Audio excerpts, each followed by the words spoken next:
Chapter 402, Is Harry a Face Con?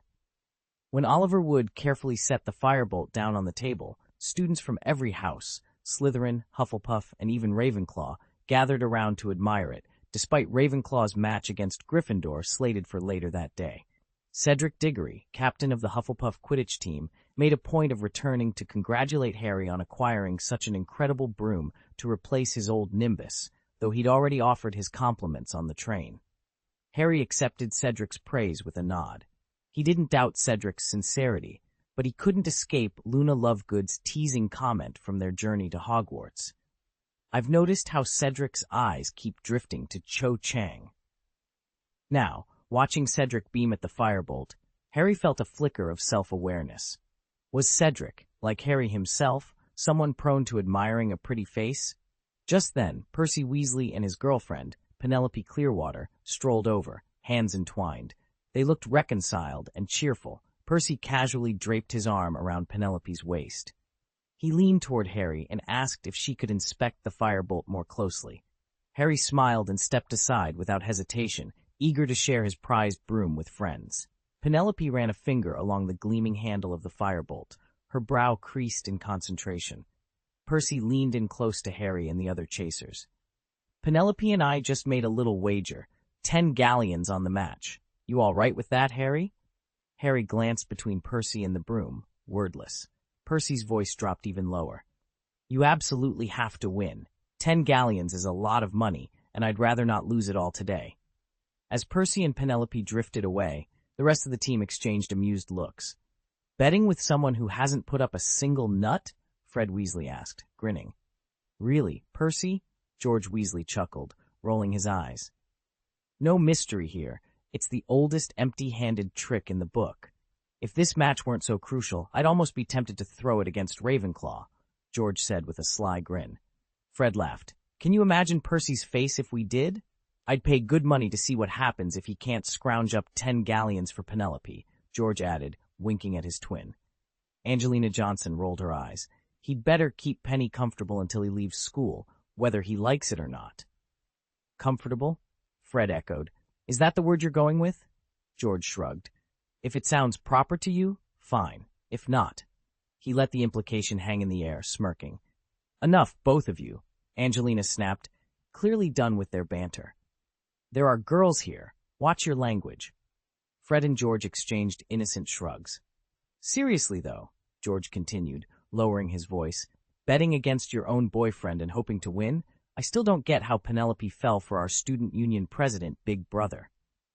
"We're all curious," Angelina chimed in. "I'm convinced Penny must have hit her head. Otherwise, why in Merlin's name would she date Percy?" Just then, Sherlock, who'd been listening quietly, spoke up. "Actually, Percy's not so bad." The group went silent. Fred cocked an eyebrow. "Ha! Sherlock, you're kidding, right?" "Are you misunderstanding the words 'not bad'?" George Weasley asked, raising an eyebrow. "Believe me, there's no mistake. Whether he's acting as prefect or student union president, he's undeniably capable. You may question his tactics, but you can't deny his results." Sherlock met the Weasley twins' curious glances and replied evenly, "The only real issue is that he picked the wrong path. Sometimes the choice we make matters more than our raw talent." Heads turned, and everyone exchanged uncertain looks, until they considered his point. It made sense. Even though Ravenclaw was facing Gryffindor today, the Slytherin team looked far more downcast. One by one, they stared glumly at the firebolt propped near the stands. Only Draco Malfoy, who'd already seen the broom on the Hogwarts Express, seemed unruffled. His teammates, however, kept huddling around him, peppering him with questions and sneaking anxious glances at that gleaming new firebolt. "Yes, it really is a firebolt. I saw it on the train." "No need to fuss. Potter may be irritating, but he's not reckless enough to stage a public spectacle over this. Don't forget, his father may be dead, but his godfather is loaded." "Exactly. Mother says Sirius Black is the last heir of the noble House of Black, the oldest pure-blood family in Britain." Suppressing his impatience, Draco Malfoy addressed each question in turn. "Yes, it's the genuine article, a top-of-the-line broom. Having one at an inter-school match like this is unheard of. But the evidence is right in front of us. Do we really need to argue about it? Who in their right mind would show off a fake, especially a firebolt? As his classmates murmured among themselves, Malfoy found his resolve wavering. Had coming to Hogwarts been the right choice? His father, Lucius, had originally wanted him to attend Durmstrang, not a British school full of mudbloods and upstarts. Yet here he was, standing on the cusp of the greatest Quidditch season Hogwarts had ever seen, and faced with Potter's latest, almost scandalous display of wealth and talent. Durmstrang Institute is one of the 3 great wizarding schools of Europe, tucked away in the northerly reaches of the continent, and even accepting students from as far afield as Bulgaria. It's a place that values pure-blood pedigree above all else, refuses entry to Muggleborns, and places a heavy emphasis on the dark arts, qualities that have long aligned perfectly with the Malfoy family's own ideals. From the start, Lucius Malfoy intended for Draco to enroll there.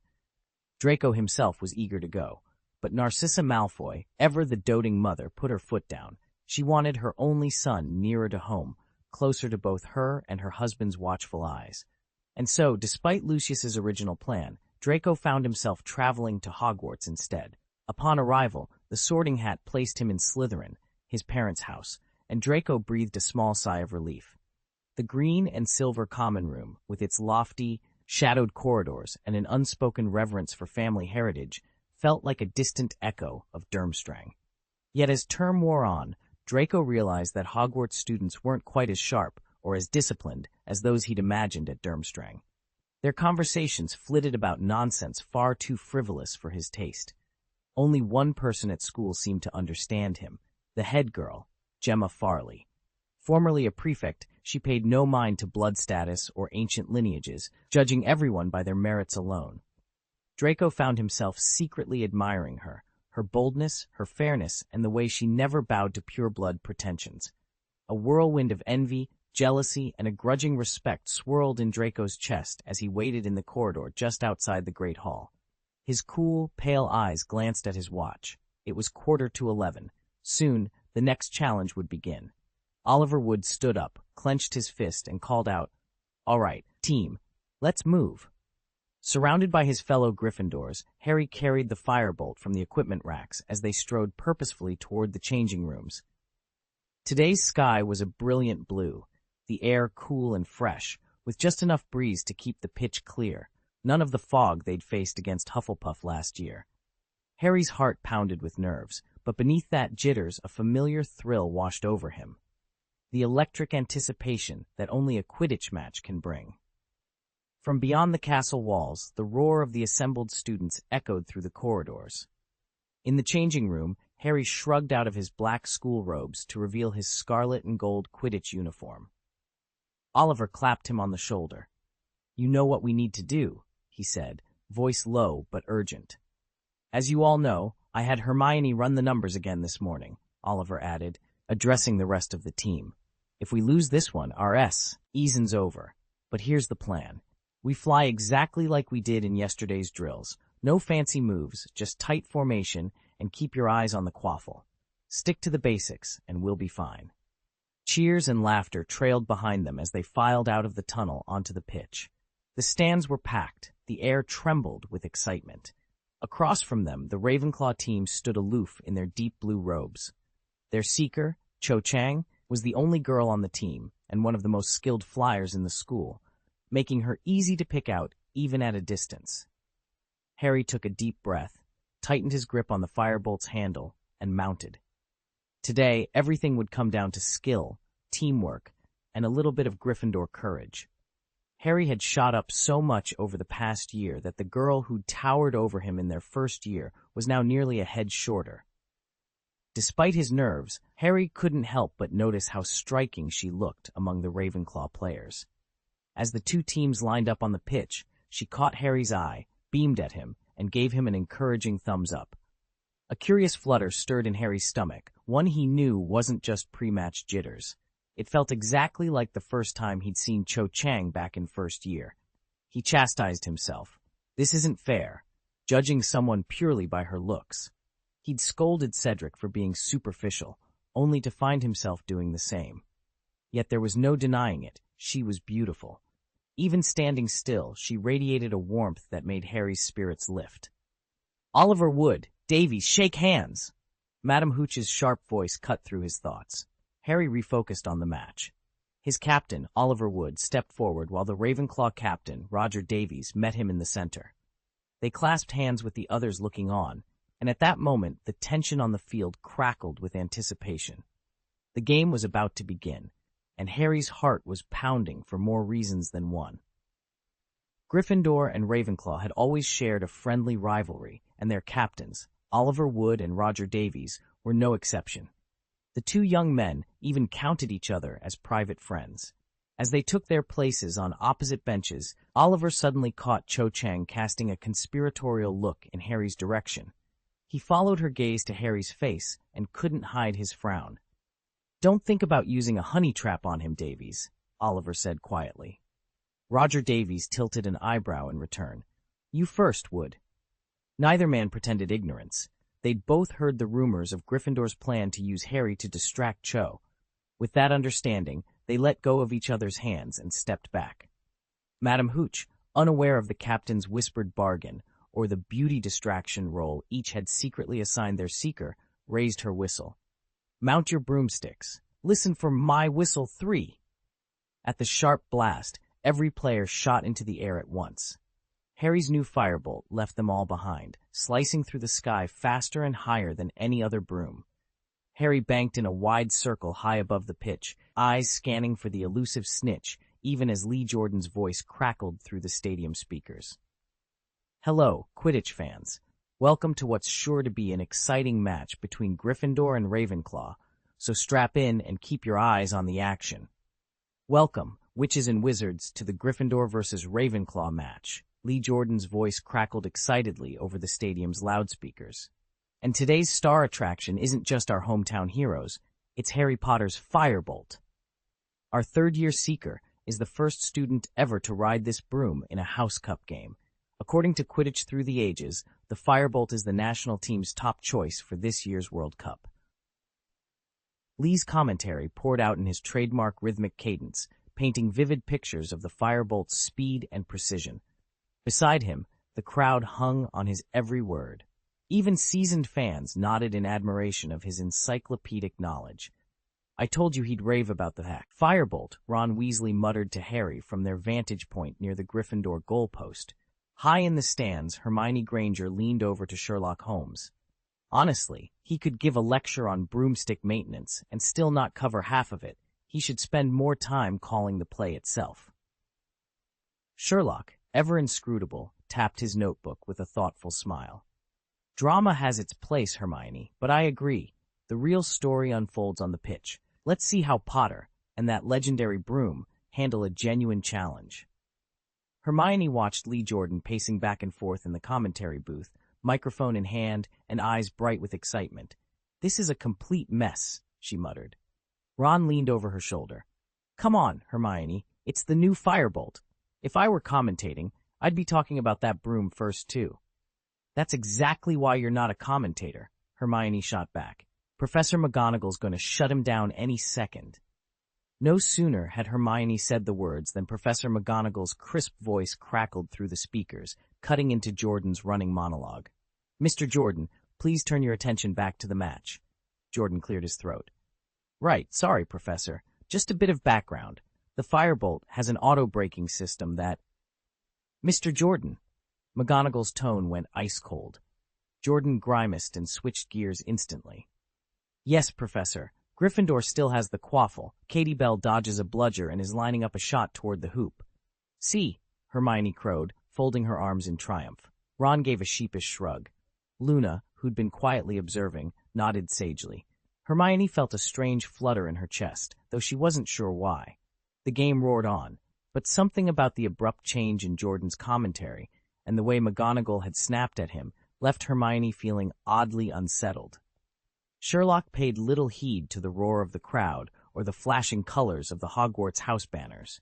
As he scanned the stands, his sharp gaze fell on something, or rather someone, he shouldn't have been able to see. A large black dog, curled almost invisibly in the shadowed upper tier. Its glossy fur blended seamlessly with the darkness. Only a truly attentive observer would have spotted it. No parents or former Order members were supposed to attend a Hogwarts Quidditch match. Not even Sirius Black, notorious godfather to Harry Potter, had clearance.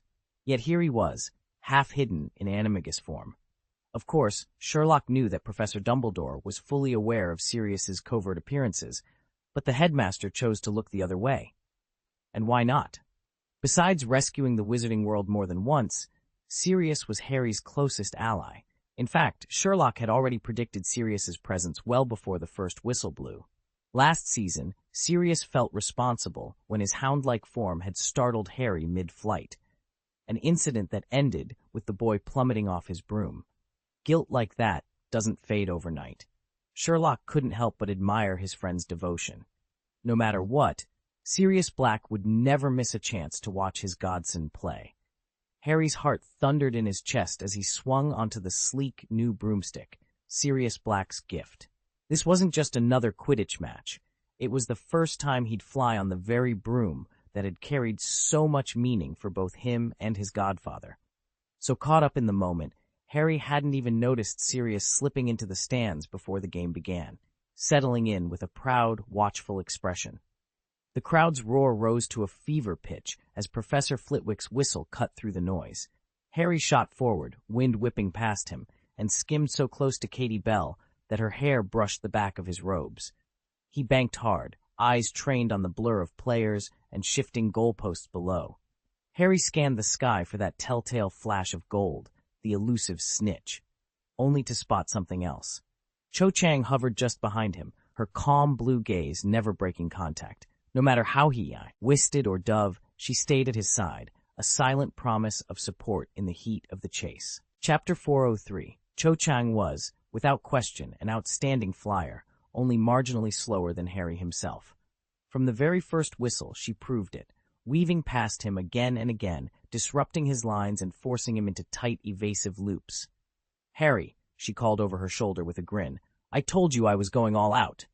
The moment she swooped alongside him, her eyes sparkled with challenge. "Come on, then. Beat me if you can." Harry hesitated. He and Cho had been friends for nearly 3 years, ever since his friend Sherlock helped her recover her stolen makeup. Since then, this kind, courageous girl had held a special place in his heart. And yet, he'd never seen her like this. In the heat of the match, the normally gentle, considerate Cho had transformed into something fiercer, almost unrecognizable.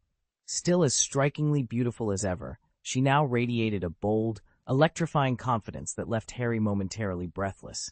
It was as though Cho's last words had been a dare. "Come and beat me if you can." While Harry lingered on the thought, she'd already slipped ahead. "Show her what you've got, Harry," Fred roared, angling away to knock a bludger off course from Alicia. The shout snapped Harry back to the task and reminded him how nearly he'd fallen for Cho's little ruse. Determined not to be outdone, Harry banked around Ravenclaw's goal hoops and urged his firebolt into overdrive.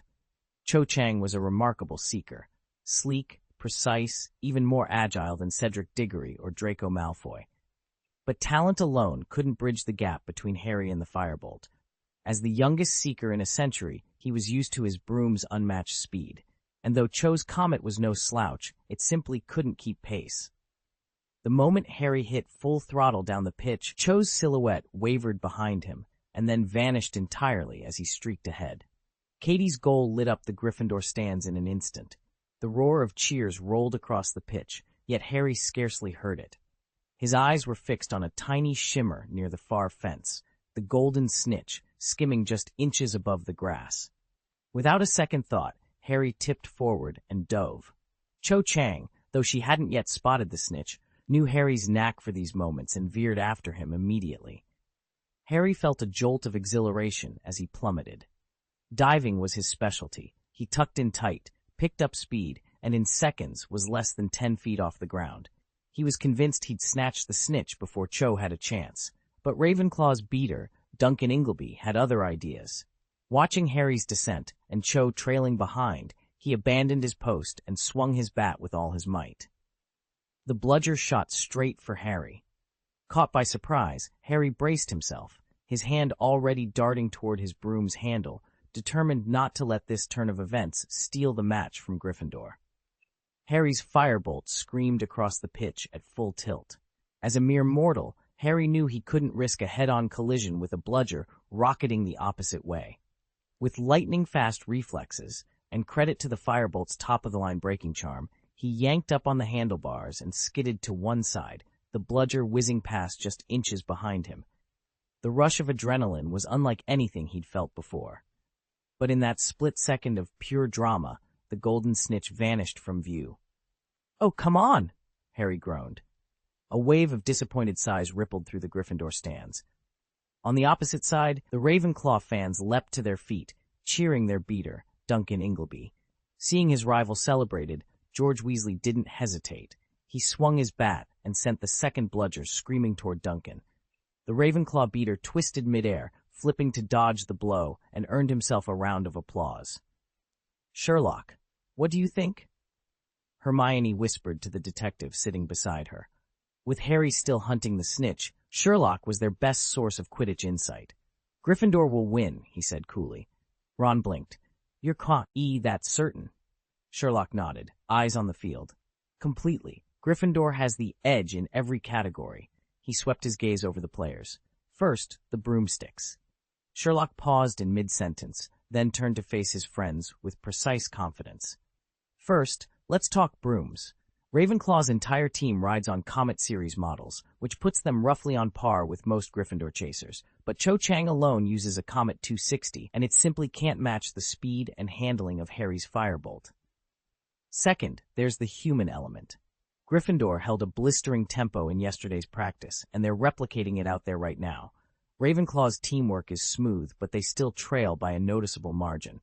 Third, and most importantly, the Seeker decides the game, and Cho Chang isn't in Harry's league. Lastly, we can't ignore potential outside interference. Officially, there won't be any Dementors at this match, but you never know what mischief someone might stir up. Sherlock's companions exchanged thoughtful nods. Then Luna Lovegood, who'd been staring at the pitch through her specter specs, spoke up in her soft, dreamy voice. "What if someone pretends to be a Dementor, just to scare Harry off his firebolt?"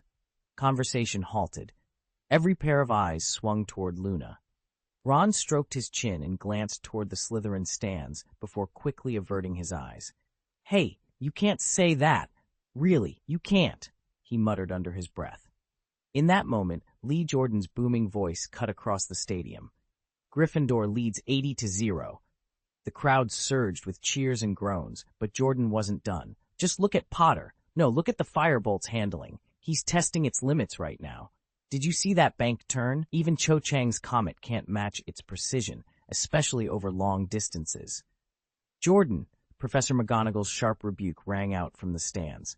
"Did the firebolt pay you to commentate? Stick to the match." Lee shrank back, cheeks reddening, and hastily refocused. Meanwhile, Ravenclaw was making headway. After 3 consecutive goals, the score narrowed to 80-30, and then 80-40, finally settling at 80-30. Although Gryffindor still held a 50-point lead, it was perilously close, especially if Cho Chang caught the golden snitch before Harry. One snatch, and the entire game would flip in Ravenclaw's favor. Harry, eyes fixed on the sky, felt his heart pound. He didn't want to risk it. With every beat of his firebolt's wings, he knew this match was still anyone's to win. Harry dipped lower, his eyes darting across the Quidditch pitch with growing urgency. He nearly collided with Cho Chang, Ravenclaw's leading chaser, before a flash of gold caught his attention. There it was, the golden snitch, its tiny wings beating madly as it whirled around Gryffindor's goalposts. "My snitch!" Harry thought, heart pounding. Without a second's hesitation, he pushed his firebolt to its limit and shot forward. "The snitch is mine," he told himself. But in the next instant, Cho Chang swooped directly into his path.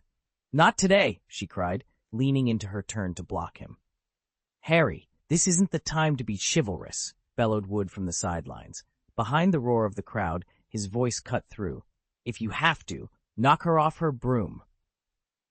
Harry's mind flashed back to his first year, when Slytherin captain Marcus Flint had nearly unseated him with a brutal collision.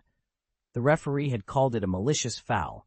After all, Flint was a chaser, and his only legitimate duty was to handle the quaffle.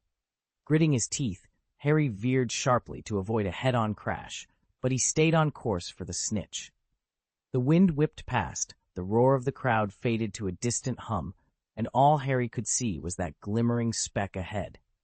He straightened his broom, leaned forward, and sent a spur of skill and determination racing toward victory. Charging full tilt into an opponent to stop them from catching the snitch would normally be called a malicious foul. Even as a beater, you're only allowed to send bludgers at the other seeker. You can't swing your bat directly into a player. But for seekers, it's different. Once you've spotted the golden snitch and an opponent literally stands in your way, you're permitted to barrel into them. In basketball terms, it's a clean charge. Very few seekers ever attempt it, though.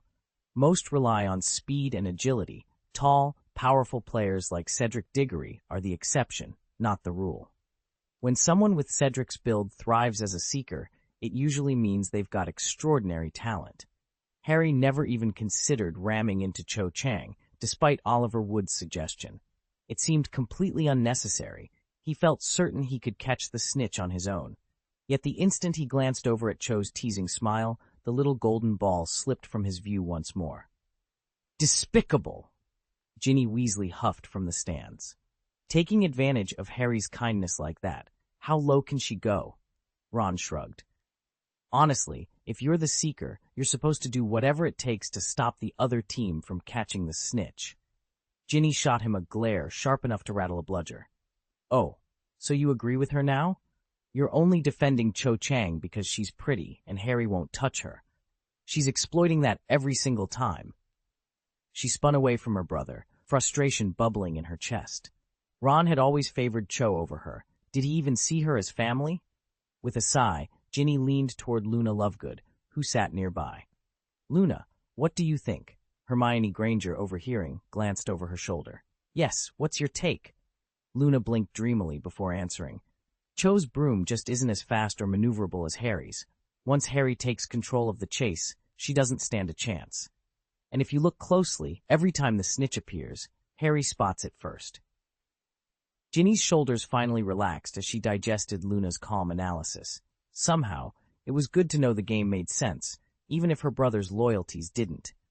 Sherlock Holmes leaned forward in the stands, eyes never leaving the chase below. Cho Chang's observational skills simply don't match Harry's, he remarked in his usual measured tone. She's realized that herself, which is why she switched tactics. She's tracking Harry now. It's far easier to follow one seeker than a tiny darting snitch. See, even Sherlock agrees, Ron crowed, puffing out his chest. Ginny rolled her eyes and turned away. Hermione merely nodded, absorbing Sherlock's insight. But you said Gryffindor already has this match sewn up, Hermione pressed. How does Cho's new approach change anything? Sherlock allowed himself the faintest smile. It won't affect the final result. Harry will locate the snitch soon enough. No sooner had he spoken than Harry Potter proved him right. Losing sight of the snitch once again, Harry angled his firebolt straight up and surged 20 feet above the pitch. From that height, he spotted Cho swooping in behind him, her intent clear. In an instant, Harry understood her plan and prepared his next move. She's not actually looking for the snitch, just keeping tabs on me?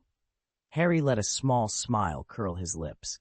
If you insist on following me, Cho, you'll have to accept the consequences. He set off in a seemingly random pattern around the Quidditch pitch. One moment he skimmed past the Gryffindor goalposts, the next he was racing toward Ravenclaw's end. He'd surge toward Cho in sudden bursts, then ease off until he barely crept forward. Those unpredictable swings of speed and altitude left Cho Chang off balance and more than a little annoyed. She shot him an irritated glare, but remained on his tail, knowing she'd brought this on herself. Then Harry dove, straight down from a great height. Cho's heart leapt. He must have spotted the snitch, and she followed without hesitation. But just inches above the ground, Harry yanked hard on his firebolt's reins. The broom's powerful braking maneuver brought him to an abrupt halt.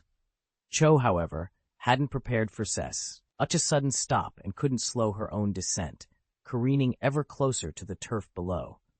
Harry shot upward like a cannonball, swinging his firebolt toward the Ravenclaw end of the pitch and pulling away at dazzling speed.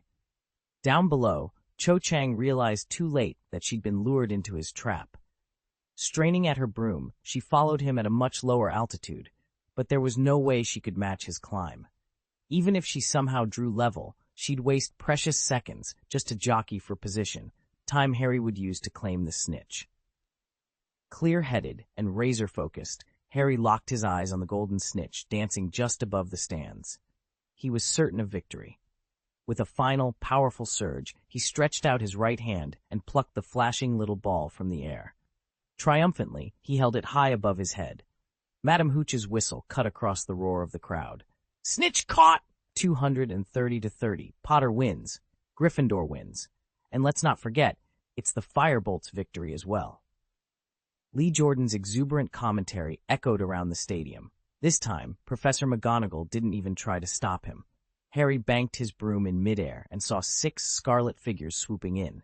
His teammates engulfed him in a flurry of congratulatory hugs, nearly unseating him from his broom. Below them, the Gryffindor stands erupted in cheers that shook the very rafters of the stadium. "Well done! You certainly didn't let us down, Harry. Truly magnificent." Captain Wood's voice rang out across the pitch, echoing his pride. Beside him, Alicia, Angelina, and Katie could barely contain themselves. Each of the 3 Quidditch chasers raced forward and planted an excited kiss on Harry's cheek. Amid the celebration, the rest of the team touched down, dismounting their brooms with whoops and cheers. Harry set his own broom aside and looked up just in time to see a swarm of Gryffindor supporters charging onto the field. At the lead were Ron and Ginny, arms linked and grinning from ear to ear. Just behind them came Neville, Dean, Seamus, and Percy, all shouting Harry's name. Before he had a chance to react, hands reached out, grabbed him, and hoisted him high into the air. Laughter and cheers rang in his ears as he was passed from friend to friend, lifted and jostled in a triumphant celebration. From his elevated vantage point, Harry's eyes swept the crowd, searching, hoping for 2 familiar faces in the sea of red and gold. Sherlock? Hermione? He lifted an eyebrow, but neither of them was in sight. Instead, Harry let out a carefree laugh, enjoying the moment. He'd find them soon enough. Right now, this victory belonged to Gryffindor. Chapter 404, From Appearance to Heart. The golden sunshine poured over the Quidditch pitch, but in one barely noticed corner, the crowd's roar felt miles away. Sherlock and Hermione had slipped away from the stands, drawn by a subtle, almost too quiet presence. There, lurking in the shadows, was a massive black dog, its coat as dark as obsidian, its low growl muffled by distance. As they approached, its head lifted. With a graceful, fluid motion, it melted back into human form. "You two always have a knack for unearthing secrets," Sirius Black said, stepping forward with an amused smile. His once molten eyes twinkled with mischievous light. Sherlock raised a single brow. "We were curious, but I thought you'd planned to meet Harry today?" Sirius shook his head, folding his arms. "Hogwarts rules forbid visits from parents during term time." Hermione couldn't hide her surprise. "Since when do you play by the book?" Sirius chuckled, disappearing for a moment into the posture of a dog before shifting back. "I'm trying to stay out of Harry's way, and out of trouble." He winked at Sherlock. "Besides, Dumbledore spotted me the instant I arrived." "Of course he did," Sherlock replied dryly. He'd expected nothing less from the ever-watchful headmaster. Sirius shrugged good-naturedly. "Better to let Albus claim he's one step ahead. It keeps everyone on their toes." Hermione exchanged a look with Sherlock, a silent acknowledgement that this unexpected reunion, at least, was worth the risk. As they slipped back toward the spectators' benches, the great shadow of the secret they'd uncovered trailed behind them, promising that appearances were only the beginning. Sirius leaned back in his chair, a small smile playing on his lips. Harry was brilliant on the pitch today, just like his father. But frankly, there's something else I'm more interested in. Hermione raised an eyebrow. "Oh, and what might that be?" "That girl from the East," Sirius replied casually. "You mean Cho Chang, Ravenclaw's seeker?" Hermione sounded surprised. "Yes, what about her?" Sirius swiveled to face Hermione, an amused glint in his eye. "Hermione, honestly, Harry's eyes light up around her in a way he never does with you." Hermione's cheeks flushed. Sirius grinned. "Trust me, he looks at you like you're one of the lads." Hermione opened her mouth to protest, but Sirius hurried to backtrack. "I'm just teasing. Don't take it to heart." Seeing the skepticism on Hermione's face, he rushed on before she could respond. "Cho's a fantastic girl, bright, diligent, and a natural on the Quidditch field. But mostly, She's lovely to look at, right? Hermione cut in, her annoyance still evident. Now, Sirius said, holding up a hand. We're hardly meddling. Harry's 14 this year. You know James was head over heels for Lily from the moment he arrived at Hogwarts. By his 4th year, he'd been pestering Snape for Lily's attention for 4 straight years. Hermione shook her head, half exasperated, half amused. Sirius just chuckled, clearly enjoying every moment of her discomfort. Sirius leaned forward, his eyes distant with memory. Not early for Harry at all. The first time I saw Cho Chang, she reminded me so much of Lily back then. Hermione barely registered Sirius's opinion of Cho until something else made her heart skip. Wait, you mean James was competing with Harry's father in their first year? Sounds unbelievable, I know, Sirius admitted with a wry smile. He turned to Sherlock. You already knew that Lily and Severus were friends before Hogwarts, didn't you? Sherlock nodded. I heard it from Aunt Petunia. She said Lily and Snape were childhood sweethearts, innocent and inseparable. But once they arrived at Hogwarts, James Potter showed up. He swept Lily off her feet, and poor Severus had no chance. Sirius and Hermione exchanged stunned looks. A heavy silence fell. Finally, Sirius cleared his throat and spoke in a low voice. That story isn't quite the whole truth. The reality is more complicated. On the Hogwarts Express, James and I were debating which houses we'd be sorted into, right at the same moment Severus was having that exact same conversation with Lily. Sirius leaned back, folding his arms with a sly grin.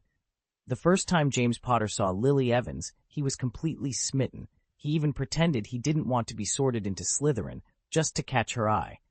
Hermione shot him a skeptical look. Are you saying he thought all Slytherins were bad? Exactly, Sirius answered, nodding vigorously. James figured that by insulting Slytherin, Lily would jump to his defense, and she did. Unfortunately, Professor Snape took immediate offense. He sneered that Gryffindors were all brawn and no brains. From that moment on, a fierce rivalry was born between our two groups. Hermione bit her lip. She knew Snape had reason to be hurt, but as far as she was concerned, James had started it. Still, she forced herself to remain silent, for Harry's sake. Sirius shrugged as if to say, that's school for you. It got worse, he continued. At first, Lily and Snape were friends, so James couldn't stand him even more. And you can bet we marauders, James, Remus, Peter, and me, took every chance to rile him up. 7 years of pranks, insults, and outright duels of magic. We never saw eye to eye until we graduated. Sherlock cocked his head. You keep calling him Snivelus. What's that about? That was our little nickname for Snape, Sirius explained, a hint of fondness creeping into his tone. If you wouldn't sink to calling people names, you never would have understood marauder humor. And the marauders? Sherlock pressed. Ah, Sirius said, leaning forward conspiratorially. That was Remus, Peter, James, and me. We were the inseparable foursome at Hogwarts, the guys who made mischief our favorite pastime. Hermione watched him quietly, realizing this was Harry's family history she'd only ever heard in snippets. Listening to Sirius recount the chaos of their teenage years, she finally understood just how deep the old grudges between Gryffindor and Slytherin ran, and why Harry's life remained tangled in their past. Yes, the Marauders, that's what we called ourselves. Moony, Wormtail, Padfoot, and Prongs. Looking back, we were ridiculously childish. Only Remus, Moony, showed any sense. He was the one who argued we shouldn't pick on Snape. But Remus had his own burdens. Though he disagreed with the rest of us, he was too ashamed of his condition to object openly. As for me, well, I was as reckless as they come. I even came close to killing Snape once, if it weren't for James stepping in at the last moment. Sirius shook his head, as if trying to banish the memory. Sherlock and Hermione leaned forward, their curiosity piqued. Sherlock spoke first. Go on, we want every detail. Sirius shot them a bemused glance. Honestly, it's not that earth-shattering, but if you insist. He cleared his throat. Severus Snape was sharp, no question there. He was naturally suspicious of Remus, especially after what he'd seen during our 5th year. One afternoon, Snape spotted Madame Pomfrey ushering Lupin off to the Shrieking Shack. Of course, he assumed something secretive was going on, and his curiosity got the better of him. Sirius paused, recalling the mischief. Well, James and I had no love for Snape, so I told him exactly how to get inside. I said, there's a knot on that old tree outside the shack. Give it a good poke with a long stick, and a hidden door swings open. Follow Lupin in, and you'll see everything for yourself." Sherlock's eyes gleamed. "You tricked him into breaking in?" "Exactly," Sirius said with an impish grin. "We thought it would teach him a lesson. We had no idea how badly things could go wrong once Lupin shifted, and Remus never got a chance to warn us. But that's a story for another time." Severus followed Sirius's instructions through the hidden passage and slipped into the shrieking shack. The moment he crossed the threshold, he realized something was very wrong. Remus Lupin, who had been professor of defense against the dark arts only days before, was no longer himself. He'd already transformed into a werewolf, his eyes wild and unrecognizing as he tore through the dusty floorboards. Frozen with fear, Severus barely managed to raise his wand. Before he could form a spell, the door burst open and James Potter charged in, his green eyes blazing. Despite everything, James hated Severus less than the idea of letting another student die. With a desperate lunge, he yanked Severus out of the werewolf's path just in time. Lupin's beast form roared, snapping its jaws shut on empty air. As James hauled him to safety, Severus caught a look at Lupin's hulking, silvered form and realized the truth. Their beloved professor was a werewolf. Betrayed and furious, Severus convinced himself that Lupin must have colluded with Sirius to set this trap. His resentment toward James's old friend deepened, and he vowed to expose Lupin's secret at the first opportunity. Lily Evans, however, shook her head. "I doubt Severus would see it your way," she told Sherlock Holmes, who was quietly examining the facts. Sherlock folded his arms and offered his own interpretation. In James's mind, rescuing Severus was damage control, both to protect Lupin's still fragile reputation and to prevent Hogwarts from expelling him for causing a human death. It was an act of preservation, not just of Severus's life, but of Lupin's future at the school. "Saving Professor Snape was the least important part of it," Sherlock remarked, "and it conveniently assuaged any pangs of conscience I might have felt." Hermione stared at him, beginning, "Sherlock, has anyone ever told you that you really—" Sirius cut in, pausing as he weighed his words. "Enough about the past. Tell me about that girl and Harry. What's going on between them? Is it what I think it is? I spotted them together over winter break." Hermione hesitated. "Not exactly. Not yet. But they're undeniably close friends." Sirius nodded, satisfied. "That's good. Your son takes after his father." Back then, James pursued Lily at first simply because he thought she was beautiful. But once he got to know her, her kindness, her intelligence, her integrity, his admiration deepened. In his 6th and 7th years, he even worked on his worst habits, growing up in ways Lily deserved. Just as she was breaking things off with Snape, she and James fell for each other. Lily finally recognized the bravery and generosity in James that mirrored her own values. They started with attraction, bonded over their personalities, and stayed together because of who they really were. That's the real foundation of a lasting relationship. By the time Sherlock and Hermione headed back to the Quidditch pitch, the crowd had all but vanished. Hermione paused on the grass, glancing around in confusion. "Did we take too long?" she whispered. "Where did everyone go?" "Hurry up, you two," came a voice from behind. They turned to see Padma Patil striding toward them. As a Ravenclaw, Padma didn't usually join in Gryffindor celebrations, but her twin sister Parvati had thrown quite the post-match party, one Padma was loath to miss. "They're all partying in the Gryffindor common room," she announced, eyes bright. "Potter and the others have been looking for you." "We ran into an old friend on our way back," Sherlock explained with a grateful nod. "We got carried away, sorry about that. Thanks for finding us, Padma." When they finally arrived at the portrait door, the sound of laughter and music spilled into the corridor. The moment they stepped inside, they were swept up in cheering and applause. Floating lanterns cast a warm glow over every inch of the common room, and tables groaned under platters of sweets and enchanted punch that fizzed with sparks of gold. Even though only one match had been won, the atmosphere crackled as if Gryffindor had already claimed the entire Quidditch Cup. Hermione beamed, letting herself be hugged from all sides as firelight danced in her eyes. And Sherlock simply smiled, taking in the joyous chaos of house pride in full swing. Gryffindor's celebration began at dawn and didn't wind down until well past midnight. Partway through, Fred and George vanished for nearly 2 hours. When they finally re-emerged, they were groaning under the weight of crates of butterbeer, jugs of pumpkin juice, and bulging sacks of honeydew sweets. George immediately started flinging peppermint toads into the cheering crowd. "How did you get all this?" Parvati Patil called out, leaning forward with genuine curiosity. Fred grinned and sidled up to Harry, murmuring in his ear, "Let's just say we had a little help from Moony, Wormtail, Padfoot, and Prongs."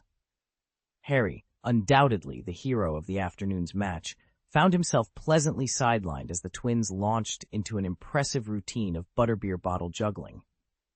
Laughter and cheers swelled around them, breaking off into small clusters of 2 and 3 as everyone found their place in the revelry. By the time the twins' final bottle clattered to the floor, the party had reached a brand new level of joyous chaos. Harry slipped away from the passing students and caught up with Sherlock and Hermione in the dimly lit corridor. "Where did you two go?" he asked, breathless. "We met Padfoot," Sherlock replied, his lips curving into a small smile. "Padfoot?" Harry's eyes widened. "He was here too?" Sherlock gave Harry's shoulder a reassuring squeeze. "You must have missed him. He asked me to tell you how well you performed today, just like Prongs did back in his day." At the mention of those names, Padfoot and Prongs, Harry felt a familiar ache in his chest. His vision blurred for a moment, and he hurriedly rubbed at his eyes. "Why didn't you bring him along? Why didn't he just come with me?" He caught himself and bit back the rest. It sounded thoughtless now that the words were out. Hermione shot him a sympathetic look. Sherlock sighed softly. "He wasn't planning on being seen tonight, Harry. The whole Wormtail affair has hit him harder than anyone expected." Harry nodded, swallowing the lump in his throat. He knew exactly how deep that wound ran. He's become so much more composed. That's definitely good for him. "Why don't you two catch up?" Ron suggested, giving them a nudge. Before Sherlock or Harry could respond, Hermione suddenly spoke up. "Sherlock, you can tell Harry about Sirius." As she said it, she dug into her bag and pulled out a monumental volume entitled Household and Social Habits of British Muggles, the very reference they needed for Muggle studies. Harry opened his mouth in protest. "Hermione, you're not actually planning to." But Hermione was already striding to a secluded corner of the common room and settling into an armchair. Harry stared at her, bewildered. "Yes, Harry," she called over her shoulder, her tone bordering on hysterical. "I still have 422 pages to read before Monday." Harry could only gape as she flipped open the book and began annotating furiously. He turned to Sherlock, concern etched on his face. "Shouldn't she be celebrating with everyone else?" Sherlock shrugged, unfazed. She made her choice. And so the Gryffindor common room rang with triumphant cheers and waving scarves, everyone basking in today's victory, except for one very determined witch, who remained utterly engrossed in her hefty Muggle Studies textbook. "I don't understand," Ron admitted, his voice rough from hours of shouting. "Sherlock, Harry, you and Hermione are both taking a full course load, yet Hermione's on another level entirely. She's so busy she looks more exhausted than the two of you combined. What exactly is she doing?" Chapter 405. Harry, keep your owl in check. "They're driving themselves harder than the rest of us, aren't they?" Ron muttered, swirling the last of his pumpkin juice. Harry leaned back, eyes narrowing. "Hermione could drop electives if she wanted. She only needs 2 to pass. But you know her. She'd never settle for anything less than outstanding on every single exam." Ron clicked his tongue admirably. "She really is relentless." A faint smile played at Sherlock's lips. "Don't be so sure." Harry and Ron exchanged puzzled looks. "What do you mean?" Ron pressed. Sherlock simply raised an eyebrow. "You'll find out soon enough." They glanced at each other helplessly. Sherlock had always loved a mystery, and pleading for answers rarely worked. Their celebration carried on well past 1 in the morning, laughter echoing through the common room. That's when Professor McGonagall finally appeared, looking every bit as stern as the portraits on the walls would have it. She'd clearly tolerated enough late-night revelry for one term. "Mr. Potter," she said, voice crisp, "kindly restrain your owl. Its shrieks are the last thing my portrait's ears need at this hour." With that final admonition, the party ground to an embarrassed halt, and Harry hurried to quiet Hedwig once and for all. Professor McGonagall loved Quidditch almost as much as her students did, and she had no wish to spoil Gryffindor's hard-won victory by stomping out their celebrations, until she realized the party might very well last until dawn. So she swept into the common room, wearing a green and blue tartan dressing gown and a hairnet, hands firmly on her hips. "All right, that's enough excitement for one evening," she announced. "Time for bed, everyone." Fred Weasley shot her a pleading look. "Professor, could we just have a little longer? Half an hour more. Promise." George joined in. "Please, we'll be quiet." McGonagall's gaze was steely. "Absolutely not. Lights out." Defeated, the Gryffindors filed upstairs to their dormitories. Sherlock, Harry, and Ron climbed the spiral staircase side by side, still buzzing about the match.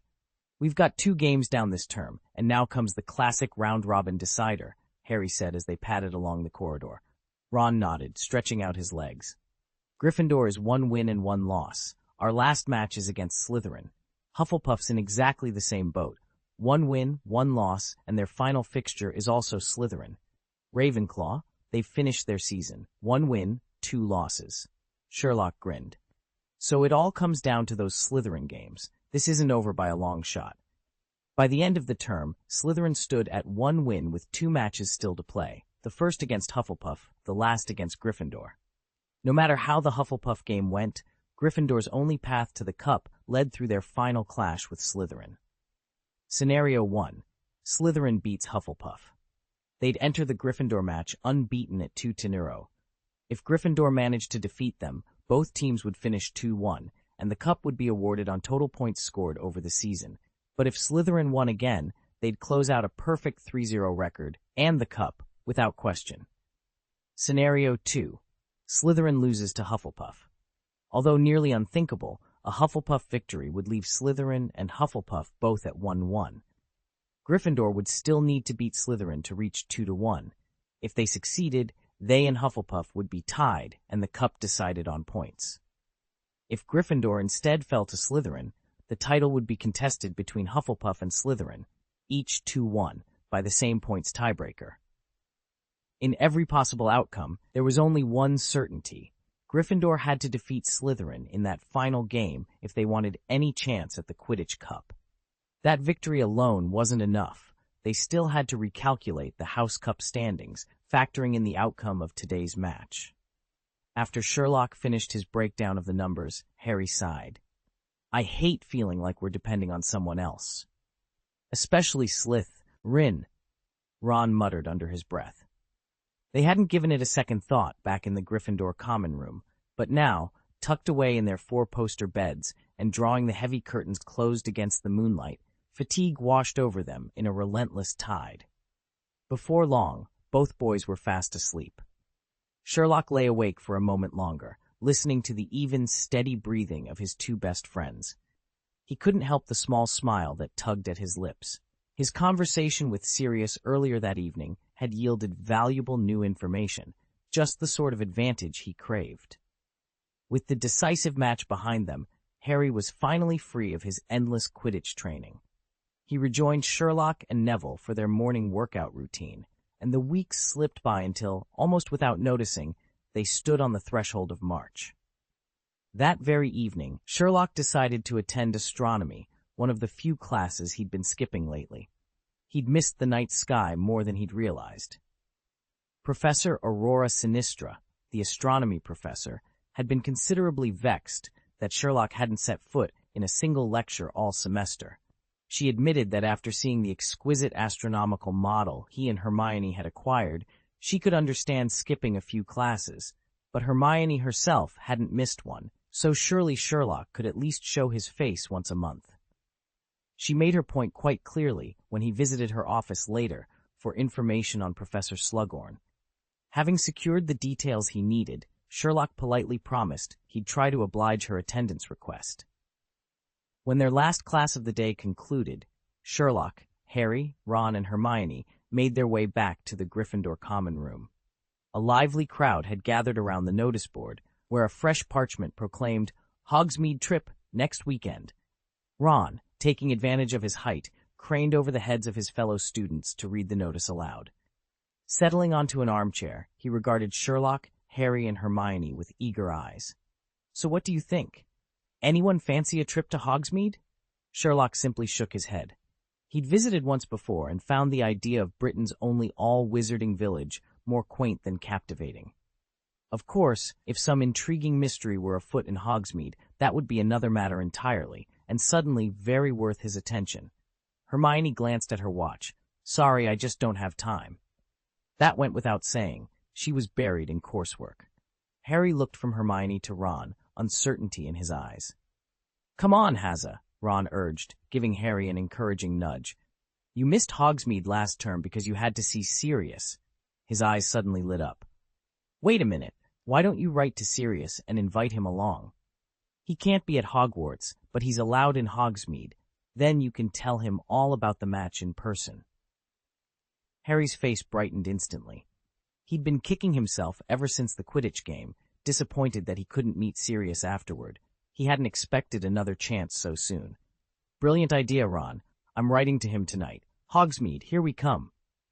During winter break, living with Sirius had made Harry completely devoted to his tall, handsome, and witty godfather.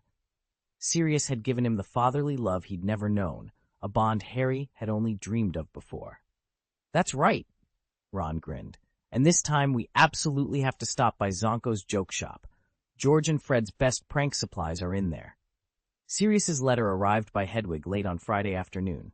Harry tore open the envelope and grinned so broadly, Ron thought his ears might twitch.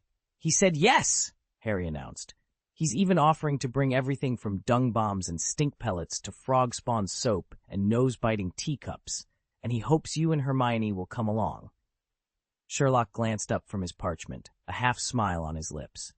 "Thank you," he said, "but there's really nothing there to interest me anymore." Hermione's shoulders slumped. She tucked a stray curl behind her ear and lifted an enormous reference book on ancient runes, its pages thick with strange hieroglyphics. "Honestly, Harry, I'd love to go," she admitted, "but I have to finish this by Monday." Harry winced at the sight of those dense, looping symbols. "Hermione," she held up a hand. "No lectures, please. I still have 331 pages to get through."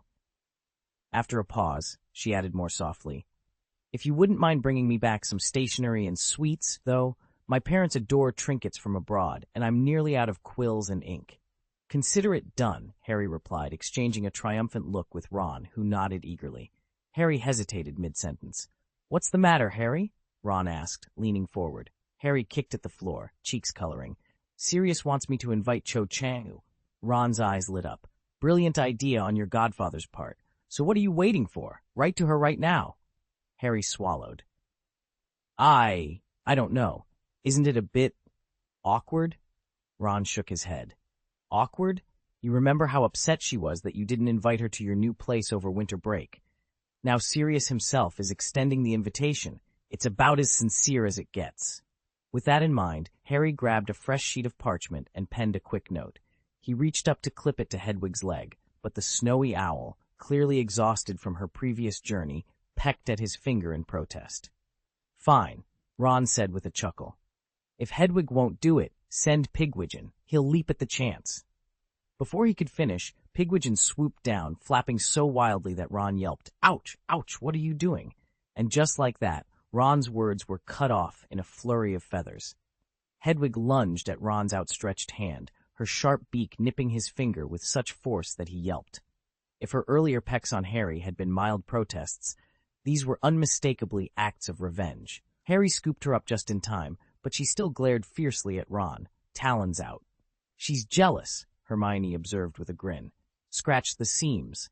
It's full-on jealousy." Across the room, Sherlock watched the snowy owl with amused tolerance as her beak clicked in regal indignation. "You refused to fly when I sent you on errands," he chided softly, "and yet you sulk whenever I dispatch Pigwidgeon instead. All right, I won't harp on it again, okay?" Ron, robes awry and nursing his finger, scampered for cover as Hedwig gave chase. The sight of him zigzagging around the furniture set Harry, Hermione, and Sherlock laughing uproariously. "Harry, control your bird," Hermione gasped between giggles. "Quiet, Hedwig," Harry pleaded, settling the owl on his arm. "Time out. Promise I won't send you after him again. Let it go, please." At last, Hedwig relaxed her stance and ruffled her feathers. Harry tucked a fresh parchment into her leg strap and sent her off into the dusky sky. He couldn't stop pacing as he watched her silhouette fade. Ron leaned back in his chair, still laughing. "You weren't this jittery before the last Quidditch final, mate." Harry gave him a look. "This is different. Meeting the parents, you know." A soft flap of wings announced Hedwig's return almost at once. Harry tore open the envelope with trembling fingers. Cho's reply was already inside, arriving quicker than he could have dared hope. She'd already planned to go to Hogsmeade, so she was more than happy to tag along with Harry to meet Sirius. "Perfect," she said, beaming. "We've got an early start tomorrow, so let's head back to the dorms." Once Harry and Ron had gone on ahead, Hermione let her smile fade and faced Sherlock. After a moment's hesitation, she finally asked, "Sherlock, do you think I'm doing the right thing?" Her question sounded vague, but Sherlock knew exactly what she meant. "Harry asked me that same question," he replied quietly. "In the end, it's your choice alone." Hermione glanced at the tall stack of books on her desk, frustration tightening her voice. "I don't know what I'm supposed to do anymore. Sometimes I wonder if all this persistence even matters." Aside from Professor McGonagall, only Sherlock knew the secret of the time turner. That made him Hermione's sole confidant, and she was grateful. Without someone who understood her burden, she'd feel more alone than ever. "My dear Hermione, you persist not because you know your efforts will succeed, but because you believe it's the right thing to do." Hermione paused, her eyes falling to the heavy tome before her. Her fingertips traced the raised golden letters on its leather cover, elementary deconstruction of ancient runes. The fire in the Gryffindor common room crackled and spat embers, casting a warm amber glow over her worried brow and the swarm of unfamiliar symbols printed on the open pages. She studied Sherlock's earnest face for a long moment, then looked up, her voice quiet but resolute. "I understand. I'll keep at least a little longer, if that's what you think I should do." She let the sentence hang, then closed her mouth. Words were unnecessary. Sherlock's thoughtful nod told her he understood exactly what she meant. Saturday dawned crisp and clear.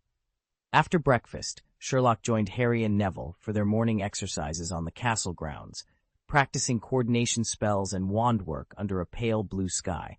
By the time he returned to the boys' dormitory to collect his things, the corridors were already filling with students hurrying to the Great Hall. The three of them ate quickly, then Harry and Ron made their way toward Filch's office, where Cho Chang was waiting. Ron jogged ahead, sheepishly aware that he'd accidentally let slip the true reason Cho had come. Sirius Black had requested to meet her. As they turned the corner, Harry glanced at his best friend. Cho stood by the classroom door, her expression guarded but curious. Harry steeled himself for what came next. Ginny shot her brothers a resentful glare.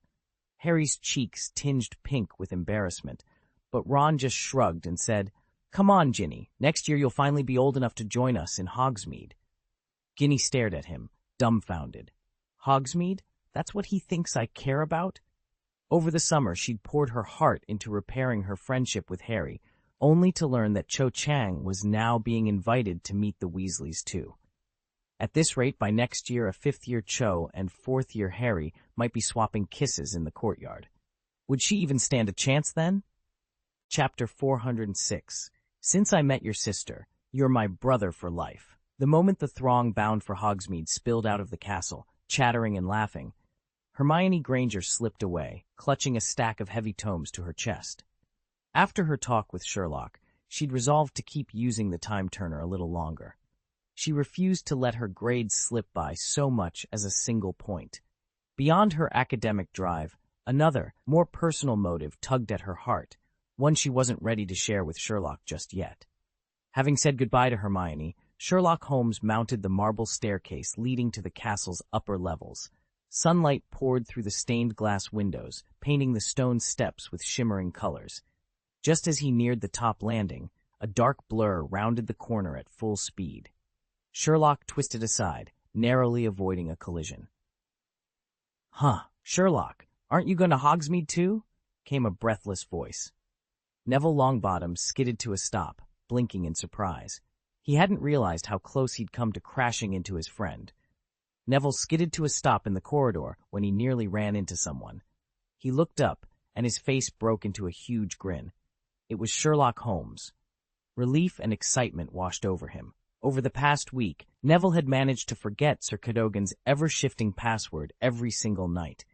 In desperation, he jotted down the week's worth of passwords on a scrap of parchment. Crookshanks, eager to play hero for Sirius Black, had seized the note and spirited it away.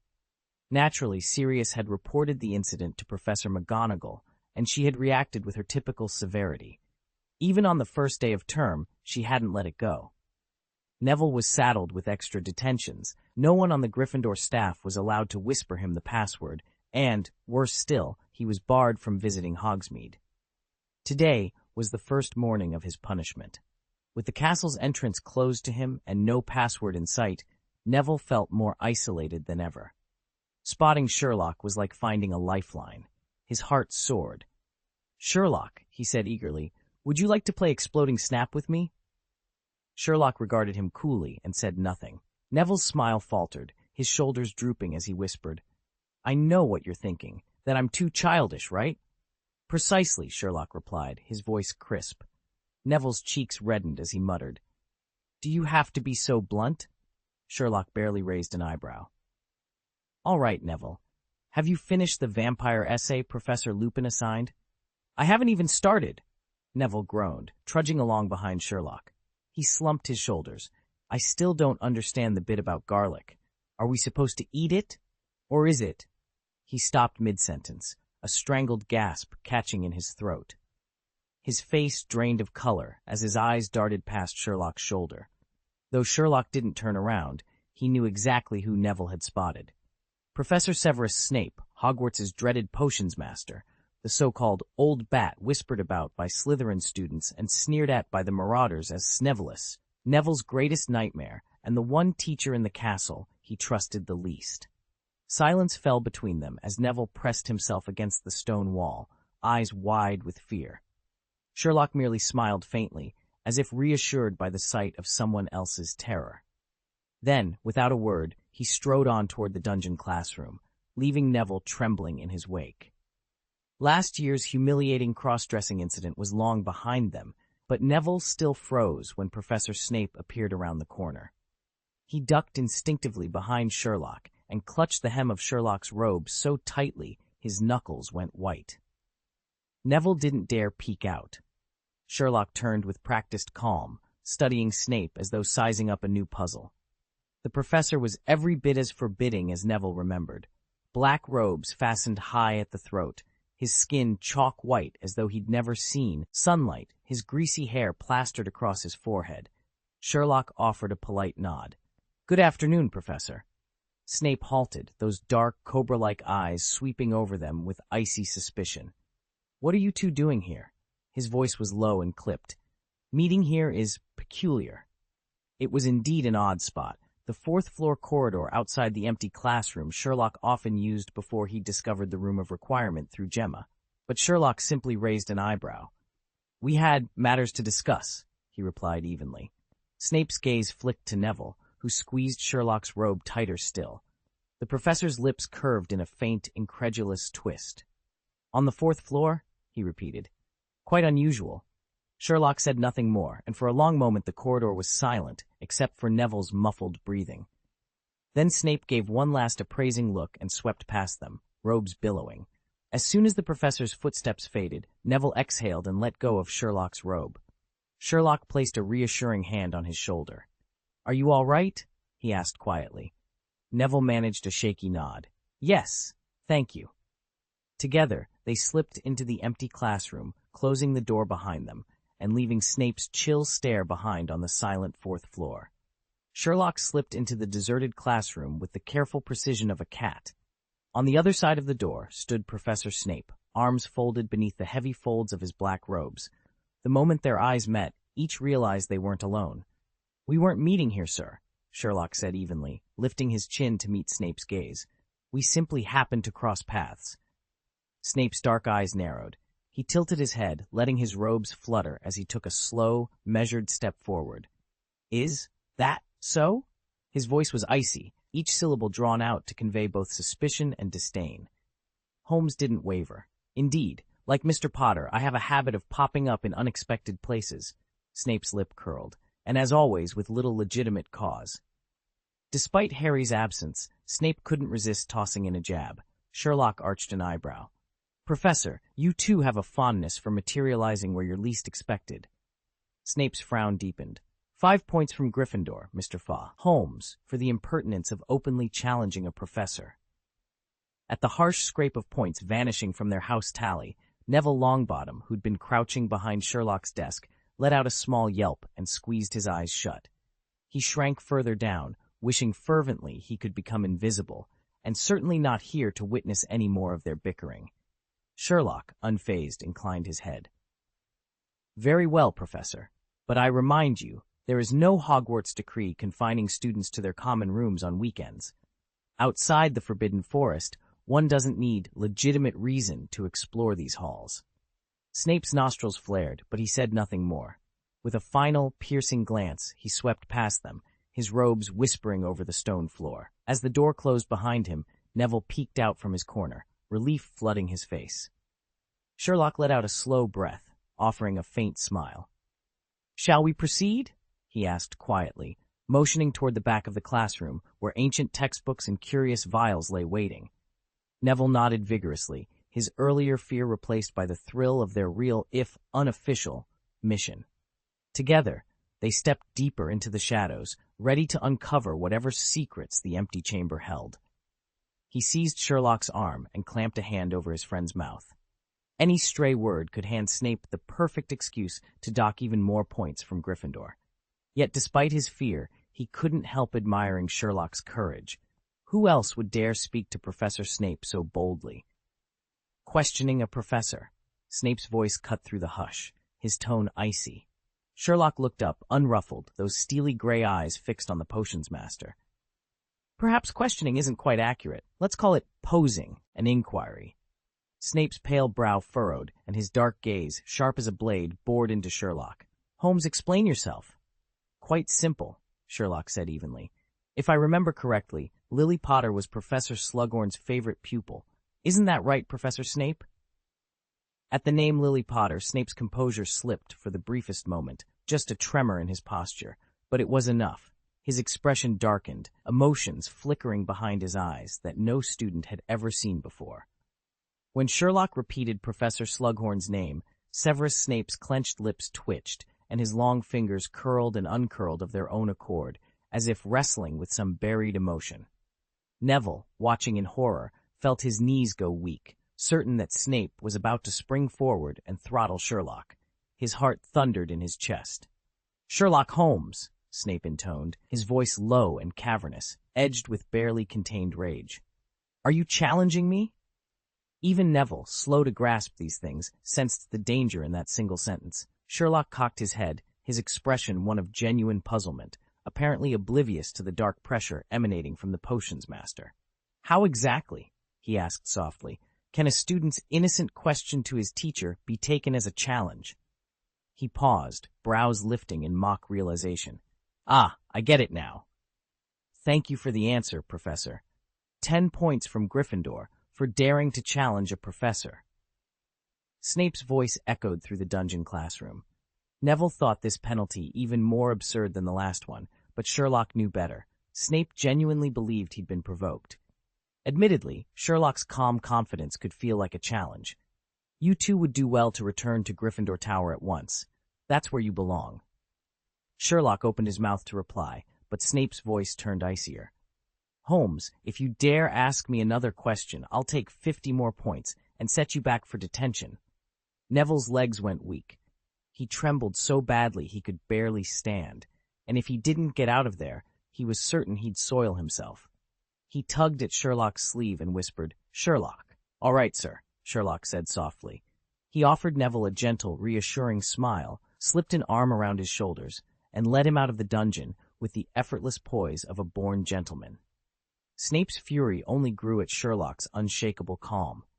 His dark eyes, sharp and unblinking, seemed to bore right through Sherlock's receding figure. "Shh, Sherlock," he stammered, voice low and strained. How can you be so fearless?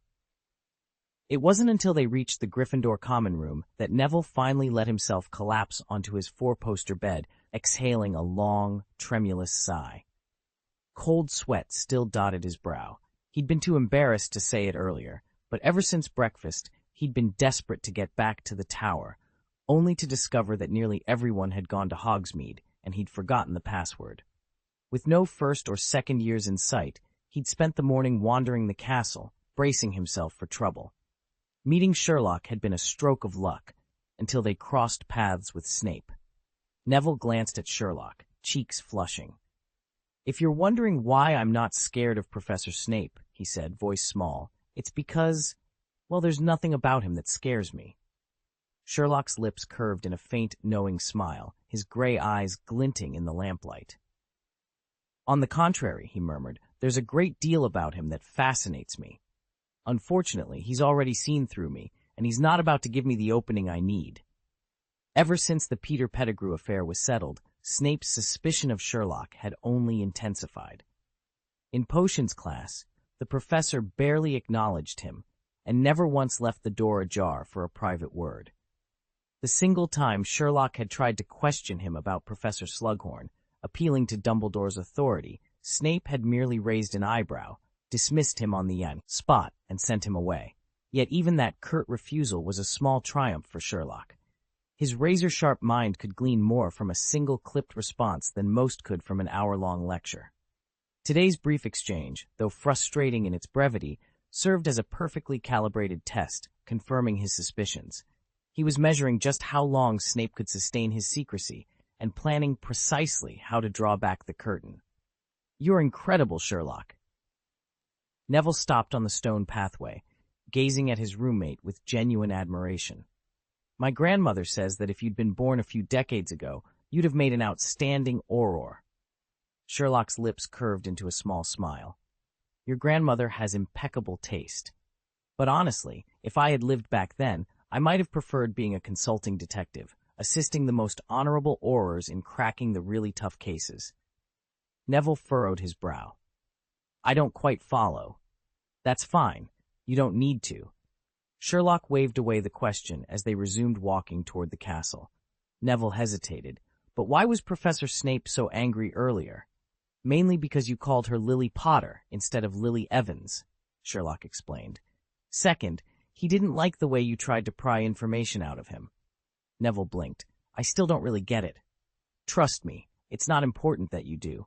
Sherlock's tone was gentle, but definitive. Neville groaned inwardly. Even after everyone returned from Hogsmeade, he was no closer to understanding Sherlock's remarks.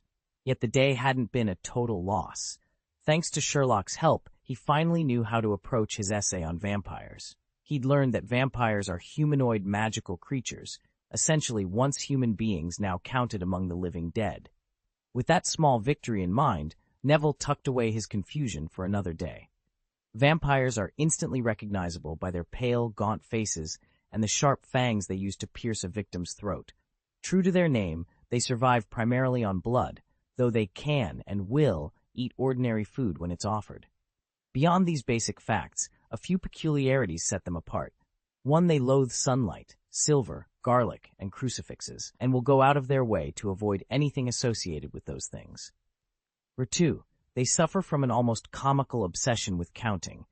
A single stray grain of rice or mustard seed on a windowsill will compel them to tally every last one before they can move on.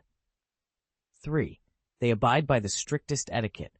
Above all, they will refuse to enter a person's private rooms unless explicitly invited. That final rule put Neville Longbottom's mind at ease, at least momentarily. If vampires respected an unspoken boundary like that, maybe they could be reasoned with.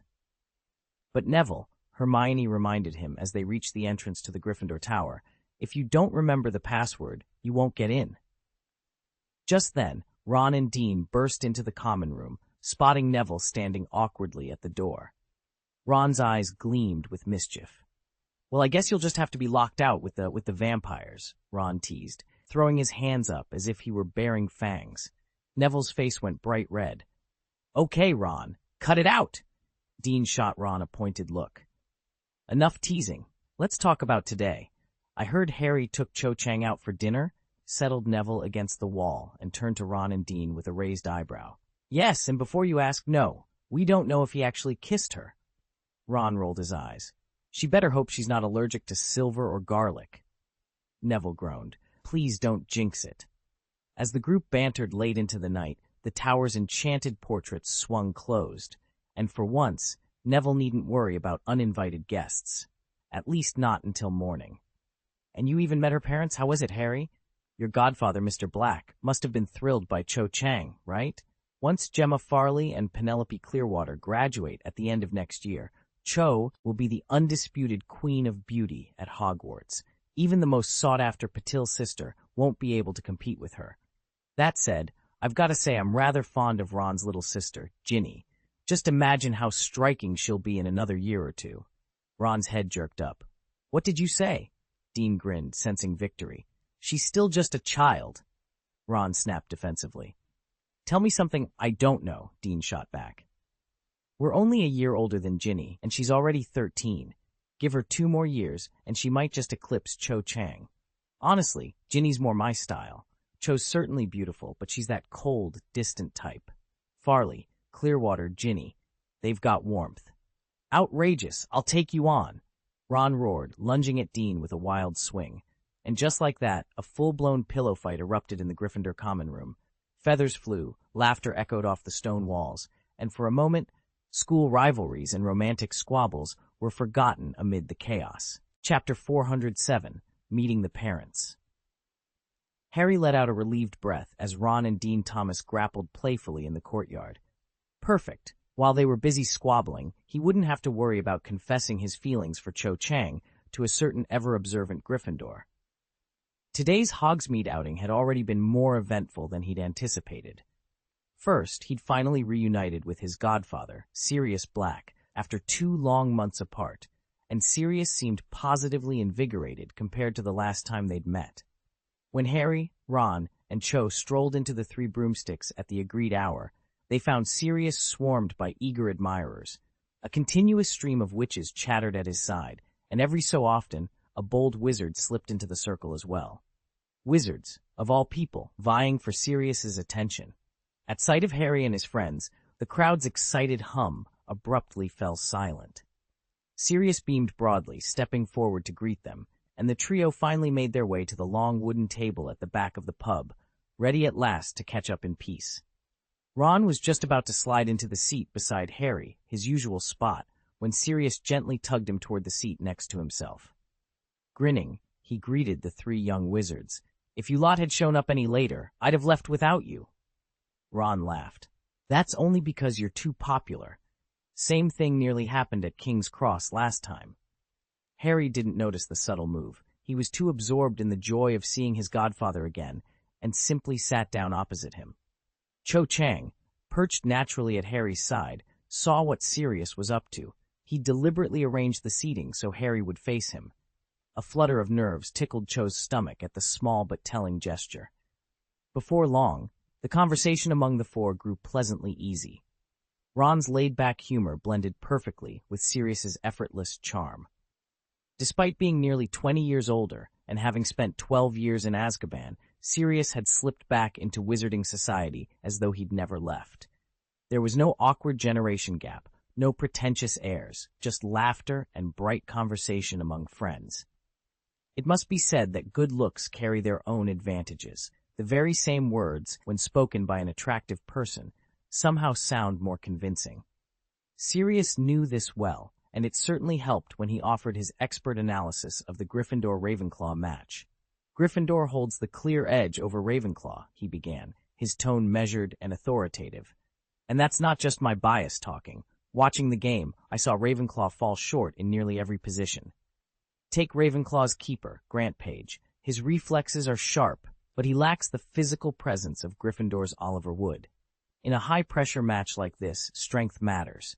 Page's endurance also trails Wood's. If the game drags on, fatigue will catch up with him and his concentration will slip. Then there are Ravenclaw's chasers, Roger Davies, Randolph Burrow, and Jeremy Stratton. All competent flyers, to be sure, but they don't match up physically to Gryffindor's trio. Angelina Johnson, Alicia Spinett, and Katie Bell. Those three have both the speed and the power to dominate the quaffle game. He paused, letting his words sink in. Even the most skeptical listeners couldn't help but lean in, and that was the advantage of both expertise and, well, a certain dash of charisma. Only Roger Davies, the Ravenclaw captain, truly stood out, but even his talent couldn't carry the team alone. The gap at beater was even more striking. Lyson Samuels and Duncan Ingleby simply couldn't match up to Fred and George Weasley. On the pitch, they were more like stray bludgers than coordinated defenders. And at Seeker, Cho, your flying is superb. If it weren't for Harry, you'd be Hogwarts' top seeker without question. But Harry's just on another level. After all, he's the youngest seeker in a century, and the only first year ever to make the team right away. As for the brooms themselves, hold on a second. Harry burst in, as wide. You actually know all of their names and what they're capable of. Ron and Cho Chang gaped at Sirius with him. Even Gryffindor and Ravenclaw students who played Quidditch regularly didn't have that kind of detailed roster memorized, yet Sirius had absorbed it after a single match. Come on, Sirius said, brushing off their astonishment. That Quidditch commentator, Lee Jordan, he's your friend, isn't he? He gave Harry a knowing look, as if that explained everything. He announced everyone's name during the match, so you think it's strange I can recall them all after hearing them once? Harry, Ron, and Cho exchanged uneasy glances. No one answered. After a moment, Harry forced out, well, honestly, only Sherlock, or maybe Hermione, could pull off something like that. Sirius gave an exaggerated sigh and shook his head so vigorously the china rattled on the shelves. Alas, students these days. Chastened, the three youngsters bowed their heads, silently apologizing for disappointing him. Sirius let out a fond chuckle and carried on. Now, about today's match. The real edge came from the broomsticks, not the players. The rival beaters, Lyson Samuels and Duncan Ingle, were flying on Comet 260s, a substantial upgrade over Fred and George's older models. Yet the two teams' raw skill levels were close enough to cancel out that mechanical advantage. The other positions were similarly matched. Any differences there were negligible. But Seekers, that was where the game was decided. Cho's Comet 260 can't hold a candle to a firebolt. Once you're on a firebolt, you gain speed, agility, everything you need to stay ahead. With that kind of broom beneath him, it was practically inevitable Gryffindor would triumph. Sirius paused, his gaze softening as he looked at Harry. Your father was an exceptional chaser, Harry. He helped bring one of Gryffindor's rare Quidditch cups back to the house. You've got his talent in your veins. Go for it, Harry, Sirius urged, leaning forward in his chair. I'm certain you can do it again this year. Professor McGonagall will be over the moon. Harry cocked his head. Professor McGonagall? Sirius smiled. Back in 1953, Minerva was a seventh-year student and an outstanding chaser for Gryffindor. During a big match against Slytherin, one of their players fouled her on purpose. She was knocked clean off her broom, broke several ribs, and suffered a concussion. That fall ended her playing career, but it didn't dampen her love of Quidditch for a second. If you wander into the Hogwarts trophy room, you'll even see her name etched next to James Potter's. He gave Harry a knowing look. That's why she petitioned Dumbledore to allow you onto the team as an exception, and why she personally bought you that Nimbus 2000. She's desperate to see Gryffindor triumph over Slytherin once more. The three young wizards exchanged astonished glances.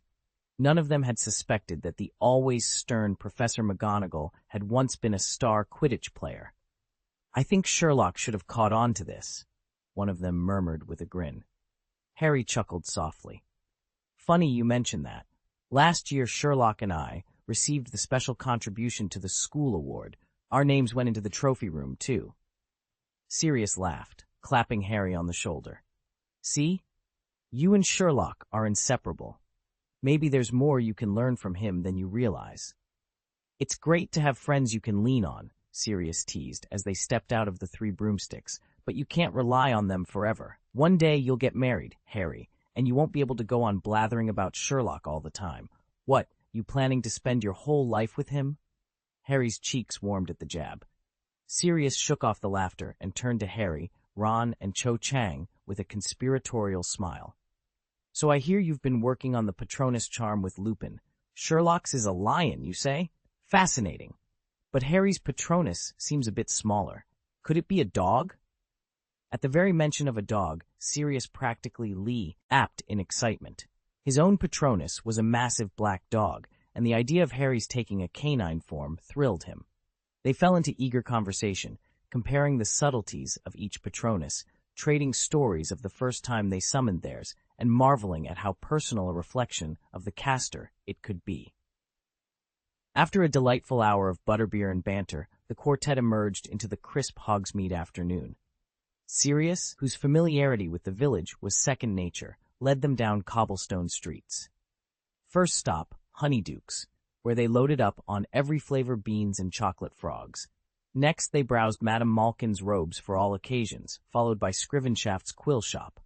Finally, Ron's long-held dream came true at Zonko's joke shop. Ever the generous godfather, Sirius insisted on covering every purchase. Harry waved off the offer with a grin. Trifling, he said, but Ron and Cho exchanged shy looks of gratitude rather than protest. As they headed back toward the castle train, Harry couldn't help but think that, reliable as friends are, an occasional indulgence from Sirius was a pretty wonderful thing to lean on, too. Ron, don't forget that I went to bat with Arthur and Molly on your behalf. Call me uncle or cousin if you like. It makes no difference when it comes to buying you things. And you, Miss Cho? Sirius added with a teasing bow in her direction. Consider these gifts a small token from an older friend, compensation for Harry not inviting you over last winter break. Cho Chang hesitated, lips parting to object. No buts, Sirius cut in with a grin. Really, it's no trouble at all. And if you refuse, I'll just get you a firebolt instead. Cho froze. A firebolt? Suddenly the clothes, stationery, and snacks felt trivial in comparison. She looked up at Sirius, fighting the urge to smile. If she declined now, he'd probably make good on his promise, and she'd be scrambling to match a gift that legendary. With a steadying breath, she accepted.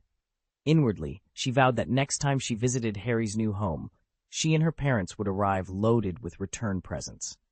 By nightfall, Sirius had escorted Cho, Ron, and Dean to the courtyard.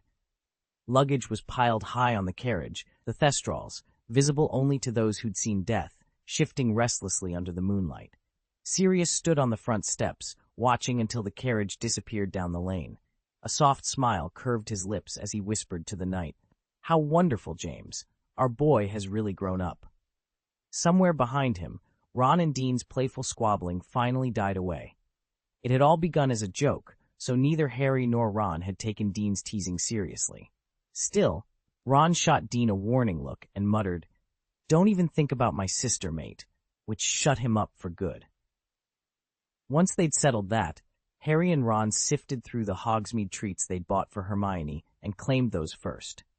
The rest of the goodies, chocolate frogs, sugar quills, and every kind of jelly snack, were handed over to Sherlock and Neville, who hadn't been able to make the trip. Neville's face practically glowed. He loved sweets, and those cherubic, round cheeks of his were proof. He'd meant to ask Harry to pick up snacks for him, but his notoriously poor memory had let him down. That Harry had remembered on his behalf touched him more than he cared to admit. Soon enough, March rolled around, and Charm's class finally delivered something new, the cheering charm. Professor Flitwick demonstrated its purpose, lifting a creature's spirits so naturally that a grin would spread across its face, and then paired the students off for practice. After all the slip-ups and backfired attempts they'd managed since their first year, Flitwick decided to balance things by matching Sherlock with Seamus, whose nerves steadied under Sherlock's calm direction, and Hermione with Neville, whose confidence blossomed in her capable hands. Harry and Ron, of course, remained a team. "Ready," Ron whispered, "as I'll ever be." The cheering charm Inventec D by the wizard Felix Summerby required nothing more than a precise flick of the wand and the right incantation, Lacrimosa Levioso. As Harry watched Ron's wand movement, steady and practiced, he felt a flicker of excitement. After all these years of struggling through charms, it was a relief to learn something that could spread a little happiness rather than someone's robes. Revised chapter. Thanks to Sherlock and Hermione's leadership, today's lesson was a roaring success. 20 house points for Gryffindor, just as usual. When the final bell rang, the students drifted toward the great hall for lunch, still basking in the warm glow of the cheering charm. Laughter and smiles floated in the air, so contagious that even Hermione was grinning. Yet as Ron nudged Harry on the way to the tables, he frowned. "Hey, Harry, where's Hermione?" Harry halted and scanned the corridor. Hermione had definitely been right behind them when they left the classroom. "That's odd," he said. "Sherlock, did you see her?" Sherlock pointed calmly down the hall. "There she is." Sure enough, Hermione was striding briskly toward them from the opposite wing of the castle.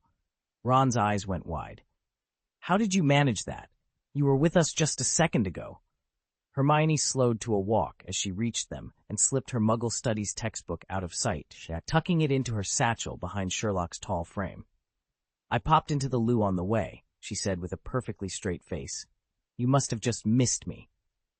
Harry and Ron exchanged a glance, but under the lingering effects of the cheering charm, they were in no mood to argue. They merely smiled and followed Hermione on to lunch, none the wiser. As they tucked into warm slices of apple pie, Hermione, still basking in the mellow glow of her cheering charm, let her usual worries drift away. She leaned in close to Harry and Ron, voice soft but excited. "Flitwick hinted that our final exam will cover the cheering charm," she whispered. "At least that's one spell we can actually enjoy revising." Ron grunted around a mouthful of crust. "Sounds good to me," he mumbled, then promptly polished off the rest of his slice. By the time they cleared their plates, the charm's sunny influence was already beginning to fade. "And there's more," Ron added, brushing crumbs from his robes. "Divination's finally going ahead without any dramatic interruptions. Sherlock can come to class with us." Harry's face lit up. He'd grown tired of Professor Trelawney's doom-laden forecasts, especially her repeated warning of a massive black dog stalking him. More than once he'd been tempted to shout, "It's just Sirius, my godfather. He'd never hurt me." But each time he'd bitten his tongue. Now, with Sherlock in the room, Trelawney seemed oddly reluctant to indulge her darkest visions. Together, the three friends rose from the table, feeling lighter than they had in days, cheered not just by pie or magic, but by the promise of a calmer afternoon in divination. When the four of them clambered up the narrow ladder into the dim, stuffy attic, they discovered an unexpected sight. On each small wooden table sat a crystal ball, softly glowing and swirling with pearly white mist. "I thought we didn't start crystal ball lessons until next semester," Ron muttered, his eyes darting around as if expecting Professor Trelawney to leap out at any moment. She'd pulled stunts like this before. Harry grinned. "At least we're finally done with palmistry." Ron rolled his eyes. "Good riddance. Every time she looks at my hand, she recoils like it's covered in tar." A hush fell over the room, then a soft, melodramatic voice drifted from the shadows. "Welcome, my dears." Professor Trelawney swept into view in her usual theatrical fashion, robes swirling around her. Despite the repetition, a few students still fell under her spell. Parvati Patil and Lavender Brown trembled with excitement, their faces ghostly in the crystal ball's milky glow. The two girls exchanged awed whispers, clutching their scarves as though bracing for reveille. Ion. Trelawney stepped to the center of the circle, hands raised over the glowing orbs. "Tonight," she intoned, voice quivering with portent, "we shall peer into the mists of fate itself." A hush rippled through the room as each student leaned forward, captivated by the promise of secrets yet unrevealed. "I've decided to introduce the crystal ball a bit earlier than planned." Professor Sybil Trelawney leaned back against the hearth, her misty eyes scanning the room. She let the silence grow before speaking in her usual slow, deliberate drawl. "The goddess of fortune has shown me that your June examinations will include this very orb of divination, and I intend to give you ample time to master it." The moment her words faded, a sharp snort echoed from the back of the classroom. Chapter 408, Someone Will Leave Us Forever. Hermione Granger, ever the studious one, suddenly let out a loud scoff, much to the surprise of everyone in the room. She didn't bother to lower her voice as she leaned toward Harry and Ron. "Humph. Goddess of destiny," she says. "What a miraculous prophecy. Who writes these exam questions?" "Oh, wait, she does." Harry and Ron bit their lips, struggling not to burst into laughter. Sherlock Holmes, seated a few rows over, glanced at Hermione with mild surprise. Then, As realization dawned, a flicker of recognition crossed his features. Today's lesson was going to shake her up, but could a single class make such a difference? He settled back in his seat, intent on watching the experiment unfold. At the front of the room, Professor Sybil Trelawney lingered in her customary cloud of shawls and shadows. Sherlock's trained eye caught the slight stiffening of her posture, an indication that she had indeed heard Hermione's irreverent remark. Yet Professor Trelawney said nothing about it. Instead, her voice took on that familiar, dreamy cadence. "Crystal gazing is a subject of immeasurable depth," she intoned, her eyes closing briefly as if to summon unseen forces. "When you first peer into the infinite expanse of the orb, do not be disheartened if nothing appears." She paused, letting the silence stretch long enough for anticipation to grow. Then, still half lost in her trance, she added softly, "The visions will come, if only you learn to look beyond the surface." As the students exchanged glances, Hermione folded her arms, skeptical but undeniably curious. Sherlock allowed himself a faint, knowing smile. Some transformations began with a single moment of doubt, one that could lead ultimately to a revelation none of them would ever forget. Professor Trelawney swept into the room, her robes rustling like distant thunder. "Today," she announced, "we shall begin by learning to relax the conscious mind and the outer eye, so that your inner eye and superconscious may awaken, and, should fortune favor you, some of you might even glimpse a vision before the hour is up." Sherlock frowned and exchanged a look with his three companions. "Has she always been this dramatic?" Harry gave a tired nod, shoulders slumping. Ron, meanwhile, couldn't suppress a snicker. He pressed his fist to his lips, his cheeks puffing out as he tried to muffle his laughter.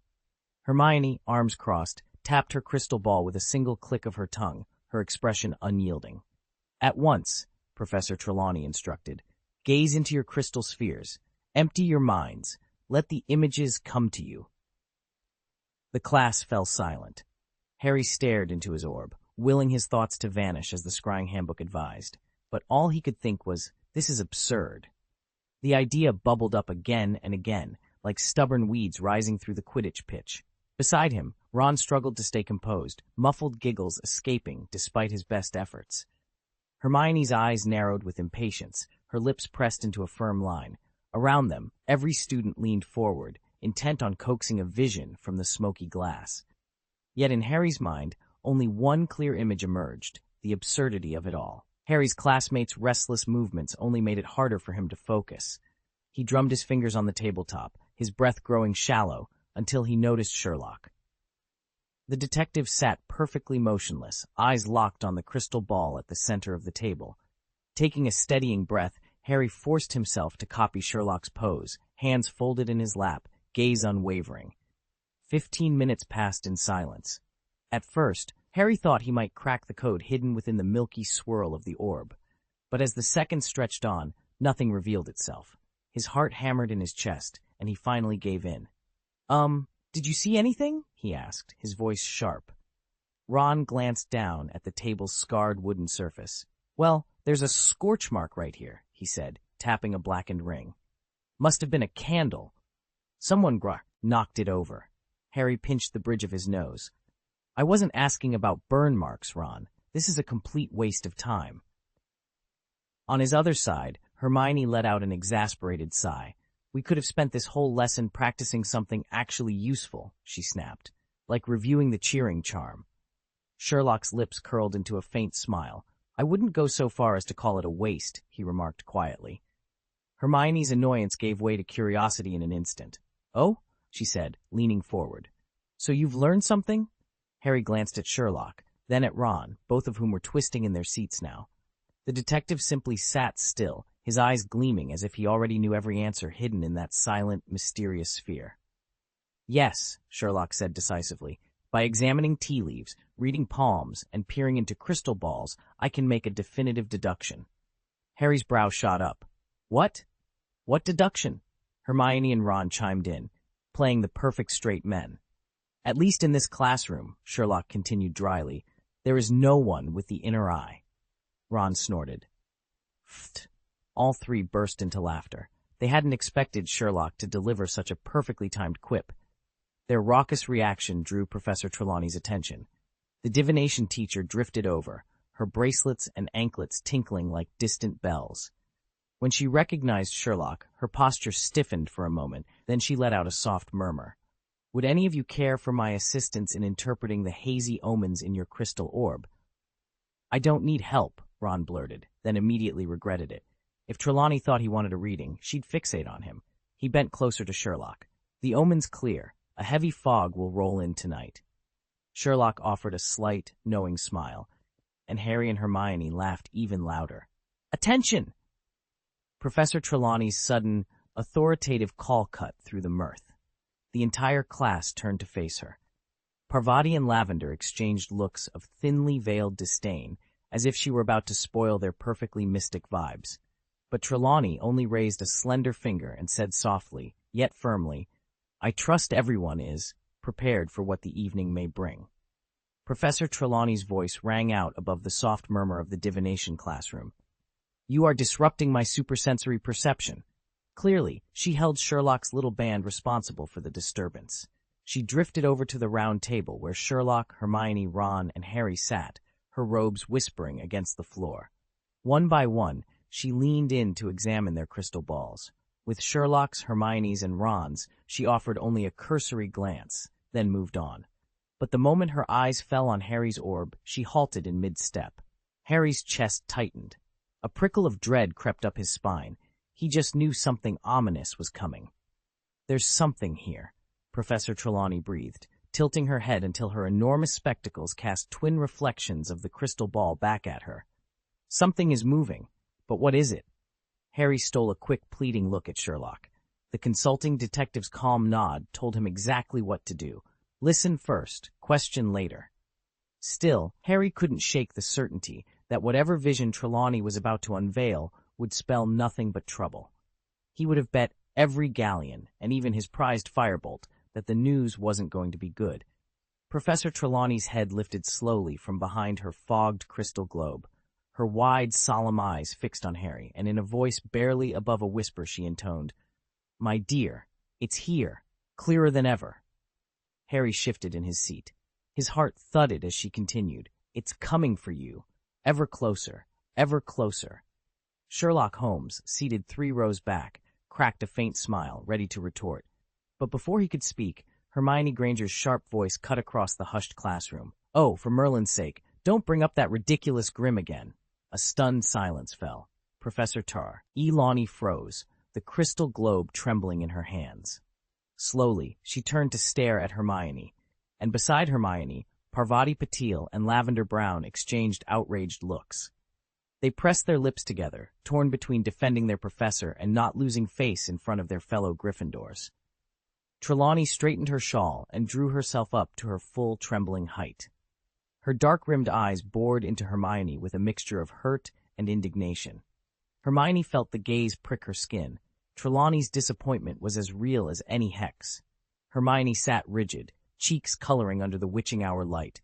Thick brown curls tumbled over her shoulders, framing large hazel eyes shadowed by worry, and yes, those front teeth that Lavender and Parvati teased her about so often. But today, none of it mattered. "Miss Granger," Trelawney said softly, her voice quavering, "it would be unwise to mock omens you do not understand." Hermione swallowed. Around them, the class held its breath. The crystal globe pulsed faintly, as though it, too, were watching and waiting. Strictly speaking, Hermione couldn't be called pretty, certainly not in the way Parvati Patil was, or even as solidly attractive as Lavender Brown. It wasn't that she lacked neat features so much as she simply didn't bother with them. Professor Trelawney fixed her gaze on Hermione and spoke in a slow, deliberate tone. "I'm afraid, my dear, that from the very first moment you set foot in my classroom, you've shown no talent for the noble art of divination. In fact, I can scarcely recall ever encountering a mind quite so mediocre or so hopeless." All at once, the classroom fell into an uneasy hush. Trelawney, who always dropped her voice around Sherlock and grew timid at his slightest frown, was positively venomous when addressing Hermione. But even that harshness paled in comparison to what happened next. "Fine." Hermione's voice rang out crisply. She stood so quickly her desk chair scraped against the floor, then shoved her copy of Unfogging the Future into her bag, hefted it onto her shoulder, and came perilously close to sending Harry sprawling off his seat. Fortunately, Harry's training with Sherlock had sharpened his reflexes, and he managed to leap aside just in time. Ron, bless him, was less fortunate. He ended up flat on his back, staring at the ceiling in a daze. Hermione snapped to her feet and fixed Professor Trelawney with a fierce look. "Fine. I'm dropping this course," she declared. The room went utterly silent. Before anyone could react, Hermione shot Sherlock one last icy glance, strode across the room to the trapdoor, kicked it open, and clattered down the ladder. The trapdoor slammed shut behind her, leaving only stunned faces in its wake. After several breathless seconds, Professor Trelawney let out a soft sigh. "She's gone." "Good," she murmured, then cast a wary glance at Sherlock. She rose unsteadily from her seat, wrapping her shawls around her shoulders as if to ward off a chill, or perhaps to remember something important she'd nearly forgotten about the Grim. Sherlock opened his mouth, but no words came.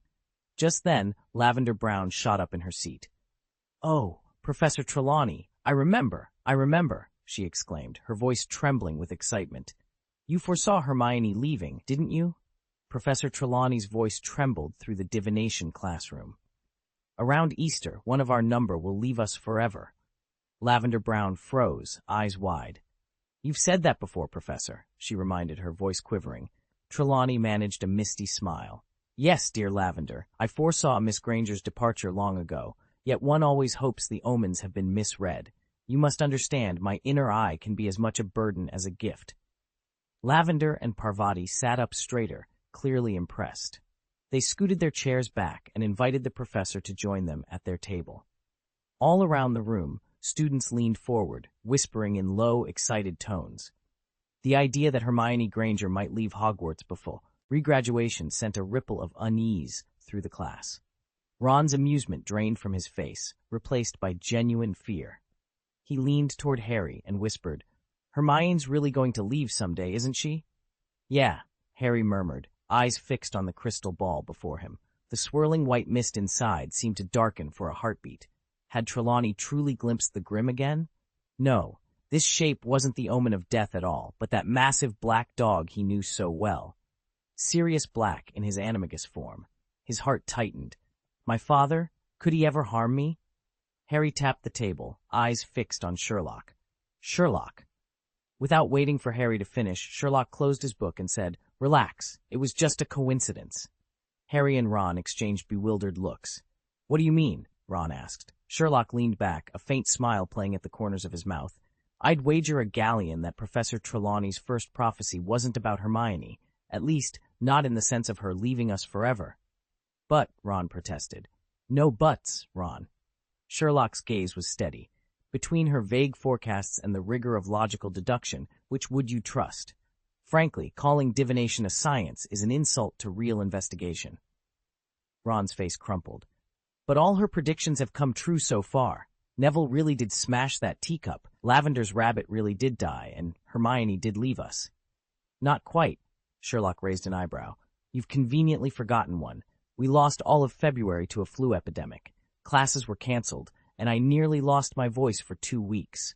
Ron stared, mouth agape. Sherlock chuckled softly. "Memory is a curious thing, my friend. Perhaps yours could use sharpening."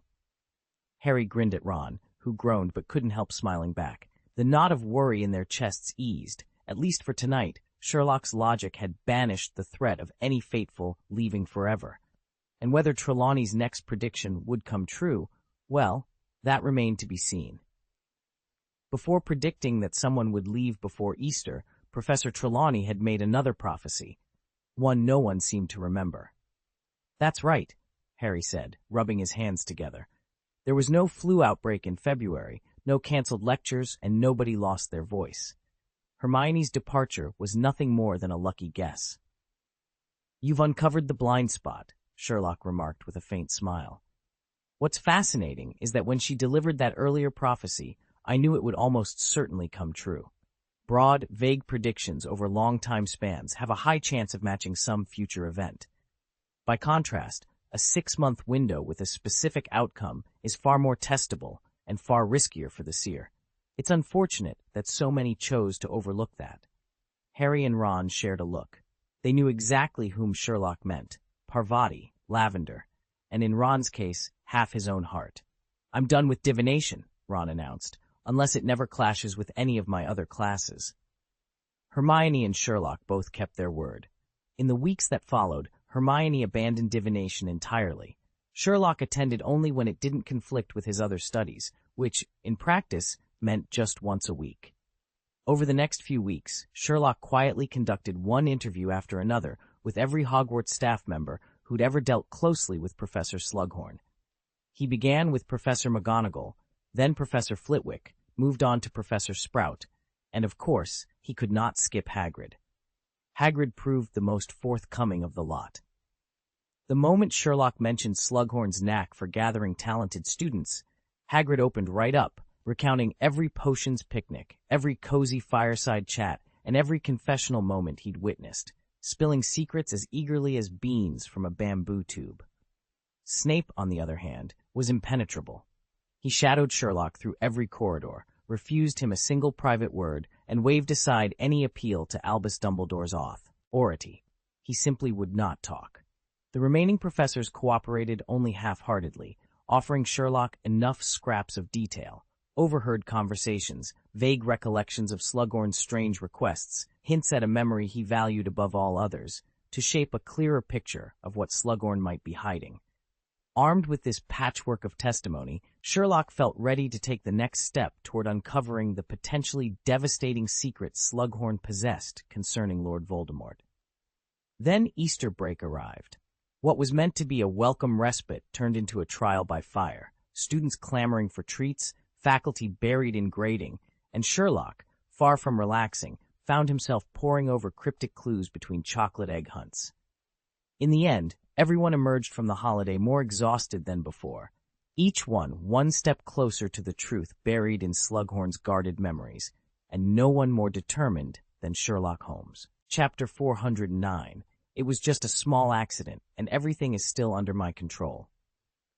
One blustery afternoon in the Gryffindor common room, Seamus Finnegan burst out, "The exams aren't for weeks. What on earth are they doing to us?" He was beyond exasperated. Never before had the third years endured such a relentless Easter break, a mountain of homework with no hope of going home. Even Neville Longbottom, usually so steady, was teetering on the edge of a breakdown. All around him, friends who'd always laughed off a spellwork assignment were now snapping under the pressure. Dean Thomas had even staged a full-on song, dance, and rap routine skewering the school's harsh treatment of its students, and received a roaring ovation for it. In a moment of reckless showmanship, Seamus flicked his wand to set off a single harmless firework, only to send everyone screaming and diving for cover. It was, by all accounts, just a small accident, but in that instant, the entire common room spun into chaos. That afternoon, word of Harry's escapade spread through the wizarding community like wildfire. Without any need for coordinated effort, half a dozen concerned aurors and ministry officials descended on him, confiscated his wand, and scolded him for his reckless behavior. Harry had been looking forward to spending the holidays at number 12 Grimmauld Place, but now he was stuck at Hogwarts and far busier than any other student. In addition to the usual mountain of holiday assignments, Coach Wood had ramped up Harry's training regimen yet again. Every single day was filled with drills, exercises, and strategy sessions. "Sleep? What's that?"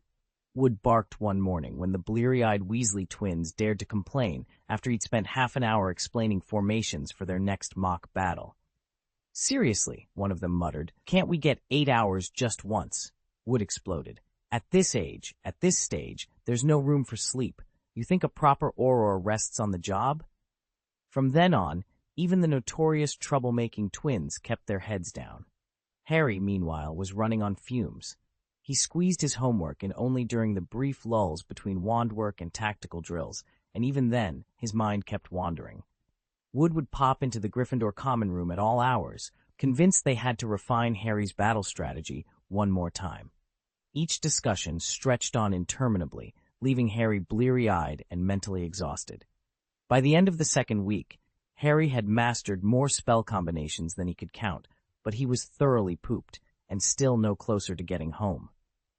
Harry could sympathize with Wood's tension. After all, he was just as obsessed with Quidditch. Now that the final two matches of the 1993-94 school year had been scheduled for after Easter term, it was no wonder the Slytherin captain was on edge. First, they would face Hufflepuff, then Gryffindor. Everything rode on those games. If Slytherin lost again, Wood would never see another cup. He was graduating as a seventh year. In truth, the opening fixture held almost no suspense. Everyone expected Hufflepuff to be soundly beaten. Cedric Diggory had tried a fresh lineup, but they still fell to Ravenclaw. Slytherin's own victory over Ravenclaw had been narrow, but it proved beyond doubt that they were the stronger team. As for Hufflepuff's earlier win against Gryffindor, it had been skewed by an unwelcome visitor, one of Professor Lupin's Dementors, which made the result hardly a fair measure of their true ability. With the cup on the line, Wood's nerves were perfectly understandable. With each point Slytherin racked up against Hufflepuff, Gryffindor's hopes of clinching the Quidditch Cup grew fainter. Apart from Harry, who was consumed by daily practice, no third year was busier than Hermione. Although she dropped divination before Easter, her course load remained crushing. Every night, she was the last to leave the common room.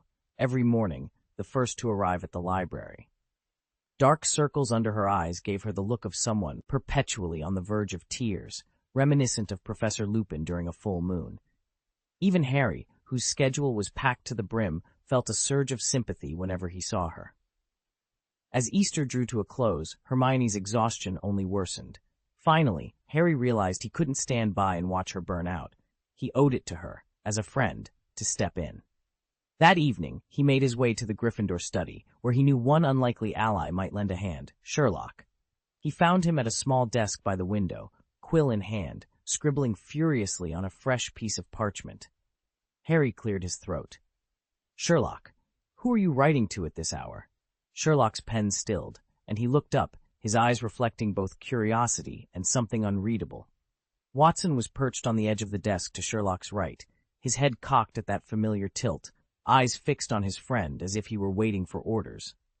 Harry, after spending so much time alongside Sherlock, had learned to sense rather than simply see what was unfolding. It was obvious. Sherlock was finishing a letter, and Watson stood ready to deliver it as soon as the final stroke of the quill was laid down. "Gemma," Sherlock said without once lifting his head from the parchment. Harry hesitated. "Oh, my dear Harry," Sherlock continued, setting his pen aside, "had you applied yourself a touch more, you would have deduced the recipient of this letter without any prompting." Harry ran a hand through his hair. "Right, of course. Gemma Farley, 7th year, grinding away at her NUTs. No wonder she's been scarce. She's swamped. It makes perfect sense that you two would correspond like this." Sherlock gave a faint nod. Watson, tail wagging ever so slightly, looked as pleased as a dog could appear. Harry sighed. "All right, I admit I was a bit careless." When he was dealing with Sherlock, Harry had long since learned to speak plainly. There was no point in dancing around the truth. Harry laid out every lingering fear he had about Hermione before finally asking, "Sherlock, you have to go talk to her. She trusts you more than anyone right now." He braced himself for the usual refusal. Over the past weeks, Sherlock had treated Hermione's struggles with an almost clinical detachment. Of course, he understood her predicament perfectly, better than anyone, but his attitude remained unchanged. He neither hovered over her in panic nor distanced himself out of discomfort. At Harry's request, Sherlock only paused for a fraction of a second, his quill suspended in midair, then resumed writing as though Harry's words had never crossed his mind. When the parchment was complete, Sherlock calmly tied it to Watson's collar, offered the dog a gentle pat, and watched him trot away, all without so much as acknowledging Harry's plea. Harry sighed. If Sherlock insisted this was Hermione's choice to make, just as he had before, Harry would have no option but to steel himself and try to convince her on his own. Ron had already tried to talk Hermione out of it at the start of the Easter holiday, but she'd made it perfectly clear she knew what she was doing. Harry figured that if he stepped in again, she might at least be polite, but getting her to back down was hopeless. He was, therefore, astonished when Sherlock finally looked up from the blackboard and said to him, "All right." "Thank goodness," Harry whispered, relief flooding him. Sherlock stood and strode toward Hermione, who was buried beneath a teetering pile of textbooks. Harry let out a long sigh. Turning to Ron, he muttered, "Now we can stop worrying about Hermione." "Save your worries for yourself," Ron replied with a wry grin, tilting his head toward the portrait hole. "Your beloved captain is back." Harry's stomach twisted as he looked toward the entrance. A broad-shouldered figure filled the doorway of the common room. The captain, back for another round. Harry's mouth fell open. "Oh, Merlin," Ron merely shrugged. "Guess you're up next." He shot a quick glance at Harry, then looked to the other side. Sherlock. Kay was already standing in front of Hermione, leaning down to speak quietly to her. The tension in the room crackled. This Easter break was far from over. "Don't speak to me. I don't have time right now." "Oh." Hermione's scowl faltered as she felt the light before her dim. She looked up and found Sherlock standing in her path. Surprise flickered in her eyes. She scanned the corridor, then leaned in and whispered, "What's going on?" Hermione's relationship with Sherlock had always been unusual.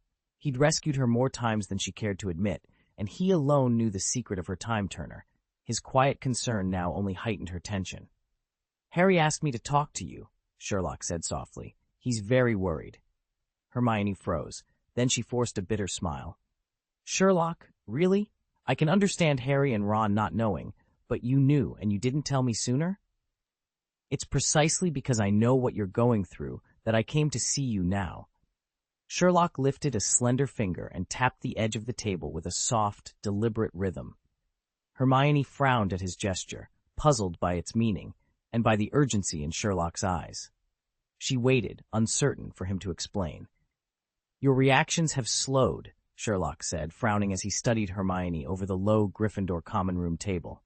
"I'm fine," Hermione protested, though her voice lacked conviction. "I was just tired." "It's more than that," he cut in. 3 days ago, you didn't show up for arithmancy." Hermione's cheeks flared red. "You were standing outside that day. I thought you didn't notice." "I notice everything," Sherlock replied quietly, "and your cycle came a week early." "Shh!" Hermione yelped, clamping her hand over his mouth. Her face glowed as brightly as any Weasley's hair. "Sherlock, you can't seriously believe." "Is it so far-fetched?" he murmured, his eyes never leaving hers. "It's a simple deduction from your physical state, and—" "Please," Hermione interrupted, glancing at the students now staring their way. She stood abruptly. "This isn't the place to talk. Let's move somewhere private." Sherlock nodded and rose. "Agreed." As the pair slipped out of the common room, Harry, who'd been brooding over Wood's teasing, felt a rush of relief. Of course it was Sherlock who would take action first. Hermione fell into step beside him as they left the Gryffindor common room. "Where are we headed? Back to that empty fourth-floor classroom?" she asked. Sherlock glanced at her with a half-smile. "Not this time." They wove through corridors and climbed winding stairs until they reached the seldom-visited 8th floor. Here, torches cast long shadows over a faded tapestry showing Barnaby the Barmy attempting to teach trolls ballet. Sherlock stopped, and Hermione couldn't hide her surprise. "You want to meet me here?" she said, looking around the deserted hallway. "This place is hardly more inviting than an empty classroom." Sherlock folded his arms. "We're waiting for someone." "Waiting for someone?" Hermione echoed, surprised.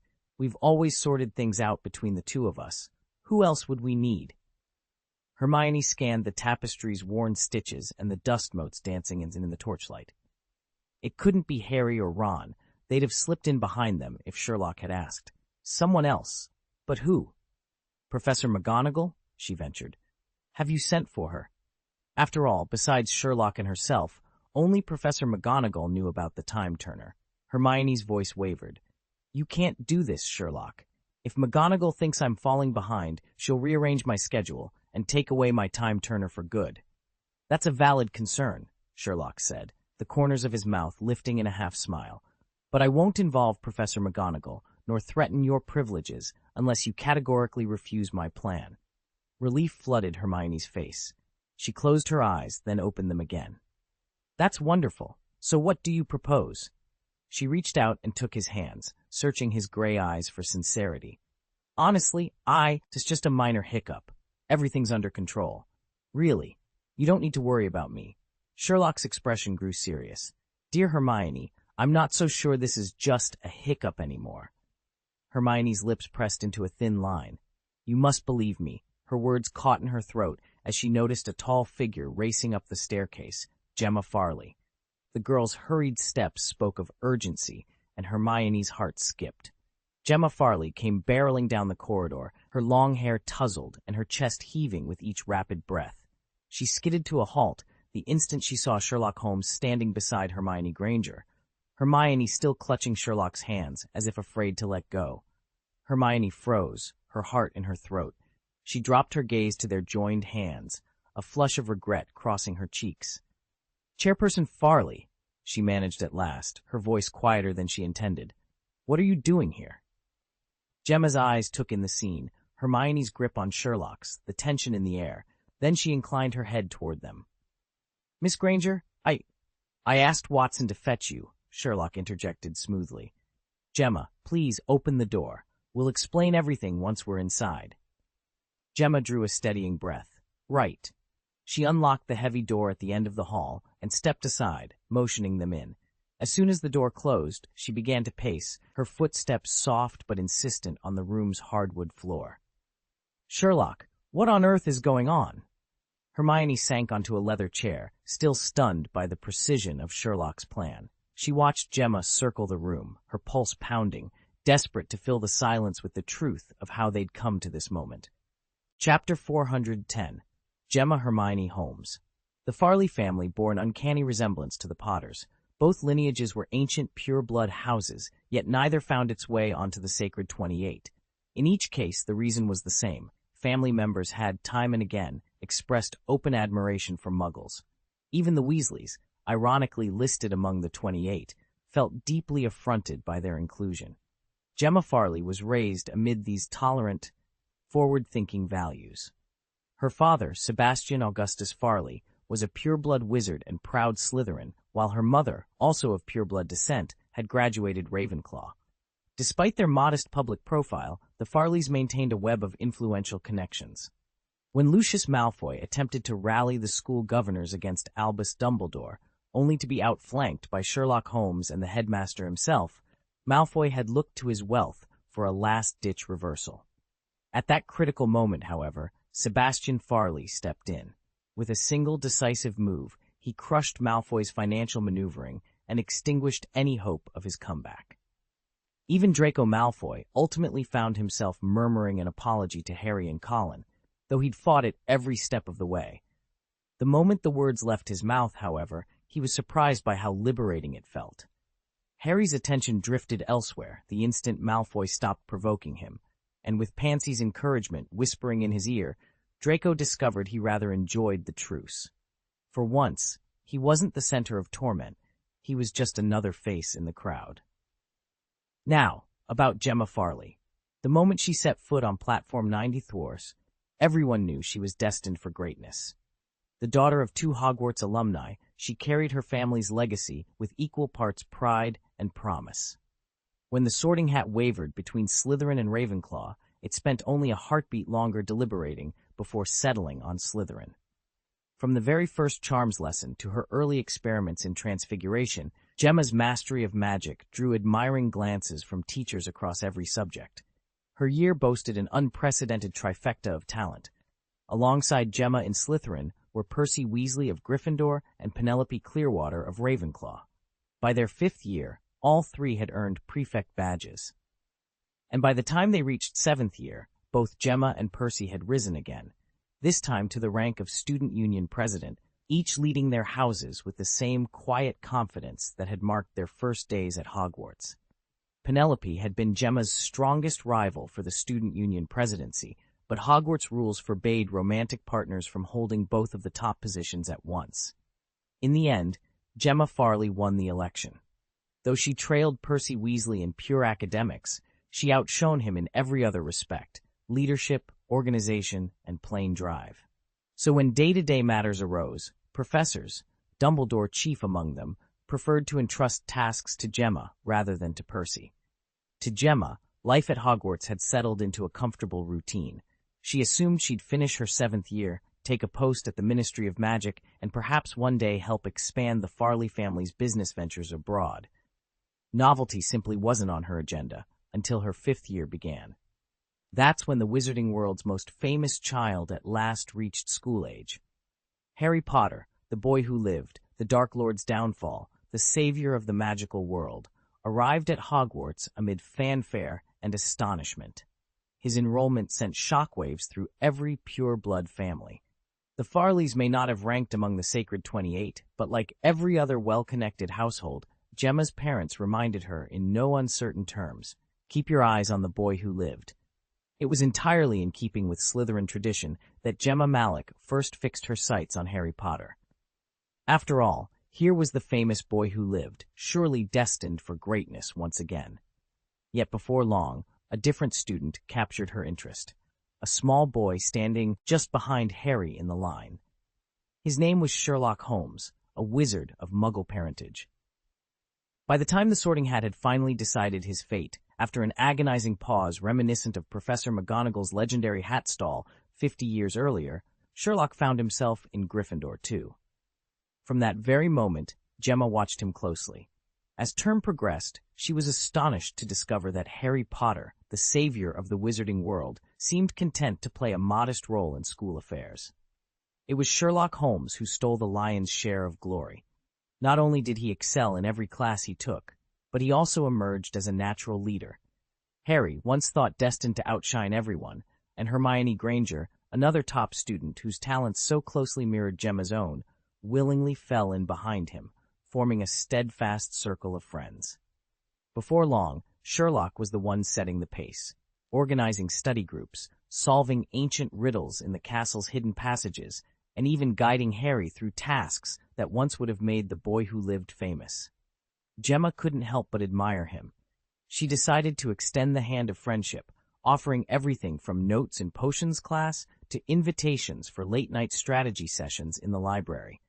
To her delight, Sherlock responded in kind, and over the months they forged a genuine bond.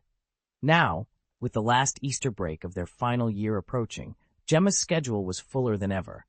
While her classmates enjoyed feasts and games, she devoted herself entirely to preparing for the NEWTs. But even as she burned the midnight oil, she knew she wasn't alone. Sherlock and Harry would be by her side, just as she would be by theirs. Together, they would face whatever challenges lay ahead, true friends to the end. Gemma's days were relentlessly booked. Between looming exams and the constant demands of her duties as student union president, she barely had a moment to spare. As a result, despite roaming the same ancient castle corridors, she and Sherlock had not managed a single in-person meeting this term. Yet their friendship never faltered. Thanks to Owlpost, they remained in almost daily contact, each letter more eagerly anticipated than the last. Gemma would recount the latest happenings in the Great Hall or on the Quidditch pitch, while Sherlock shared updates on his clandestine Horcrux hunt and his probing conversations with Professor Slughorn. Fully appreciating the gravity and the secrecy of his mission, Gemma discreetly tapped her family's resources to enrich Sherlock's pool of information, so she was genuinely surprised when his most recent letter asked her to speak with Hermione Granger on his behalf. Sherlock had no idea how well Gemma understood Hermione's character, perhaps as well as he did himself. From the moment Hermione arrived at Hogwarts, her brilliance had shone like a beacon. Professors from every subject marveled at her insights. Classmates sought her counsel. And by the end of her first year, she'd already claimed the top academic prize, a distinction she had held unbroken ever since. Even more remarkable was Hermione's unwavering loyalty. In fact, she was the first, and, so far, only girl Sherlock had ever called a friend. Armed with this knowledge, Gemma folded her quill and sealed her parchment. She knew she was in a unique position to bring these two brilliant minds together, and she was more than ready to try. Gemma couldn't ignore it any longer. This was her final year at school. If she let things lie, she might as well hand Sherlock's attention straight over to Hermione. Outside these walls, a 3-year age gap barely registers. But within a school, it matters. Gemma knew that Penelope and Percy had kept their own relationship under wraps until their 6th year. Only now, in their last term, were they willing to go public. If even they had waited, perhaps she had no right to act any differently. Yet Gemma still hadn't pinned down her feelings for Sherlock. They were more than friends, yet fell short of lovers. What tormented her most was Sherlock's insistence that he did not need love. No one had ever penetrated his eccentric, analytical world the way she had hoped to. He joked, more than once, that affection was a distraction, something he had no use for. Every time he dismissed the idea of romance, Gemma's heart tightened a little more. And then came the letter from Watson. It arrived with surprising urgency. Sherlock needed her, right away, in the room of requirement. Gemma's breath caught. There was something in John's handwriting that brooked no delay. Without pausing to second-guess herself, Gemma slipped through the corridors, her robes brushing the stone floors, determined that this time she would not refuse Sherlock. In that secret chamber, hidden behind the tapestry of a drunken night, everything might change. Gemma told herself she had one chance left. If she truly cared for Sherlock, she would step forward now, or lose her chance forever. Gemma felt only a faint stir of doubt. Hermione's turmoil was far greater. In Hermione's mind, if Sherlock really wanted to alert Professor McGonagall, it still spoke to his concern for the professor. But why involve Gemma Farley? A loud, insistent voice in Hermione's head urged her to slip away at once. The time-turner was their secret. How could Sherlock possibly share it with anyone else? Especially Gemma. Even if he believed it was for Gemma's own good, he simply couldn't. Hermione was about to turn and leave when a sudden clarity stopped her. Reason, and her deep, unshakable faith in Sherlock, told her to stay. Yes, he could be arrogant, obsessive, and brutally frank to the point of exasperation. Yet once he made a promise, he never wavered. And though he professed disdain for social niceties, his loyalty to those he called friends was absolute. With that in mind, Hermione squared her shoulders and resolved to trust him, at least for now. Once her sharp mind re-engaged, Hermione forced herself to calm down. Sherlock would never reveal the time-turner to Gemma. At worst, he'd claim mental fatigue from his coursework. After all, he had rescued her more than once. How could she doubt him? Yet as Gemma's footsteps faded down the corridor, a nagging thought wormed its way into Hermione's heart. If she let this moment pass, she would regret it forever. Steeling herself, Hermione inhaled deeply, pushed aside her misgivings, and spoke up. Communication was essential. Sherlock, oblivious to the inner turmoil swirling between the two girls, met her gaze and answered her question matter-of-factly. Gemma has been enrolled in every course since her 3rd year, and by her 5th year, had earned 12 certificates. She's adept at balancing the demands of multiple classes. You even asked for her advice on the train last time. I've been worried about you lately, Sherlock said softly. That's why I asked President Gemma to help. Hermione managed a small, grateful smile. President Gemma has certainly inspired me, she admitted, but my situation is different now. She took a steadying breath. I don't know what Hogwarts was thinking when they planned this year's electives. In past years, 3rd-year students never faced such a brutal schedule. Even if 2 classes overlapped, it wasn't this relentless. It feels like they deliberately arranged it so no one could attend everything. Sherlock arched an eyebrow. Well, Harry and I could always sign up for every course and skip the actual lessons, relying on the textbooks and our own study time. Hermione shook her head emphatically. That's not an option for me. Professor lectures are irreplaceable. I learn best in the classroom, where I can ask questions and follow the discussion. Besides, you know how I am. If I sit an exam, I insist on earning an O. I can't accept anything less. She paused, recalling the weight of McGonagall's decision. That's why I'm convinced Professor McGonagall agreed to get me a time-turner. She must know how far I'll push myself and how much I need every precious hour. This is exactly why I insisted I'm not like Gemma. Hermione's voice was firm until Sherlock shook his head. No, at the core, you're the same. Before she could respond, Gemma raised her hand. Enough. The single word echoed softly, and to Hermione's astonishment, a smooth wooden door slid into view on the wall opposite the tapestry. Hermione stared at the door as if it were a dream. Her heart raced. What is happening? She knew this door had to be tied to Gemma's earlier display of power. Yet Hogwarts, a history made no mention of such magic outside of the Chamber of Secrets. Never before had Hermione encountered anything like it. And worse, This secret passage was known only to Sherlock and Gemma. It seemed there were things even Sherlock hadn't shared with her. "Let's go in," Sherlock said, cutting off Hermione's question. With decisive steps, he pushed open the door and disappeared into the darkness beyond. Hermione exchanged a worried glance with Gemma, but before she could speak, she followed after him, her robes brushing the cold stone threshold. As Sherlock had predicted, the room of requirement looked exactly as it had on his last visit with Gemma. It remained a warm, tranquil haven, its centerpiece a stone hearth where bright flames danced. Every detail, from the red velvet drapes that lined the walls to the heavy bookshelves crammed with countless volumes, was unchanged. The only new addition was a third sofa now arranged around the low tea table. "Go on in, Miss Granger," Gemma urged, stepping aside and motioning for Hermione to enter first. Hermione hesitated, exchanging a searching glance with Gemma, then followed Sherlock through the doorway. The instant she set foot inside, she stopped cold.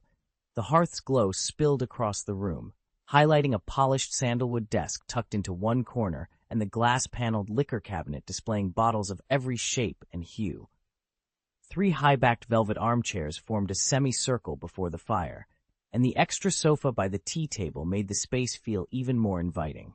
Despite its grandeur, the room exuded an almost domestic warmth, as though it had been waiting for them.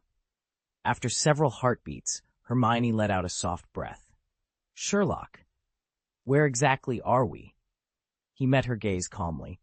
"The room of requirement," he answered. "It shows itself only to those who truly need it." "The way to enter is simple," Gemma began, her eyes lighting up with excitement. "Picture the room you need in your mind, then walk its exact path back and forth 3 times. In that moment, Hermione's eyes widened as realization struck. She glanced at Gemma. "You taught Sherlock this trick, didn't you, President Gemma?" Gemma nodded, her smile widening. "Yes, consider it my Christmas present to him." She leaned forward and recounted, in carefully measured detail, how she had first stumbled upon the secret of the room of requirement. As Hermione listened, a strange flutter of emotions filled her chest, curiosity, surprise, and something she couldn't quite name. Before Hermione could sort through her thoughts, Sherlock waved a hand toward the sofa. "Sit, please." Hermione hesitated only for a heartbeat, then took the offered seat. Sherlock settled beside her and folded his long legs, turning to face her with that deceptively gentle expression he reserved for private consultations. "Now," he said, "let us address your predicament, my dear Hermione." At his words, Hermione felt her cheeks warm. She recalled their last conversation in the common room, how closely they had stood, how intently he had listened to her fears. She tried to steady her breath as she met his gaze, reminding herself that, despite everything, this was simply a discussion about magic, or so she told herself. Chapter 4:11. Sherlock, it's not your turn yet. Hermione had only asked to change locations, so she and Sherlock could discuss her time turner and her class load in private. There was no way she could talk about her period in the Great Hall or the courtyard without blushing herself into oblivion. But she hadn't counted on 2 things: the room of requirement's uncanny ability to transform itself, and the fact that the only other person summoned was President Gemma. Once inside, Hermione admitted to herself that the room of requirement truly was the perfect hiding place. Its walls had already stocked snacks, cushions, even parchment and quills. Yet as useful as it was, she'd never meant to invite anyone else. Especially Gemma, the very president she'd confided in when she first discovered the room's secret. Even if he had amassed a dozen academic awards in his 5th year, that didn't change her predicament. "Sherlock," she said, facing him across the softly glowing interior, "you know perfectly well my situation isn't the same as Gemma's."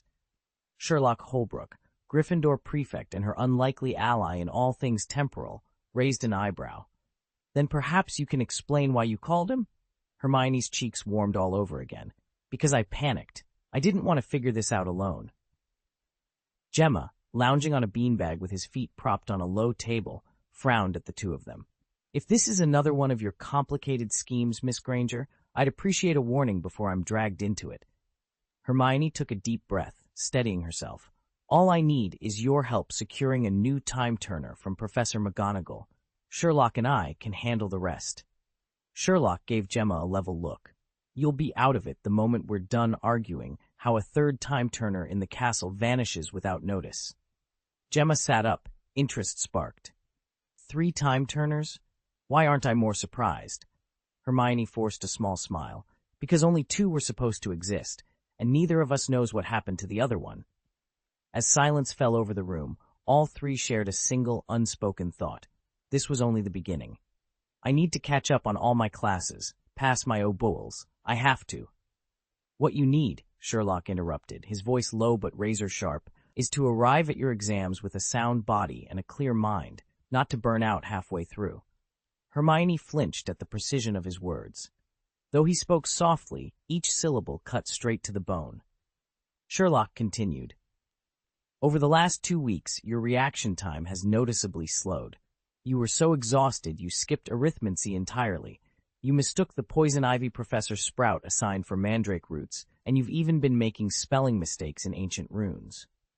He paused, unblinking. These aren't isolated slip-ups. They're classic signs of mental overload, and you're surviving on only a few hours of sleep each night. Hermione stared at him, astonishment warring with guilt. She hadn't realized he'd noticed every misstep. Despite the reproach in his tone, she felt a warm flicker of gratitude instead of anger. Nearby, President Gemma watched the exchange with a knowing smile. When Sherlock had enlisted her help, she'd understood at once how deeply he cared for Hermione. Sherlock's concern for Hermione ran deeper than she had ever imagined. Hermione, I didn't, she began, ready to protest, but he cut her off. You're carrying far too much on your shoulders. You've already exceeded your body's capacity. The rapid decline in your health is undeniable proof. If you keep this up, you'll start aging faster than your years. His voice was calm and clinical, his gray eyes so steady that Hermione couldn't meet them. She realized with a sinking heart that Sherlock had never mentioned the time-turner in his letter to Professor Gemma. He'd simply asked for the professor's help in convincing Hermione to slow down. Neither Harry, who had pleaded with Sherlock to intervene, nor Hermione herself had grasped the full severity of the situation. The true danger lay in the time-turner. To Hermione it offered extra hours she could never otherwise reclaim, but its hidden cost was far greater than twice the usual drain on her energy. She was still too young to understand that every gift fate bestows carries a hidden price. With each extra hour Hermione used the time-turner, it was quietly adding to her true biological age. According to Sherlock's careful calculations, from the moment she first wound the hourglass until now, Hermione's body had aged at least 4 to 6 months beyond her official birth date. Even though she limited herself to using the time-turner only to slip back and catch overlapping lessons, Sherlock saw its lurking dangers. If time could truly be called a form of magic, he maintained, it was far more perilous than any transfiguration spell. He remembered well their meeting in Hogsmeade, learning, to his astonishment, that Hermione had managed to sit in 3 classes at once. Without hesitation, he confronted her. Time is a capricious force, he warned. A butterfly in South America might flap its wings and set off a tornado in Texas. Chaos theory becomes all the more unsettling when you mix it with a time-turner. Even the tiniest change can ripple outward, altering the course of events in ways no one can predict.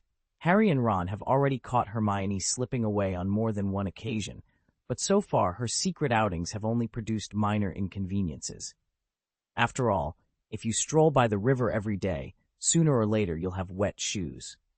Yet even someone of Sherlock's genius can't guarantee that Hermione's casual time-hopping won't trigger a major disruption. He pointed out one simple example.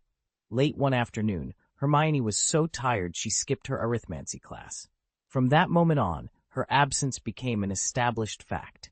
Every student who attended still insists she wasn't there.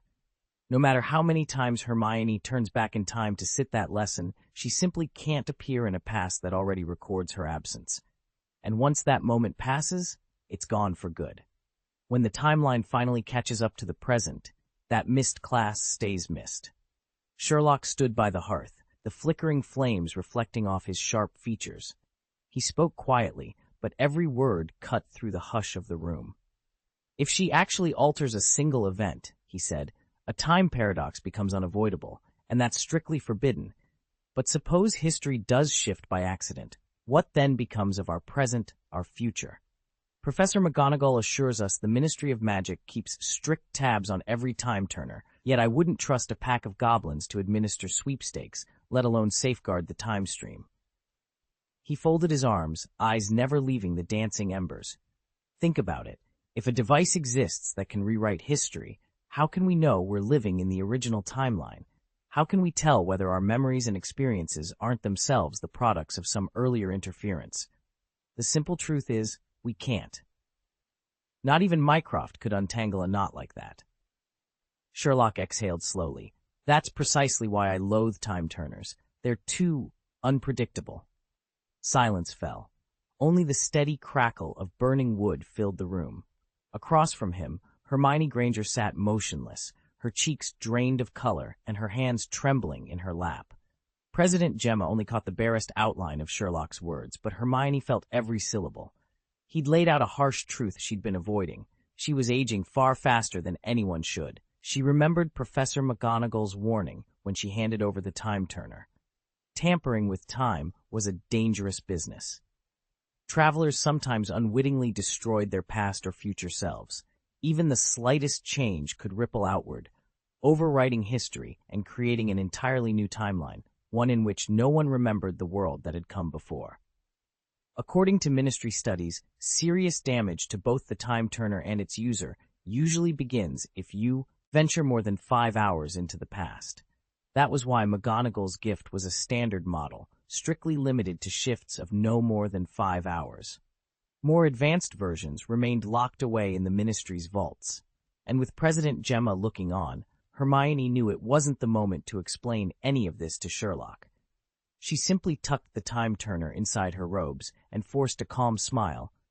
Even as her mind raced with possibilities and dangers she could no longer ignore. Hermione's gaze locked onto Sherlock's, a storm of defiance, hurt, and awe swirling in her eyes. She stood a little taller, chin up, determined not to look like the wide-eyed bookworm he'd rescued. She didn't want pity, she wanted respect. Last term, she'd walked away from divination, partly because she thought Professor Trelawney's prophecies were nonsense, and partly because she'd followed Sherlock's sensible advice to lighten her load. And yet, even without divination on her schedule, she'd been crushed by the extra coursework, 2 more classes than most students, and watched her confidence slip through her fingers. She hated feeling helpless. 2 extra lessons shouldn't have been insurmountable. Why had she faltered? Was she really that incapable?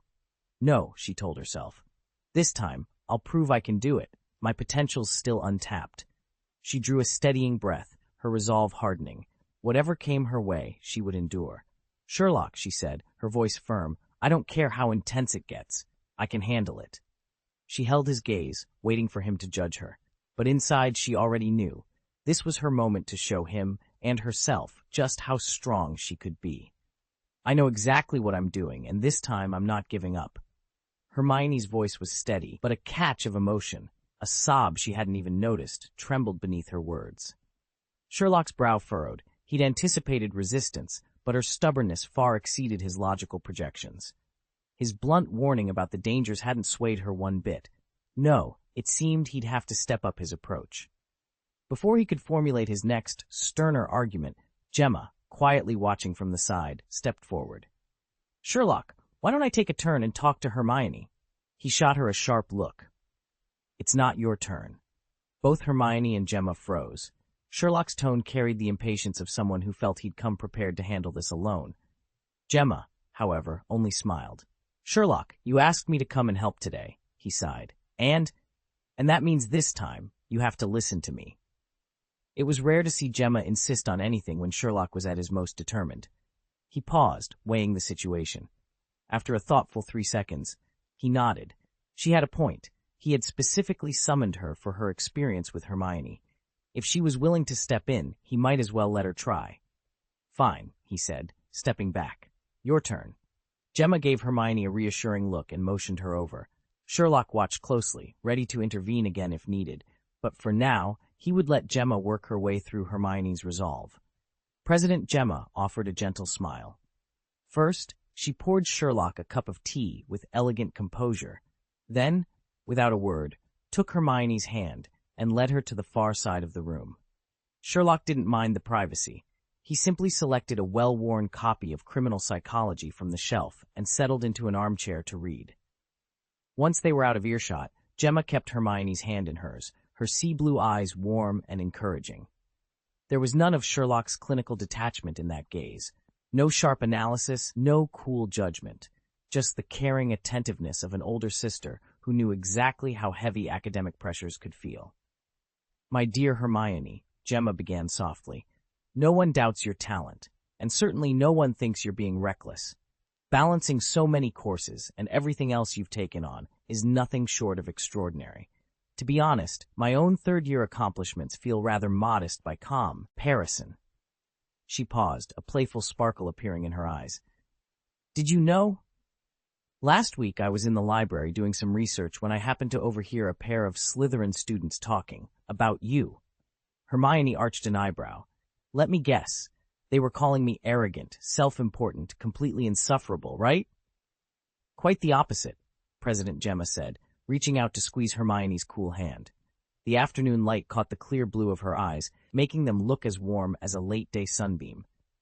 "They said, that Granger from Gryffindor, Muggle-born though she is practically a walking encyclopedia. She signed up for every class she can and still finishes at the top of her year. Since her very first term, she hasn't been stumped by a single problem, and she holds her own just as well as Gryffindor's so-called Lion King of Wisdom." Gemma's tone was soft, but filled with genuine admiration. Hermione stared at her in stunned silence before she finally found her voice. "President Gemma, are you sure?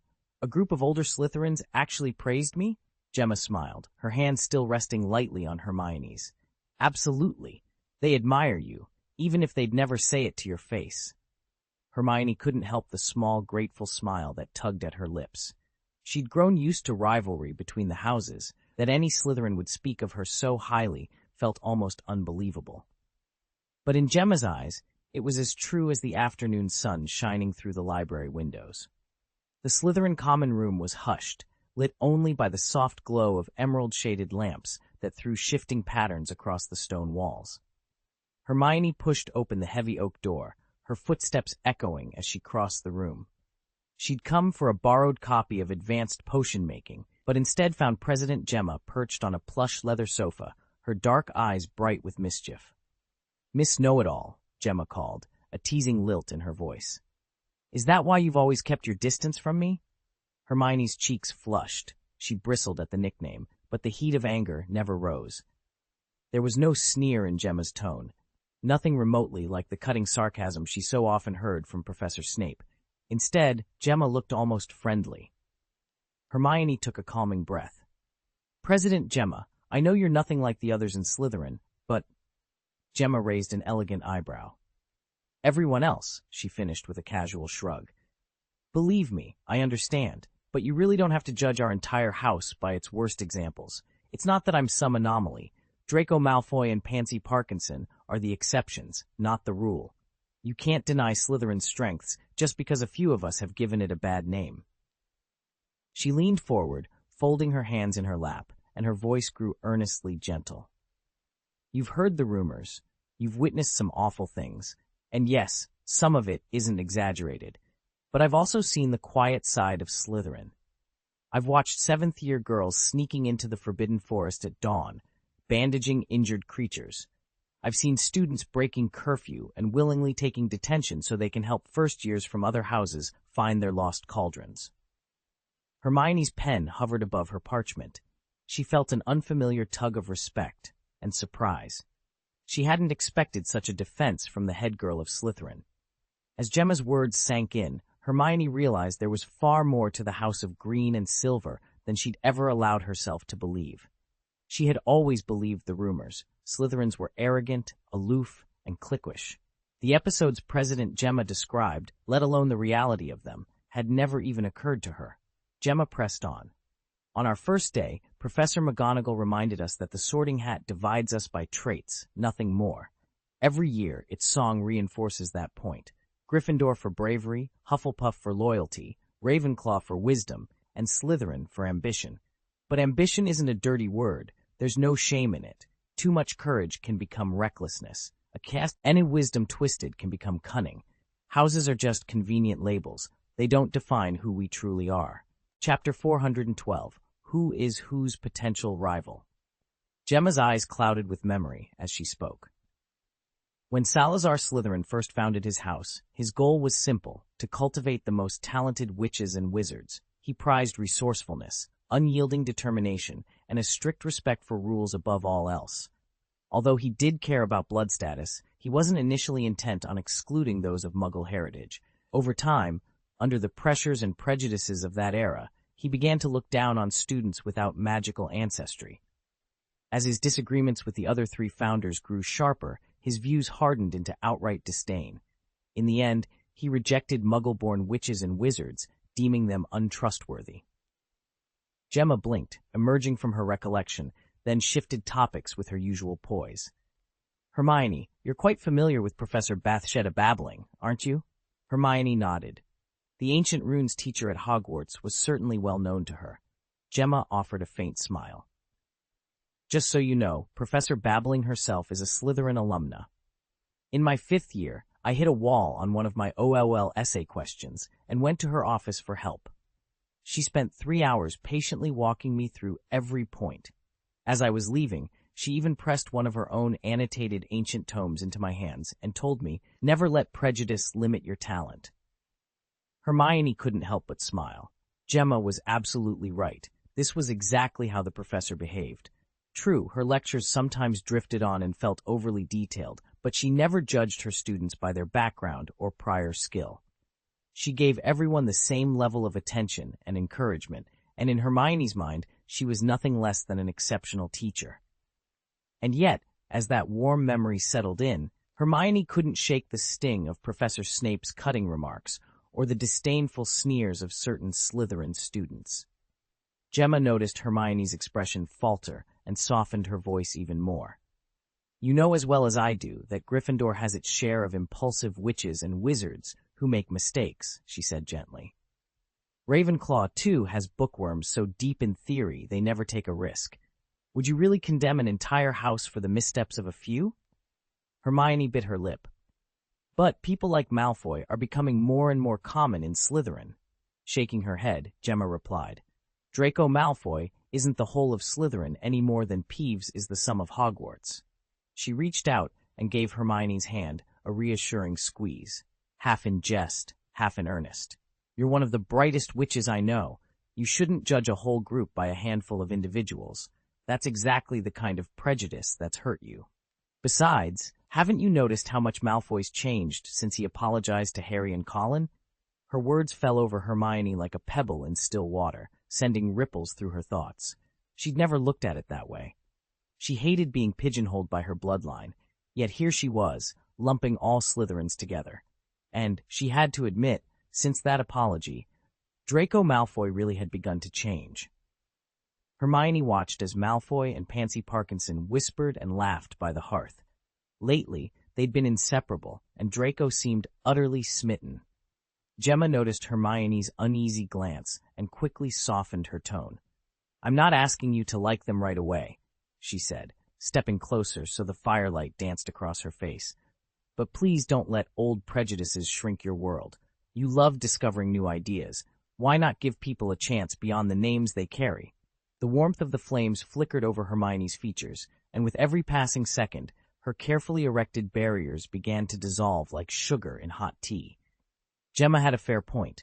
Still, Hermione's own experiences, and the scars they left, couldn't be dismissed so easily.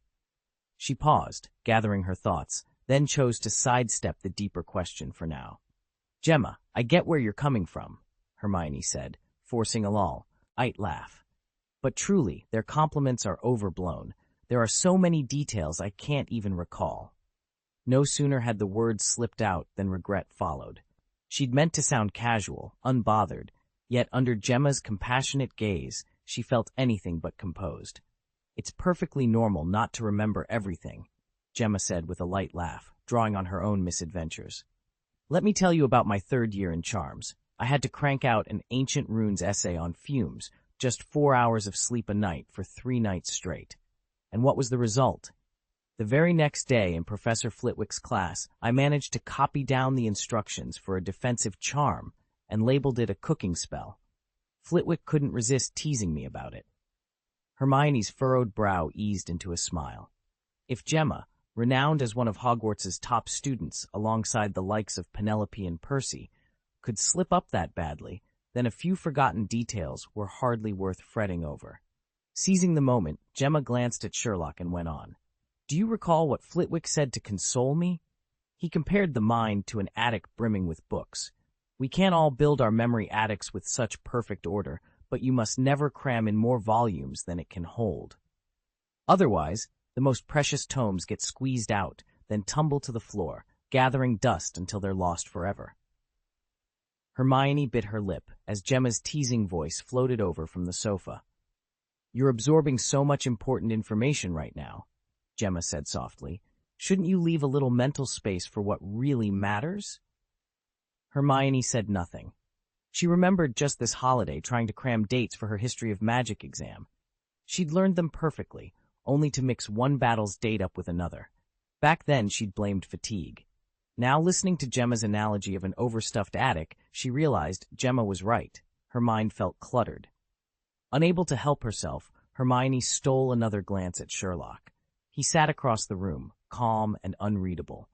Icy precision in every gesture, she thought. You know, she murmured, when he speaks, it's like he's working out an equation, flawlessly accurate, but completely without warmth. Gemma leaned closer, lowering her voice to a conspiratorial whisper that made Hermione's chest tighten as if they were sharing a delicious secret. He actually said that because he's worried you'll burn yourself out, Gemma revealed. Which makes me wonder, why do you think he came looking for me in the first place? Hermione opened her mouth, but Gemma answered before she could speak. When Sherlock faces a tangled case, Gemma said, her eyes bright, he becomes absolutely relentless. He clears away every layer of confusion until there's nothing left but the culprit, no corners for them to hide in. But when it comes to a proud, stubborn girl, Sherlock knows only one approach, direct confrontation. And you, Hermione, are exactly the same. Once you make up your mind, not even 8 oxen could drag you back. At the mention of Sherlock's name, Hermione felt her cheeks warm. A tender glow spread through her chest. She knew how rarely Sherlock lied, so his concern for her had to be genuine. Still, she protested softly. I don't want to give up. She lifted her eyes to Gemma, resolve shining in her gaze. Charms is crucial. I've already dropped divination. I can't afford to drop another subject. I'm afraid I won't keep up. She broke off, searching for the right words, with everyone else's pace. Gemma tilted her head. Tell me honestly, Hermione, are you worried about falling behind the class or about not keeping up with his pace? Hermione blinked at the blunt question. She hadn't expected Gemma to cut straight to the heart of the matter. Words caught in her throat. Of course she'd thought about Sherlock long ago, but admitting it out loud felt different. Then Gemma did something entirely unexpected. She reached out, ruffling Hermione's hair in a teasing gesture. Hermione's eyes flew wide. Wait, were they real? Lie that close already? A rush of warmth and surprise swept through her as Gemma smiled. In that moment, Hermione realized how tangled her feelings had become, and how much she cared about keeping up, not just with her classmates, but with the one person who mattered most. Gemma moved with the delicacy of someone handling fragile feathers. She leaned forward, voice soft and steady as she addressed Hermione. Dearest Hermione, true excellence isn't about refusing to give anything up. It's about selecting the few paths that suit you best, and then walking them with unwavering resolve. No star in the night sky dims simply because another shines a little less brightly. On the contrary, the ones that strain to outshine everything else are often the first to burn out. There's something I've never told him. She cast a quick glance toward Sherlock, paused, and then slipped a pale yellow lemon drop from her pocket. Placing it gently into Hermione's hand, she continued. In my 3rd year, I was right where you are now. Every missed lesson felt like a personal failure. My schedule back then was actually more balanced than yours, but I didn't have your gift for keeping pace, so I was perpetually exhausted. It wasn't until Professor McGonagall found me, collapsed from fatigue in the corridor, that she stopped me and said, You mustn't let tiredness become your prison. That was the first time I learned how to take care of myself, rather than letting my own ambitions consume me. Later, I made up my mind to drop one of my extracurricular study groups. Gemma paused deliberately, and when Hermione looked up at her inquiringly, she smiled before continuing. It turned out that once I quit the Transfiguration study group, I was able to practice on my own far more effectively, and my notes have never been neater. Hermione sat quietly, clutching the cool, hard candy. The wrapper crinkled softly in her fingers, and the faint scent of lemon drifted up to her nose. Gemma's words felt like warm water trickling into her taut nerves. She hadn't never considered giving up before, but even the idea of surrender sounded painful to her. Looking into Gemma's calm, unwavering gaze, something clicked. This wasn't surrender. It was a smarter form of persistence. What you're really lacking, Gemma said gently, isn't time, it's balance. Think of yourself like a spring. If you stretch it too tight for too long, it loses its bounce. But give it a little rest, and it will jump higher than ever. If you keep straining yourself just to stay close to him, you'll only push him further away. Hermione studied the candy in her palm, turning it slowly as the lemon scent grew stronger. For the first time, the idea of letting go didn't seem like defeat. It felt like possibility. Hermione felt the tense defenses around her heart begin to crumble under Gemma's gentle yet persuasive words. Her stubborn pride still simmered beneath the surface, but fatigue had finally loosened the hold on her bottled-up resentment. Gemma hadn't attacked Hermione for being strong. Instead, she'd framed walking away as a higher-level strategy, a mark of true wisdom. More important, she'd challenged Hermione's unrelenting need to prove herself. Gemma was right. If Hermione truly wanted to live up to the life Sherlock had saved, she couldn't keep going like this. By throwing herself into her studies alone, she was only drifting farther from him and forfeiting any hope of balance. Hermione lingered on Gemma's calm, confident expression a moment longer, then shifted her gaze to Sherlock, who was still absorbed in his reading. Sensing her stare, he looked up, meeting her eyes. In that instant, Hermione saw a flicker of understanding in his steel-gray gaze. Hermione's tightly clenched fists slowly relaxed. The obsession in her eyes receded like a departing tide, leaving only a quiet clarity and deep exhaustion. I'll think about it," she murmured. She finally looked up at Gemma, her stubborn gaze softened by a hint of warmth. "Thank you, Gemma." Gemma returned her smile, gentle as a new moon. "You've done more than enough, Hermione. You don't have to keep running yourself ragged." Hermione nodded, peeled back the foil wrapper, and popped the lemon candy into her mouth. The sour bite hit her immediately. Her eyes went wide in surprise. Gemma chuckled softly. As she watched Hermione's puckered expression, Gemma realized that although she'd been the one offering counsel, she'd needed it just as much herself. And yet, she hadn't expected that Hermione, by agreeing to Sherlock's late-night request to help their unlikely rival, would be the one to confirm her own deepest feelings. That generosity, that quiet affection behind it, had already transcended ordinary friendship. A mischievous sparkle lit Gemma's sea-blue eyes. "A very wise choice, Hermione." With that, she slipped an arm around Hermione's shoulders and led her toward the sofa. They all settled into their chairs at once. The firelight danced across the room, casting a warm glow on the three young witches and wizards, each lost in their own thoughts, yet somehow balanced in that shared stillness. Hermione at last felt some of her weight lift from her shoulders. The path forward lay clear to her now. Beside her, Gemma's gentle counsel had helped her not only soothe Hermione's worries, but also clarify her own emotions, her care for both friends surpassing any hint of jealousy. Sherlock quietly observed the two young women he cared for, grateful for their concern and touched by the compromise they'd each made on his behalf. In that silent moment, their deep friendship hinted at even richer, more intricate bonds to come. With one more person now in the secret of the Room of Requirement, the Easter holiday drew to a close under an unexpected calm. Back at Hogwarts, life resumed its usual rhythm, and yet there was something different in the air. The corridors felt lighter, the lessons less burdensome. Harry and Ron exchanged glances of surprise as they noticed Hermione's new ease. She was no longer buried under stacks of parchment and books, but practically glowing with quiet confidence. The tension of the past weeks had given way to something gentler, an unspoken promise that whatever lay ahead, they would face it together. Is Sherlock really that useful? Ron asked incredulously as we walked toward the Great Hall. I heard from Ernie Macmillan that Hermione's been missing Muggle studies quite a few times, he added, eyebrows raised. I would have loved to look into how Hermione managed to juggle so many commitments. Salem's hosting duties, Owl Post deadlines, Dumbledore's army meetings, but time was even scarcer now. Easter had come and gone in a blur, and the Quidditch pitch was abuzz with the aftermath of the Slytherin versus Hufflepuff match. Knowing they were trailing in the House Cup, Slytherin had taken a risky gamble when they built up a substantial point lead on the scoreboard. They simply refused to allow either seeker to catch the snitch. Draco Malfoy excelled in his role as the Slytherin chaser, harrying Cedric Diggory at every turn and keeping him from the elusive golden snitch. But Cedric was not to be underestimated.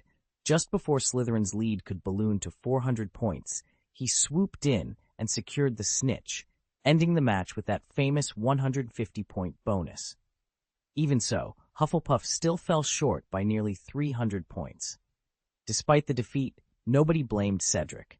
He'd fought valiantly from the first whistle, and prolonging the game any longer would only have widened Slytherin's advantage.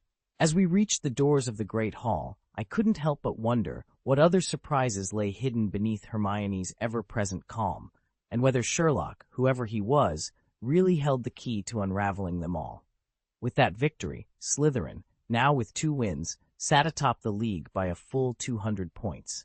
By this stage, even the little lions, no Sherlock or Hermione needed, could do the math for themselves. Chapter 413, Mad Retaliation. The 1993-94 Hogwarts Quidditch Cup came down to a single decisive match, and the outcome was already written in the stars. Ravenclaw and Hufflepuff, both stalling at 1 victory and 2 defeats, had been mathematically eliminated. The only trophy race left was between Slytherin, undefeated at 2-0, and Gryffindor, standing at 1-1. If Gryffindor fell to Slytherin again, the Green and Silver would complete a perfect 3-0 sweep and claim the cup outright. The other 3 houses, tied at 1-2, would then scramble for 2nd, 3rd, and 4th places that meant little once the champion was decided. But if Gryffindor could pull off an upset, both Gryffindor and Slytherin would finish the season at 2-1, forcing a final tiebreaker based on total points scored. No amount of number crunching by Sherlock Holmes, Hermione Granger, or even Cho Chang's statistical prowess could change the simple truth. Everything hung on this one match. Gryffindor faced an uphill battle. Not only did they have to beat Slytherin, now comfortably leading the league by 200 points, but they also needed to widen the margin to claim the Quidditch Cup.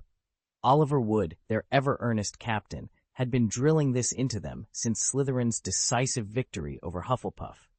As Harry and Ron strolled toward the pitch, deep in conversation about Hermione's latest research project, Oliver materialized at Harry's side, eyes gleaming with urgency. "Harry, listen," he said, lowering his voice. "You only catch the snitch if we're ahead by at least 50 points. If we win by less, Slytherin still takes the cup. Do you understand? 49 points ahead. Game over for us. 50 or more. You catch it, and we're champions." Harry raised his hands in mock surrender. "Got it, Oliver." He wasn't trying to be flippant. Oliver's warning had become a broken record. Harry could hear it in his dreams. Yet even without his captain's reminders, the pressure weighed on him. Slytherin's 200-point lead meant that Gryffindor's entire season rested on Harry's shoulders.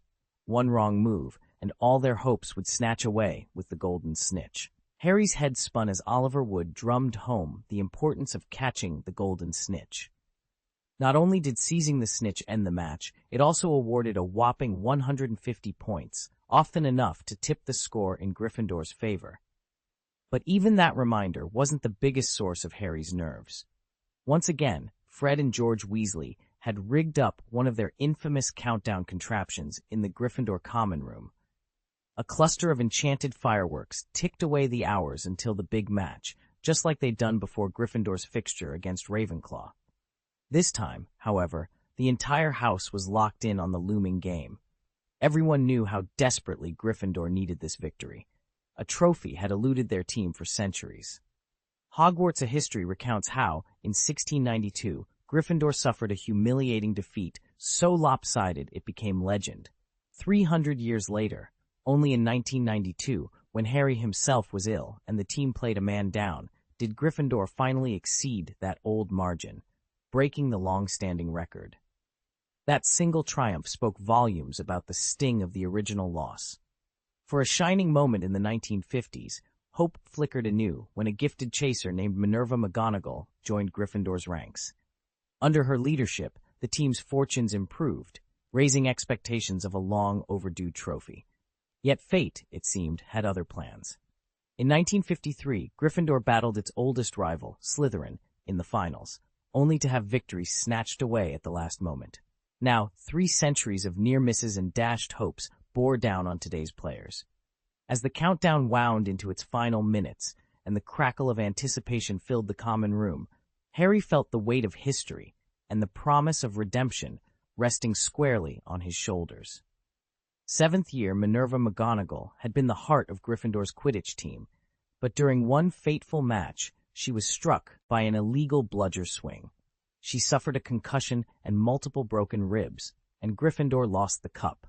Despite her name going up in Hogwarts' trophy case, nothing erased her disappointment. From that moment on, her greatest wish was to see Slytherin fall to Gryffindor in the final.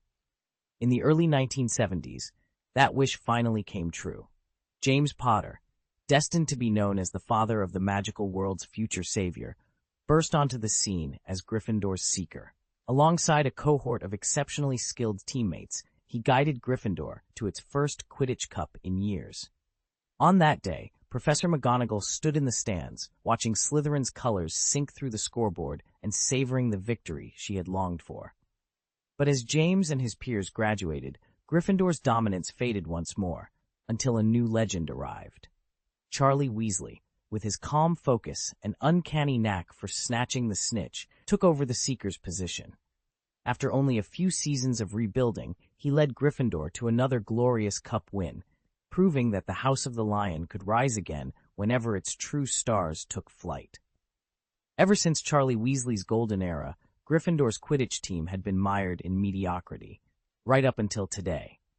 Under Captain Oliver Wood's fierce leadership, the squad pinned all their hopes on Harry Potter, the prodigy who'd earned a spot on the team despite his youth.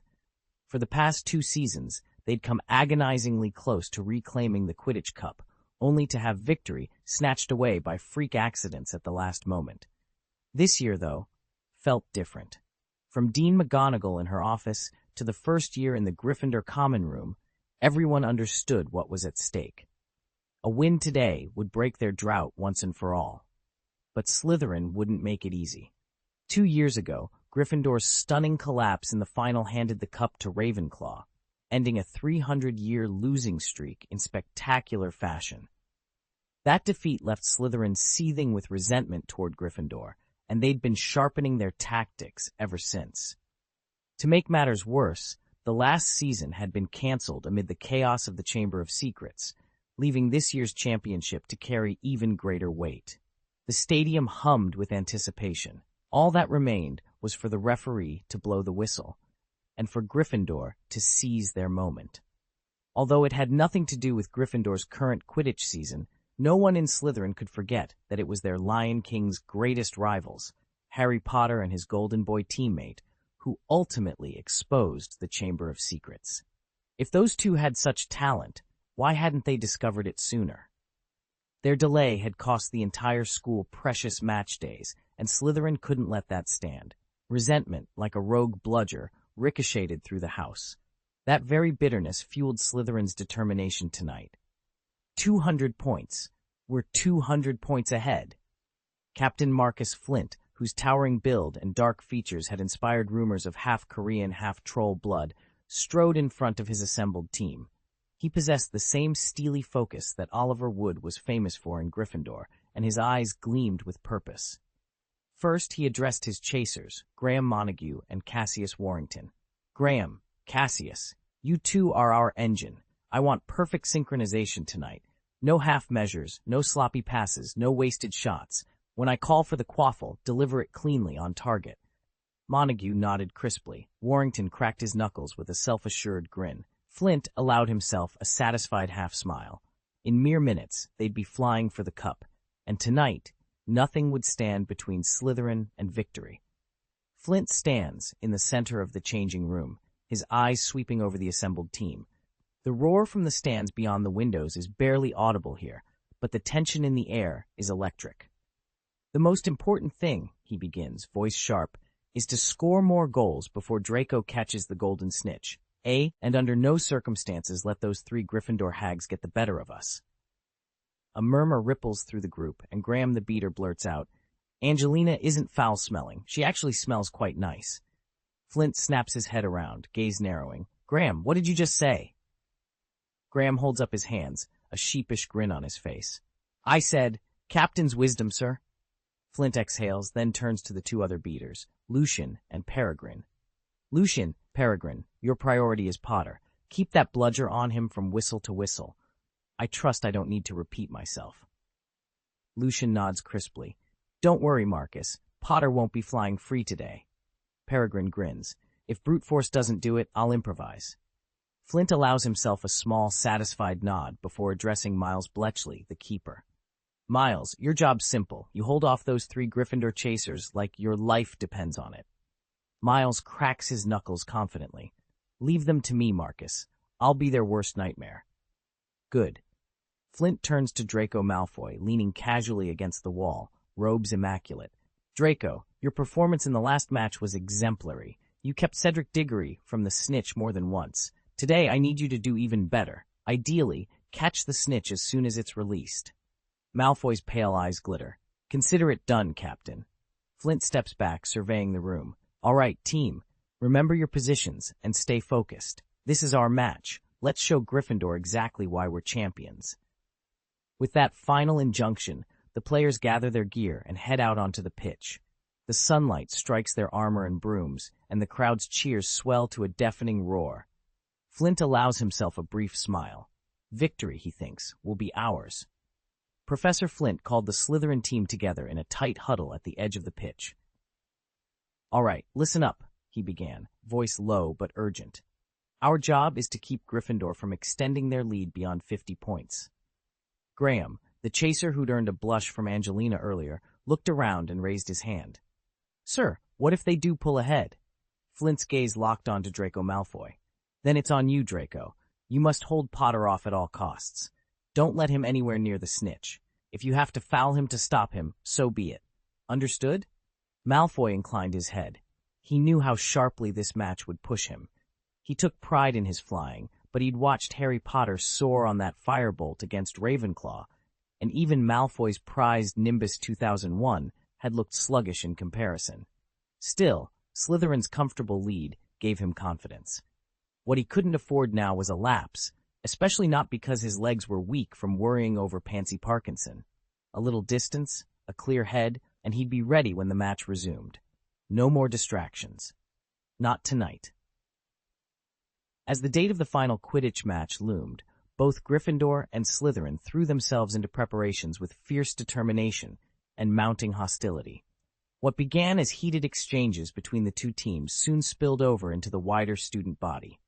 In the corridors of Hogwarts, rivalries that had been smoldering for years burst into open conflict. It started in fits of snide remarks and pointed looks, the sort of banter that went something like, "What are you staring at? Mind your own business. Oh, go on, try me, I dare you." No one was willing to back down, and before long words gave way to shoves, and shoves to hexes. Wand tips sparked as students on both sides hurled jinxes and insults across the castle's ancient stone walls. What might have been a one-off argument became a series of skirmishes, each more brazen than the last.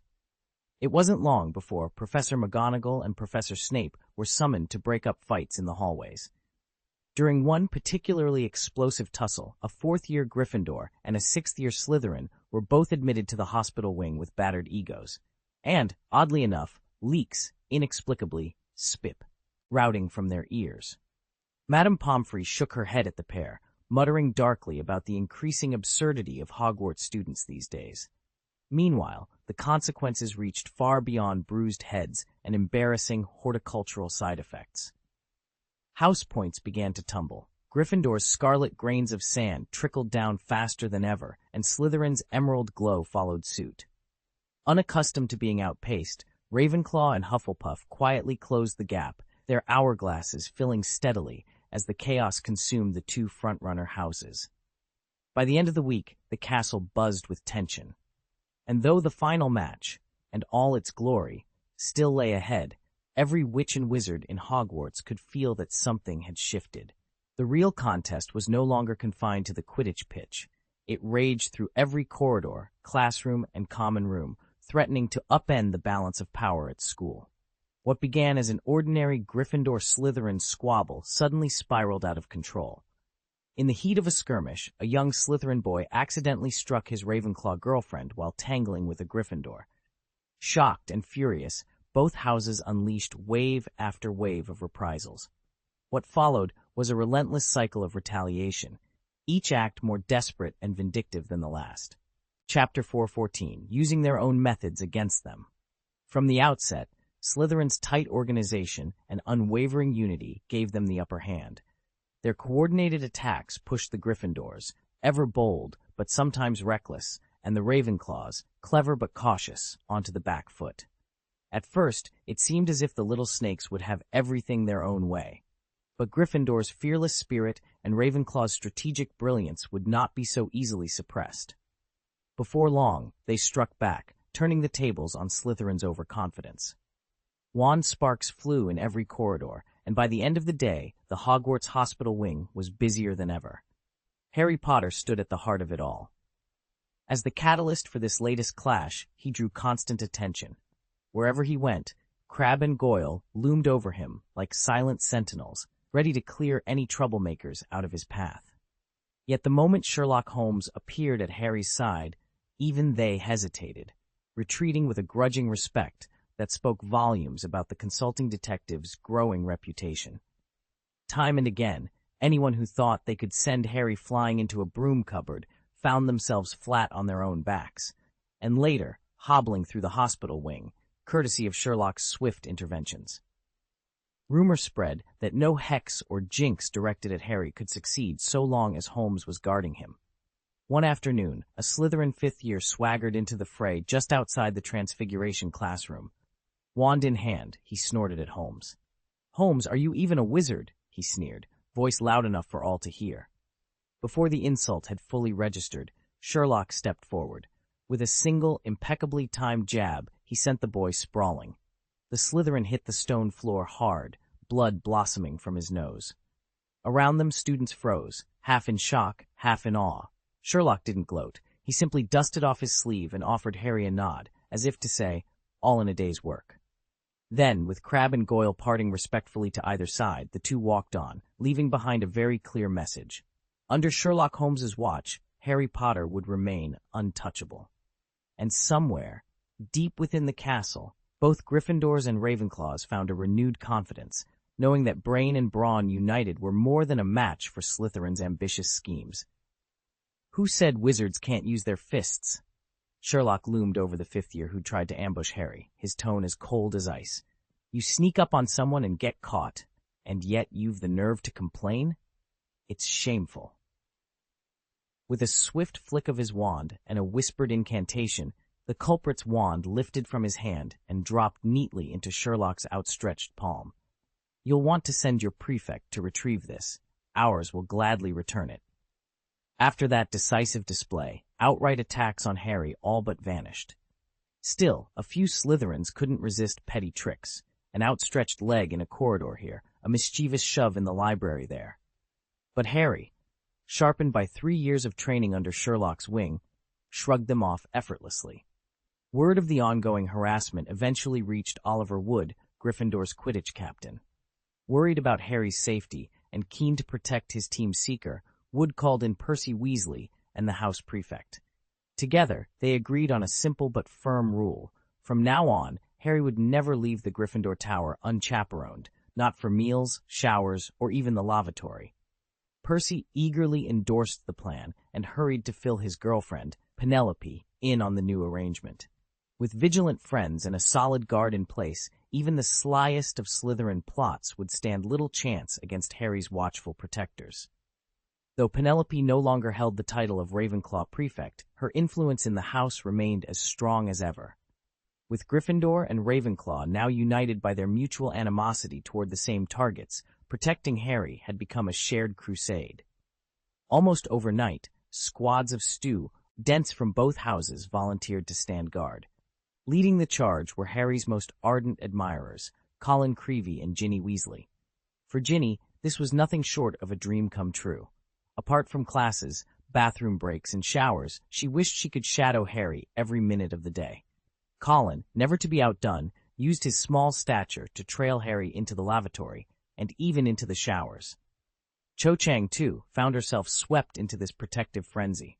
Within Ravenclaw, only she and Penelope attracted more attention. Penelope, after all, was Percy Weasley's girlfriend, and the very symbol that had united the little lions with the ravens. Cho, on the other hand, was whispered to be Harry's sweetheart and was already celebrated as Hogwarts' newest beauty queen. Between them, the Ravenclaw common room buzzed with gossip, loyalty oaths, and ever-watchful eyes. For Harry, however, the ceaseless attention had become a burden.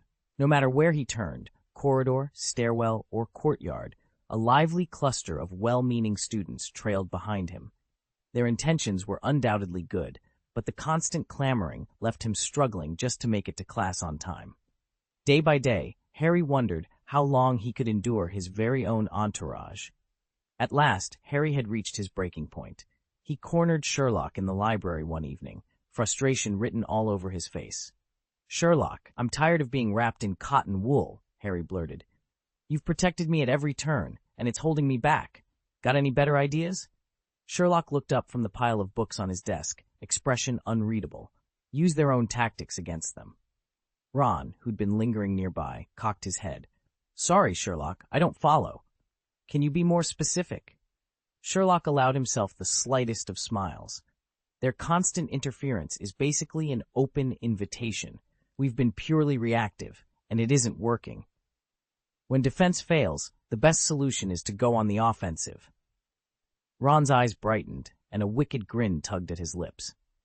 "I get it," he cried, then bolted off to find Fred and George. Harry watched the three Weasley boys disappear down the corridor, their smiles growing broader and more conspiratorial with every step. He didn't need to hear the details to know they were plotting something decidedly undefensive. Sherlock sat at the far end of the Gryffindor common room, his slender fingers drumming lightly against a battered leather-bound notebook. Harry paced the length of the room, worry creasing his brow. Finally, he stopped and met Sherlock's cool gaze. "Sherlock," Harry asked, voice low, "could this, our plan, cause more trouble than it's worth?"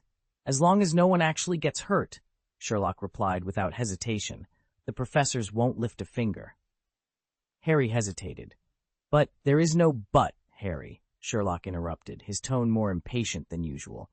"I've told you before, don't be fooled by appearances. Despite everything that's happened, neither the heads of houses nor the teachers have intervened. What does that tell you?" Harry chewed his lower lip, thinking. "That so far, the conflict hasn't risen to a level that demands their attention?" "Precisely." Sherlock leaned back, folding his arms. "And more importantly, they believe the situation remains under their control. Every headmaster and professor at Hogwarts fancies themselves capable of quelling any unrest before it spins out of hand." Harry's eyes brightened with realization.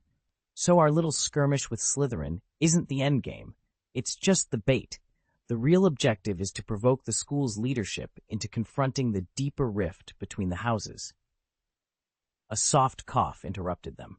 Hermione emerged from the shadows, clutching a tower of textbooks. She frowned at the two of them, clearly exasperated. "Sorry to butt in, but when were you two planning to tell me all this?" Harry glanced up in surprise. "Hermione, you're here?" She set her books down on a nearby table and ran a hand through her hair. "I've been trying to study in the corner, but it's impossible with all this plotting going on." Sherlock merely watched her for a moment, then gave a single nod. "Now that you're here, your insight might prove more useful than mine." Hermione sighed, sliding onto a stool beside Harry. She opened her notebooks, ready at last to join in. and to hope that their gambit would force the professors to stop treating the rivalry as harmless schoolyard squabbles. Under the dim glow of the common room lamps, the three of them bent over their plans, determined to unearth the cause of the house's unrest, once and for all. Oliver Wood crouched by the miniature Quidditch pitch, his wand guiding the tiny figures across the model as he muttered strategy to himself. Nearby, Angelina, Alicia, and Katie were doubled over with laughter at one of Fred and George's latest quips. The rest of the Gryffindors buzzed with excitement, recounting how they'd managed to set back the Slytherins in today's match more than they'd ever done before. Up until now, as Sherlock had pointed out, they'd only been on the defensive, never the ones to launch the first blow. But all of that changed when Ron came bounding over, breathless, clutching an idea Sherlock had shared with him. At once the chatter surged into a full-blown plotting session. "We've been far too well-behaved," Angelina declared, elbowing Katie. "Exactly," George added. "It's high time we taught those Slytherins a lesson they won't forget." Fred nodded. "Anyone can pull pranks, except us players, of course." Alicia rolled her eyes. "Pfft, we're Gryffindor. There are plenty of volunteers in the stands." They'd barely begun nominating mischief makers when Hermione shook her head, smiling down at Harry. "Don't worry about any of this, Harry. You just concentrate on the match. We'll work out the details. If it gets too big, the deans will step in, by which point our victory will already be sealed." "Right, Sherlock?" Hermione asked. "My dear Hermione, you're only half correct," Sherlock replied, tapping his fingertips together. "In the end, this won't require the dean's involvement." "Why not? Isn't that what you wanted?" "You've got it backwards. Teachers shouldn't have been pulled into this at all. It's the prefect's job to keep order, and they failed on both sides." "Prefects?" "Exactly. When the Slytherins started tripping Harry in the corridor, their prefect should have stepped in and stopped it. He didn't. And even if he'd looked the other way, the Gryffindor prefect missed his cue. He could have used the incident to restore peace." "So you're saying they should have escalated things just so they could swoop in later and discipline everyone?" "No," Sherlock shook his head. "By that point, prefects won't be enough. Once it crosses that line, it becomes the student council president's responsibility." "You mean Gemma?" Sherlock gave a knowing smile. "Precisely. Percy would never have thought of this." "Quite right," Sherlock agreed. "No surprise there. I always knew you'd never let Ron go through with something so reckless." "Exactly. This way, Harry won't feel so overwhelmed, and we can shift from reacting to taking the initiative." Harry watched Sherlock and Hermione huddle over parchment and quills, trading ideas in rapid-fire whispers. He felt oddly small, as if he were the child listening in on his parents' private counsel. Why did they always make him feel like their son? He bit his lip and forced himself to speak. "There's one more thing." Sherlock looked up, his eyes brightening. "Yes?" Harry's heart lifted. "My firebolt." "Ah," Sherlock said, leaning back. "You're worried a Slytherin might try to tamper with it." Hermione frowned. "Harry's right. When both sides start escalating, it's far easier to sabotage a broom than a player." "I keep it locked in its case, deep in our tower," Harry reminded them. "No one can get in without the Gryffindor password." Sherlock gave a thin smile. "Have you forgotten the case of Cho Chang's missing eyes? Hatto?" Hermione stiffened. "You think someone inside Gryffindor is leaking information?" Sherlock's gaze was sober. "It seems more likely than you'd like." Harry drew a deep breath, resolve settling in his chest. Whatever was coming next, they would face it together, active rather than passive, ready to strike back before they were even attacked. "Impossible! Absolutely impossible!" Harry exclaimed, staring at the sealed trunk in front of him. "Let's hope not," Hermione replied, brushing a stray curl from her forehead. "But what if it really is locked by something more than ordinary magic?" Harry opened his mouth to protest, then stopped. Hermione offered him a reassuring smile. "Don't worry, Harry. I'll strengthen it with an Alohomora charm today." "That's brilliant, Hermione," Harry said, relief washing over him. In that moment, Harry felt even more strongly that Sherlock and Hermione were like parental figures looking out for him. Just as Sherlock had predicted, the moment Gryffindor and Ravenclaw began targeting the Slytherin Quidditch team, the once smug Slytherins started to buckle. There really was no other way around it. The true battleground was the upcoming Quidditch final. If even one key player were compromised, the setback would far outweigh any gain. To counter the relentless harassment from Gryffindor and Ravenclaw, Slytherin had to assign half a dozen prefects and several anxious lookouts to shield their own players, especially Captain Marcus Flint and Draco Malfoy. Marcus Flint was notorious for his foul temper and underhanded tactics, chasing bludgers straight into an opponent's shins or slipping in a quick jinx when the referees weren't looking. Gryffindor and Ravenclaw had long held grudges against him. Given the chance, they'd concentrate every foul spell they knew on him. And Draco? His very presence, his icy sneer and haughty posture, was enough to paint a target on his back. Now, more than ever, Slytherin's success in the final would depend as much on their witch and wizarding bodyguard detail as on their skill flying through hoops. Draco Malfoy, like Harry Potter, was indispensable to his house as Slytherin's Seeker. If a team ever lost its Seeker, the damage was often irreparable, and Slytherin was already in a precarious spot.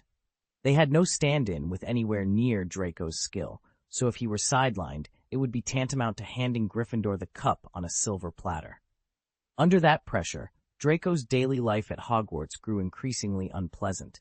On his way to classes, groups of Gryffindor and Ravenclaw students would purposefully stretch out their legs to trip him in the corridors. His black robes were tugged and twisted underfoot so often that the hems were perpetually torn.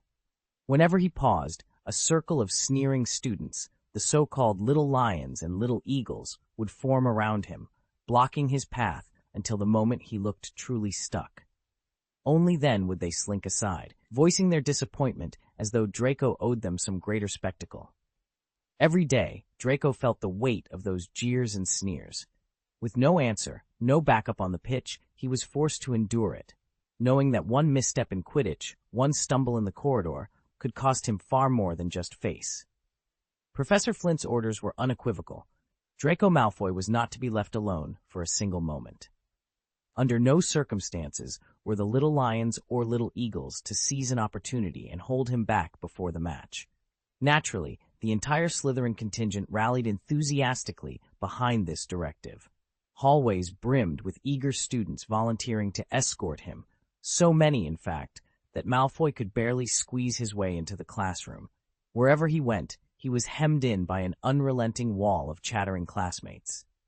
Malfoy's cheeks burned with fury and helplessness. He yanked at his collar, already rumpled by his overzealous companions. "I am Draco Malfoy, not Harry Potter," he snapped. "You don't need to treat me like I'm some prize on display." One of his teammates, tall, hawk-eyed Theodore, stepped forward, his voice firm. "Sorry, Malfoy, but we can't take any chances. Graham got ambushed yesterday. You're our star seeker. We can't afford another accident." Draco pressed his lips into a tight line, every instinct urging him to curse. He bit back the words, though. He knew Theodore was right. Still, the suffocating attention grated on him. It was only a Quidditch match, for Merlin's sake. Why all the cloak and dagger precautions? Yet as he glanced at the determined faces around him, he realized there was no arguing with house solidarity. Begrudgingly, he let the escort guide him down the corridor, every step reminding him that in Slytherin, even the best players were never truly free. The rumor had spread through the Slytherin common room like wildfire. The Gryffindor Little Lions and the Ravenclaw Little Eagles were plotting to sabotage their prized Nimbus 2001s. For a team whose very reputation rested on the 7 gleaming racing brooms stored in their basement, this was more than an annoyance. It was a disaster in the making. Though everyone agreed that the Slytherin dungeons were the safest storage place in the castle, they decided it was wiser than sorry to double and triple check. When they weren't on patrol, each player meticulously locked their broomstick in its carriage trunk. A handful of the more jittery members even dashed back to the dungeons during break periods, just to make sure nothing had been tampered with. The final straw came the day Marcus Flint strutted into the common room with his once immaculate black robes plastered with foul-smelling dung bomb stains. His face was crimson, his fists clenched, and the veins on his forehead throbbed with barely contained fury. He slammed his palm on a round table, drawing the attention of every Slytherin on the room. At his side stood the two house prefects, Draco Malfoy and Millicent Bulstrode, and nearby sat Gemma Farley, the student council president, her expression grave. "These accusations are preposterous," Flint thundered. His voice echoed of F the stone walls. "To think that Gryffindor and Ravenclaw would sink so low as to defile our Nimbus 2001s, our pride and joy, is beyond outrageous. Farley, you must put an end to this at once." He jabbed a finger toward the portrait hole, as though daring any pretender to break in again. The room fell silent, every Slytherin waiting breathlessly for the next move, and for Farley's promise of redress. "If this keeps up, we'll never get any proper rest before the match," one of the players barked, glaring at the little lions and little eagles milling about. From every corner came a chorus of complaints. "You think that's bad? Yesterday I was strolling down the corridor when someone tripped me 3 times. Look at my knees, completely bruised." A squat teammate rolled up his pant leg to display angry purple welts. "And in the great hall," another chimed in, face twisted, "I fished half a slug out of my pumpkin juice. Just thinking about it makes me sick." He covered his mouth as though the memory still nauseated him. "Those are amateur mistakes," a third player scoffed. "When I went to the loo, a disheveled female ghost jumped out at me. I was so spooked I couldn't, well, you get the idea." A hush fell as all eyes turned to Gemma. She stood perfectly still, arms folded, posture regal and unruffled. Flint's thunderous accusations and the others' shrill complaints washed over her, but her sea-blue eyes remained as calm as a frozen lake, disturbing only to reflect a single, contemptuous ripple of disdain. Gemma Farley sat perfectly still, a faint, mocking smile teasing the corners of her mouth. Around her, the Slytherin Quidditch team, assembled in the common room, grew uneasy. Their initial indignation faded into an awkward silence as they exchanged uncertain glances. At last someone cleared his throat. "Well, why aren't you going on?" Gemma let her eyes drift slowly over the players, as though inspecting a botched performance. When her gaze settled on Draco Malfoy, he immediately looked away, unable to meet her scrutiny. She suppressed a quiet chuckle and finally turned her attention to Flint. "Brilliant. Absolutely brilliant," she said, her voice soft but dripping with irony. She stretched the last word out, tone languid and disdainful. "Shall I fetch Dean Snape too, so he can hear your grand accusations against Gryffindor and Ravenclaw? To see Slytherin's finest brought before me, whining like stray dogs, our all-powerful captain among them, is both enlightening and astonishing." A tense hush fell over the room. Flint's cheeks reddened, and he rose to his feet, anger flaring in his eyes. "Miss Farley, what do you think you're doing?" he snapped. "They're provoking us, playing dirty tricks. This is an insult to all of Slytherin. You're the student council president. Use your authority to make them pay." "Use my authority? Punish them?" Gemma Farley stared down at Marcus Flint as if he'd asked the world's silliest question. She uncrossed her arms and strode forward, her leather boots clicking sharply against the damp stone floor of the dungeon. Each step echoed like a drumbeat through the assembled students. "The prefects couldn't handle it, so they came running to me," she said, voice low and mocking. "Tell me, Marcus, which of these, sitting there taking hits, bawling for help, scrambling for protection, fits the Slytherin way?"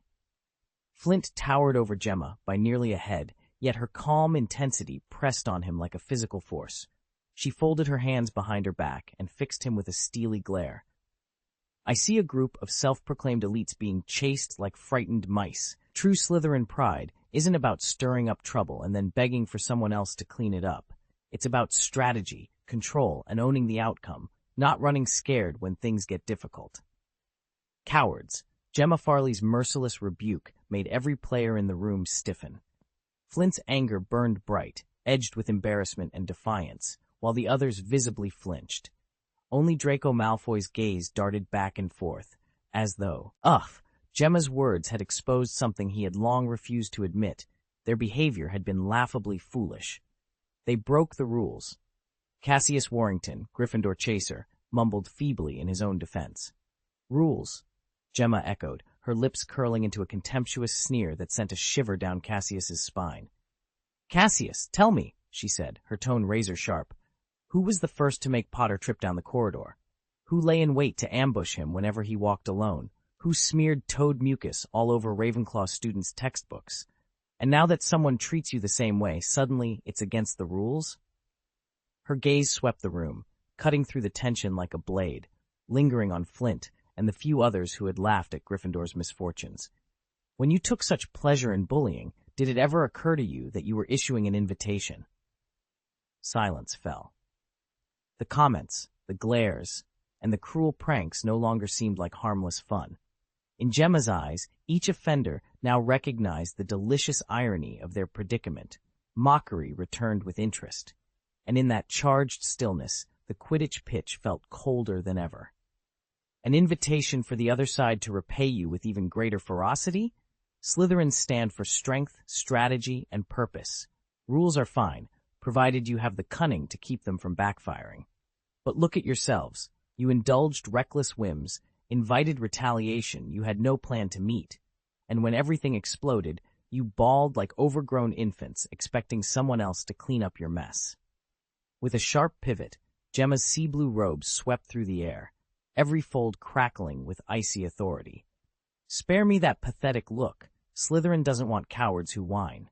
We want hunters who call the shots, who know exactly when to strike and when to lie in wait, and who, in the end, achieve our goals. Her presence filled the chamber like a tidal wave, each syllable an invisible whip tearing at the fragile pride of her house. In that instant, every Slytherin there realized that their defeat hadn't been the other side's doing alone. It was the direct result of their own catastrophic strategy. Gemma strode into the corridor, just as Marcus Flint was herding two fellow prefects before him. She fixed them with a cold, contemptuous glare, anger and indignation draining from their faces, replaced by shame and a flicker of anxious awe. Flint, however, would not back down.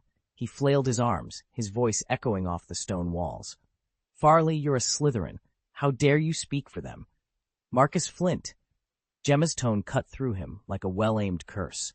In a single fluid motion she drew her wand and leveled it at his chest. "Don't pretend I need reminding where my loyalties lie. But you, this mad dog, snapping at everyone, what kind of Slytherin honor is that? When you plotted against your peers, did you ever pause to consider your own house's reputation? And now you come whining because someone dared to fight back? You're a disgrace to the dean's name." Flint froze, Gemma's unblinking stare pinning him in place. A bead of cold sweat trickled down his temple as the memory struck him. Before Gemma earned her prefect's badge, he dismissed her as nothing more than a pretty face, sneering behind her back. She'd never forgotten, and now her challenge cut deeper than any hex. He had entered the room brimming with confidence, only to find himself completely helpless, bound like a mummy, and left to languish in the corner of the common room overnight. Now, with Gemma's wand leveled at him once more, the same bone-deep fear of her domination crept over him again. Chapter 4:16. Roaming the World Unhindered. Marcus Flint froze in place, stunned by a realization that struck him colder than any bludger. Since setting foot at Hogwarts, he'd poured every ounce of energy into narrowing the chasm between himself and Gemma Farley, yet with each passing day, the gap only seemed to widen. Now, as Gemma leveled her wand at him in the common room, Marcus should have been seething with fury, but he couldn't even summon a flicker of defiance. Instead, when their eyes met, her iridescent, sea-blue gaze locked onto his, he felt an unexpected thrill. A part of him longed to be overwhelmed by her power, to be at her mercy. Around them, the other Slytherins fell deathly silent. The student council president's aura was absolute, and no one dared risk her displeasure.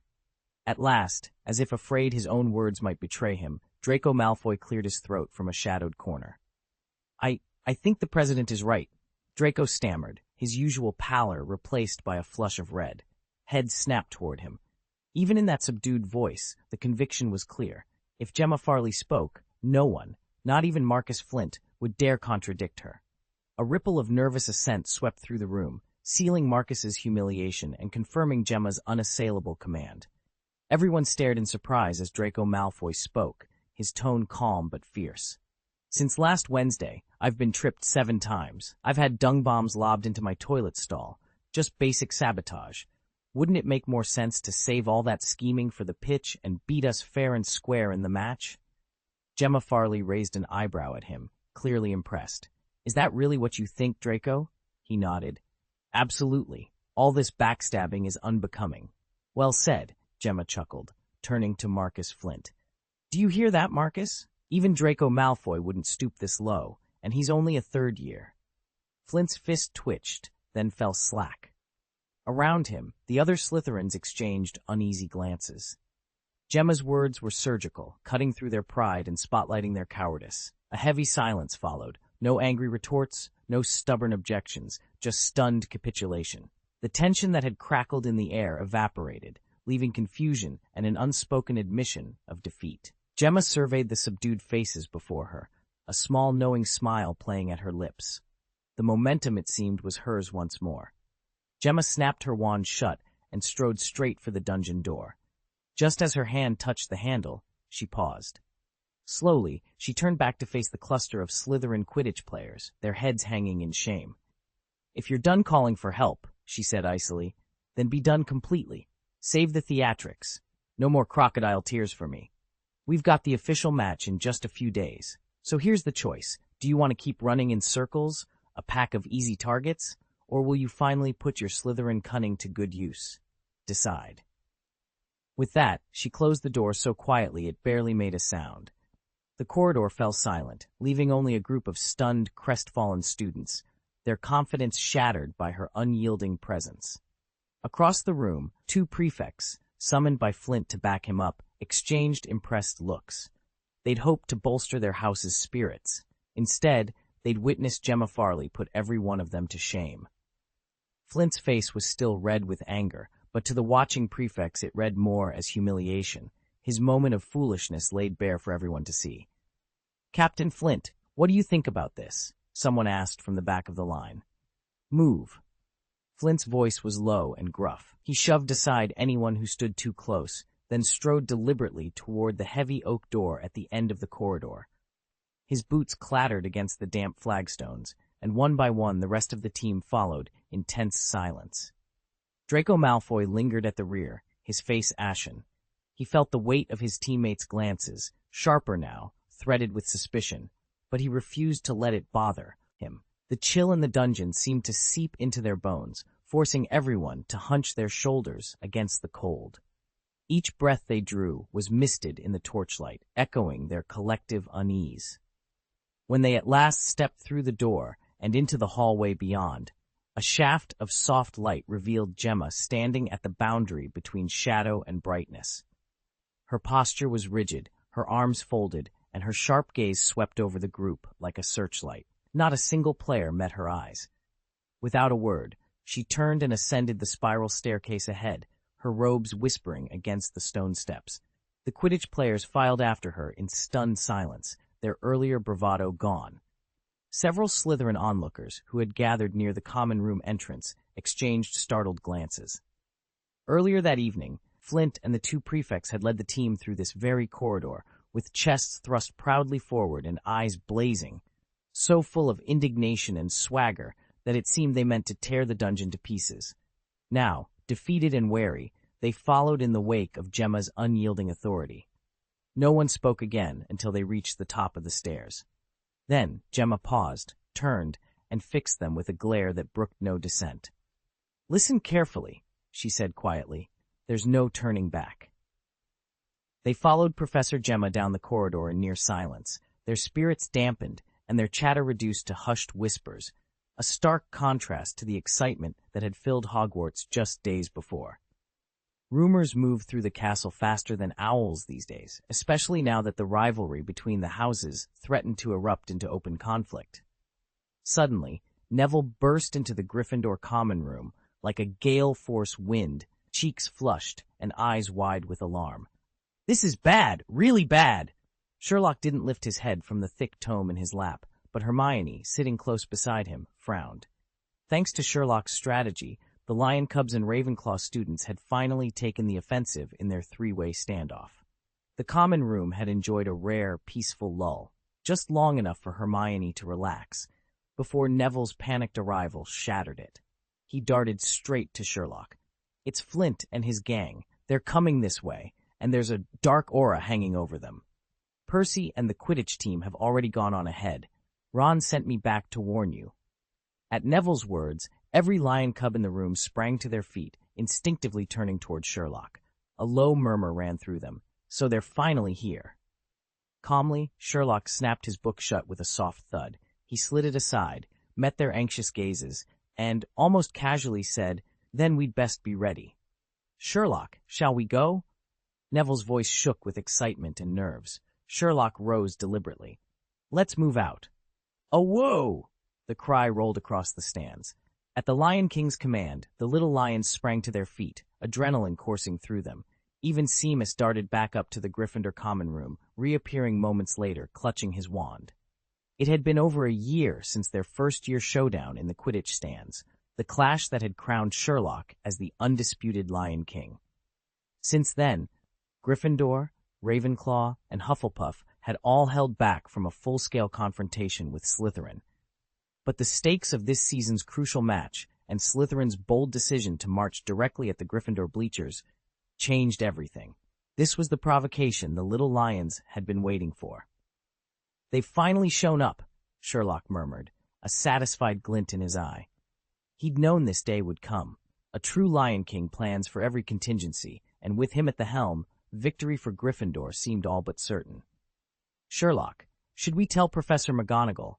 Hermione's voice trembled with concern. "What if things get out of hand?" she added, biting her lip. Sherlock turned to her, his expression composed. "I don't believe they will, my dear Hermione. If nothing unforeseen occurs, this should resolve everything." Hermione's heart eased as she remembered the conversation Sherlock had shared with her and Harry just days before. "You mean Gemma?" "Exactly." Sherlock's voice was steady. Flint couldn't have orchestrated this alone. Ron missed the real issue, so his warning, while earnest, was misplaced. A genuine smile broke across Hermione's face.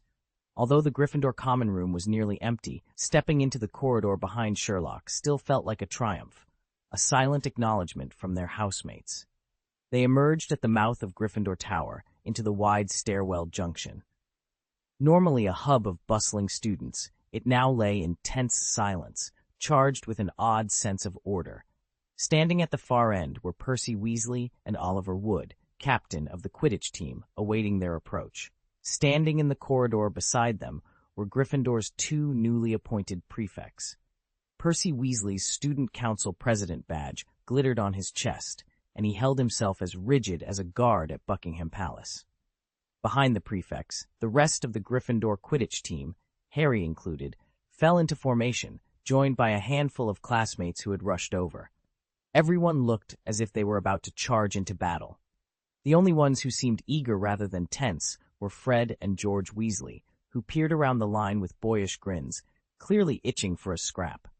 Flanking the little lions, a cohort of Ravenclaw students had gathered. Former prefect Penelope Clearwater had taken her place at Percy's side, and on either side of her stood Ravenclaw's two current prefects, one boy, one girl, both watching the other side with narrowed eyes. A small group of Ravenclaws lingered behind them. Cho Chang kept her gaze sharply fixed on the Slytherin contingent, while Luna Lovegood stared at a blot of mold on the ceiling, her expression as dreamy as ever. Across from this united front stood the Slytherin squad. Initially, only their Quidditch players and two prefects had marched in behind Gemma, but word of the gathering had spread along the corridors, and more students from the Green and Silver House had slipped in to back them up. Now, with both sides in place, the tension crackled louder than a disillusionment charm gone wrong. A temporary truce suited everyone just fine. The Slytherin students were running on fumes after their clashes with both the Little Lions and the Ravenclaws, and when the student council president offered to negotiate, they gratefully accepted. Still, they weren't about to let the other houses believe they'd given up their edge in any way. Gemma Farley had wanted to refuse negotiations at first, but after a moment's reflection, she relented. In the cold stone of the Slytherin dungeons, she declared that what they needed were hunters who knew precisely when to strike and when to lie low. And right now, in such a vast house, there simply weren't many like that. Once the current 7th years graduated, she worried there might not be a single strategist left to lead them. Better to secure this ceasefire and preserve what influence she could. So here she stood, at the head of the Slytherin line, alone but unbowed, much as Percy stood for Gryffindor on other occasions. Percy had been flanked by Wood and 2 body prefects. Gemma, by contrast, formed a solitary, unyielding barrier between the negotiating sides.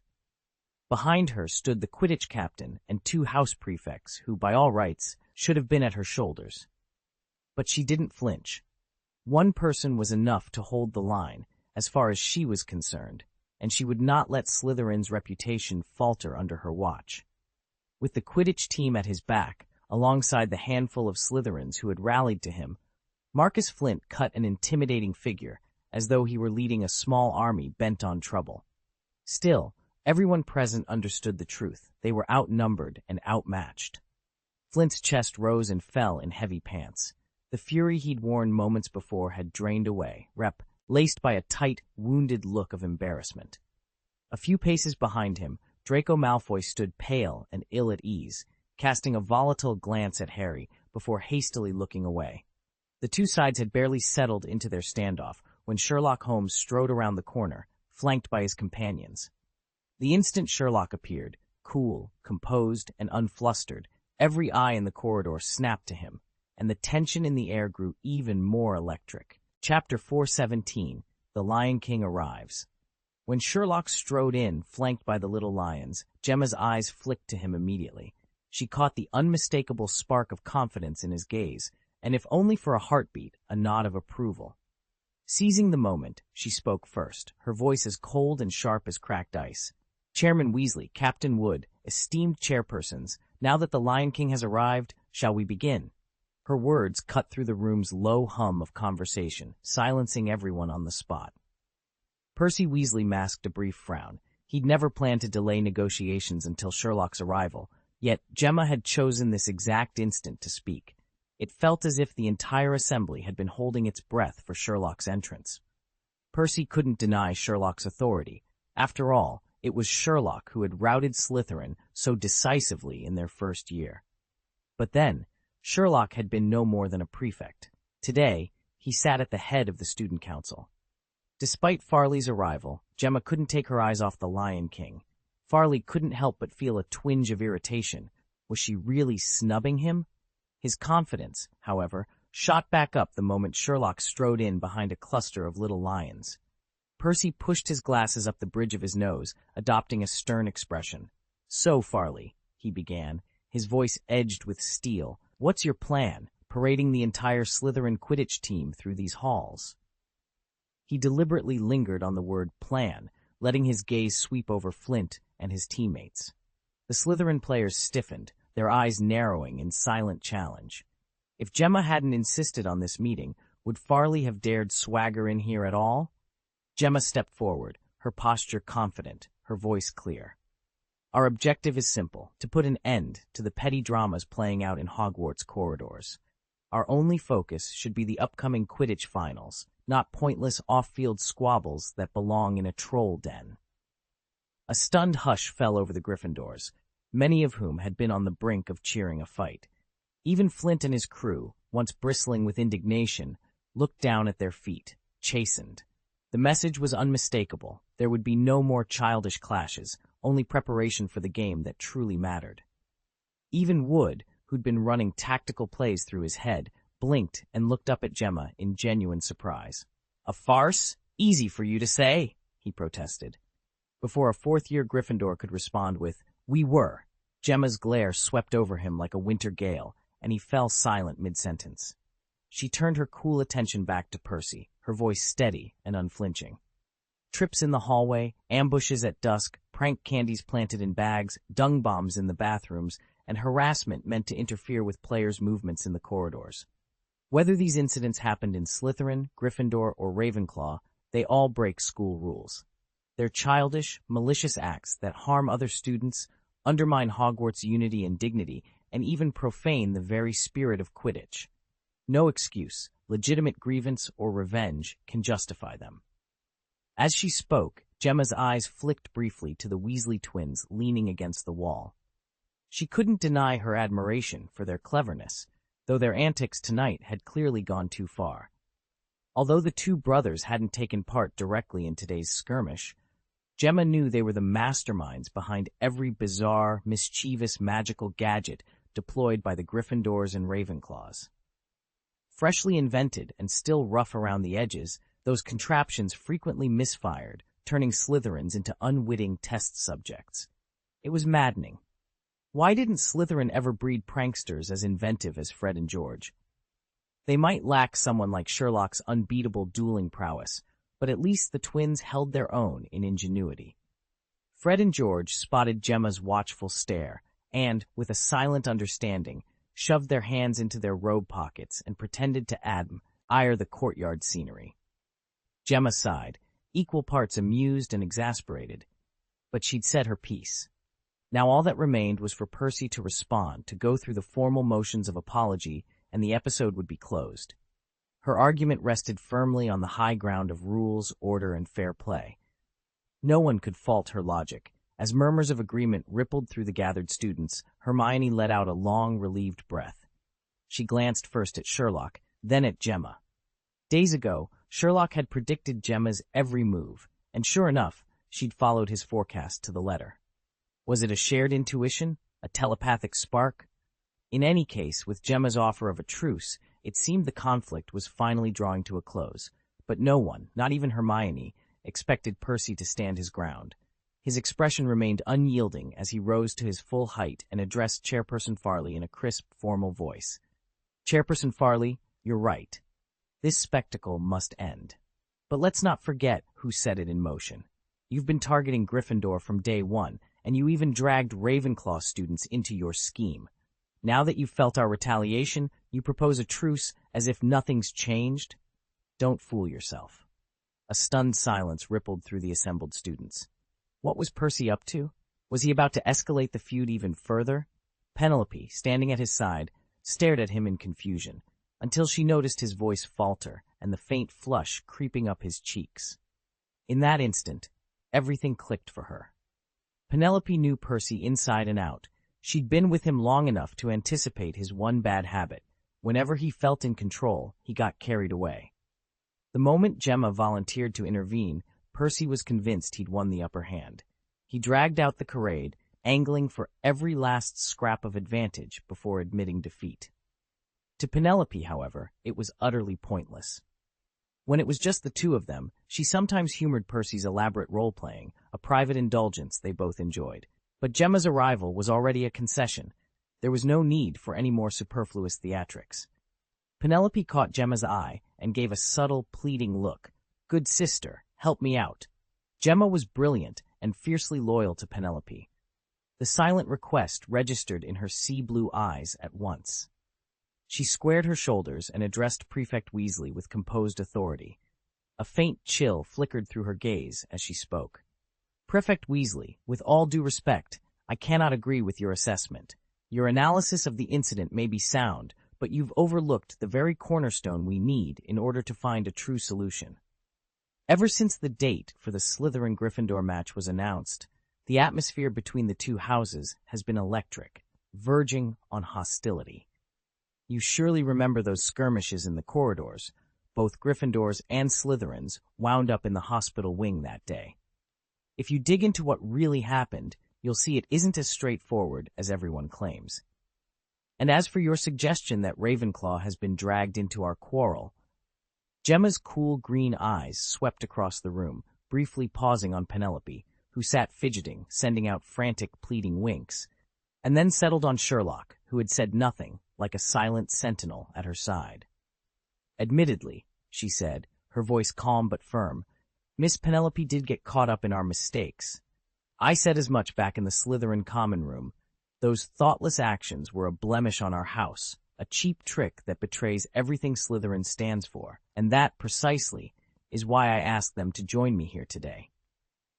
Gemma Farley pressed her palms against the edge of the council table and sighed. I think there's no need to belabor this any further. Her concession, essentially admitting that dragging Ravenclaw into the dispute was a mistake, hung in the air like a white flag. But Percy Weasley wasn't satisfied. He pushed his glasses up the bridge of his nose and fixed Gemma with a steady stare. Chairperson Farley, about that earlier incident, he said, voice firm.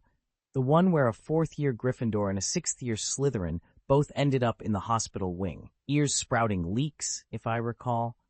Yes, leaks were involved, but that happened only because the Slytherin student provoked them first. Marula Sloane, the Slytherin prefect who'd long admired Gemma, flared at Percy's words. She snapped. Provoked them? You were the ones hurling insults from the start. Our prefect only defended herself. Across the table, Gryffindor's prefect Hannah Norris bristled. Defended herself? She shot back. If your side hadn't started the name-calling, we wouldn't have needed to retaliate. Ezra Blackwood, the Slytherin prefect completing their trio, let out a derisive snort. Is that your argument? You can't hold a discussion, so you throw fists and then act like the injured party? Percy drew a calm, deep breath and folded his hands neatly on the table. He who strikes first demonstrates his own cowardice, he said, his tone unyielding. That's not etiquette. It's cheap. Tension crackled through the chamber. Gemma Farley met Percy's gaze for a moment, then quietly closed the folder she'd been holding.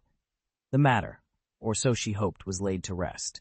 The Gryffindor prefect threw back his head and laughed. If your mouth stinks, you pay the price, he declared, stepping forward as Percy's champion. Honestly, if you'd had any reason on your side, you wouldn't be standing here resorting to violence, would you? But then again, you lot are nothing but brainless brutes. Gemma's sea-blue eyes narrowed to icy slits. What did you just call us? Say it again, if you dare. The prefect didn't flinch. Go on, prove you're not all about fists when you can't argue. In an instant, the four prefects, 2 boys and 2 girls, had drawn a small crowd. Tension crackled through the corridors as Gryffindor and Slytherin stared each other down. Percy puffed out his chest, basking in the support. His student council president badge glittered on his robes, and for a moment he felt unstoppable. Hermione leaned close to Sherlock, voice low. This is ridiculous. Shouldn't we just call a truce? Sherlock watched the standoff with a cool, assessing gaze. Let them tire themselves out, he whispered back. We'll step in before it gets any more physical. What's the point of chasing this now? John asked, frowning. Sherlock gave a small shake of his head. It may mean nothing to us, but to Percy it means everything. He rubbed his temple as if admitting defeat. You're right, I completely overlooked that. Chapter 418. A fool's sudden insight is better than a villain's exhaustive scheming. Sherlock had always found Percy's behavior perplexing, but after watching him squirm through one predicament after another, the answer finally became obvious. It all came down to pride. That afternoon, Gemma Farley had led a delegation of Slytherin prefects right up to Percy's doorstep. They neither apologized nor offered compensation, only a flat demand for a ceasefire. In Percy's mind, yielding in front of a crowd of Slytherins would look like a confession of fear, proof that he'd been steamrolled by the rival house. How could he ever hope to enforce his authority in Gryffindor again if word got around that he caved? On top of that, the envoy was headed by Gemma herself. Although they shared the title of student council president this year, everyone knew which one the professors, Dumbledore most of all, actually trusted. For the past 2 semesters, Gemma had handled every major dispute with unwavering support from the staff, while Percy was left watching from the sidelines. He knew rationally that this wasn't Gemma's fault, but accepting that truth stung more than he cared to admit. They held equal rank on paper, yet he couldn't shake the feeling that he'd been relegated to second place. And so his stubbornness kicked in. Refusal felt more honorable than giving the impression that Slytherin had scared him. In Percy's mind, protecting his reputation was everything, no matter how foolish he looked in the process. He wasn't about to let this chance slip through his fingers. To Sherlock, Percy's sudden inspiration, though hardly the product of masterful scheming, was worth far more than any elaborate villainous plot. Had he not witnessed it firsthand, Sherlock would never have believed Percy capable of such a bold move. Of course, fool was hardly the right word for Percy Weasley. Even without the aid of a time-turner, he'd managed to earn 12 certificates, an impressive feat that spoke to his intelligence. Gemma had the same number of certificates, but she'd confessed to Sherlock that she'd only scraped by in several subjects. Percy hadn't achieved straight outstanding marks, but he carried himself with a calm confidence that Gemma lacked. High intelligence, however, didn't always equate to practical wisdom, and Percy's next steps would prove that. Sherlock had been about to step in and intervene, but before he could open his mouth, Penelope Clearwater leaned over and murmured something in Percy's ear. Sherlock watched the exchange, a faint smile tugging at his lips. Perfect. He wouldn't need to lift a finger. 10 minutes later, in a dusty, long-forgotten classroom tucked away in one of Hogwarts' abandoned wings, representatives from Gryffindor, Ravenclaw, and Slytherin sat around a splintered wooden table, preparing to negotiate terms no one was quite sure how they'd arrived at. On Gryffindor's side were Student Council President Percy Weasley, two solemn prefects whose scarlet ties were knotted just a little too tightly, Oliver Wood, the exuberant Quidditch captain, Harry Potter as the student-athlete delegate, and, somewhat incongruously, Sherlock Holmes representing the house at large. Opposite them sat Slytherin's contingent, Student Council President Gemma Farley, her two prefects, faces stern with determination, Marcus Flint, rough-and-ready captain of the Slytherin Quidditch team, and Draco Malfoy, the prefect-turned-player rep with that familiar silver-blonde hair gleaming in the grim light. Ravenclaw had been allotted fewer seats at the table, just Penelope Clearwater, the house's former head prefect, and two newly minted prefects who looked as nervous as cats in a room full of rocking chairs.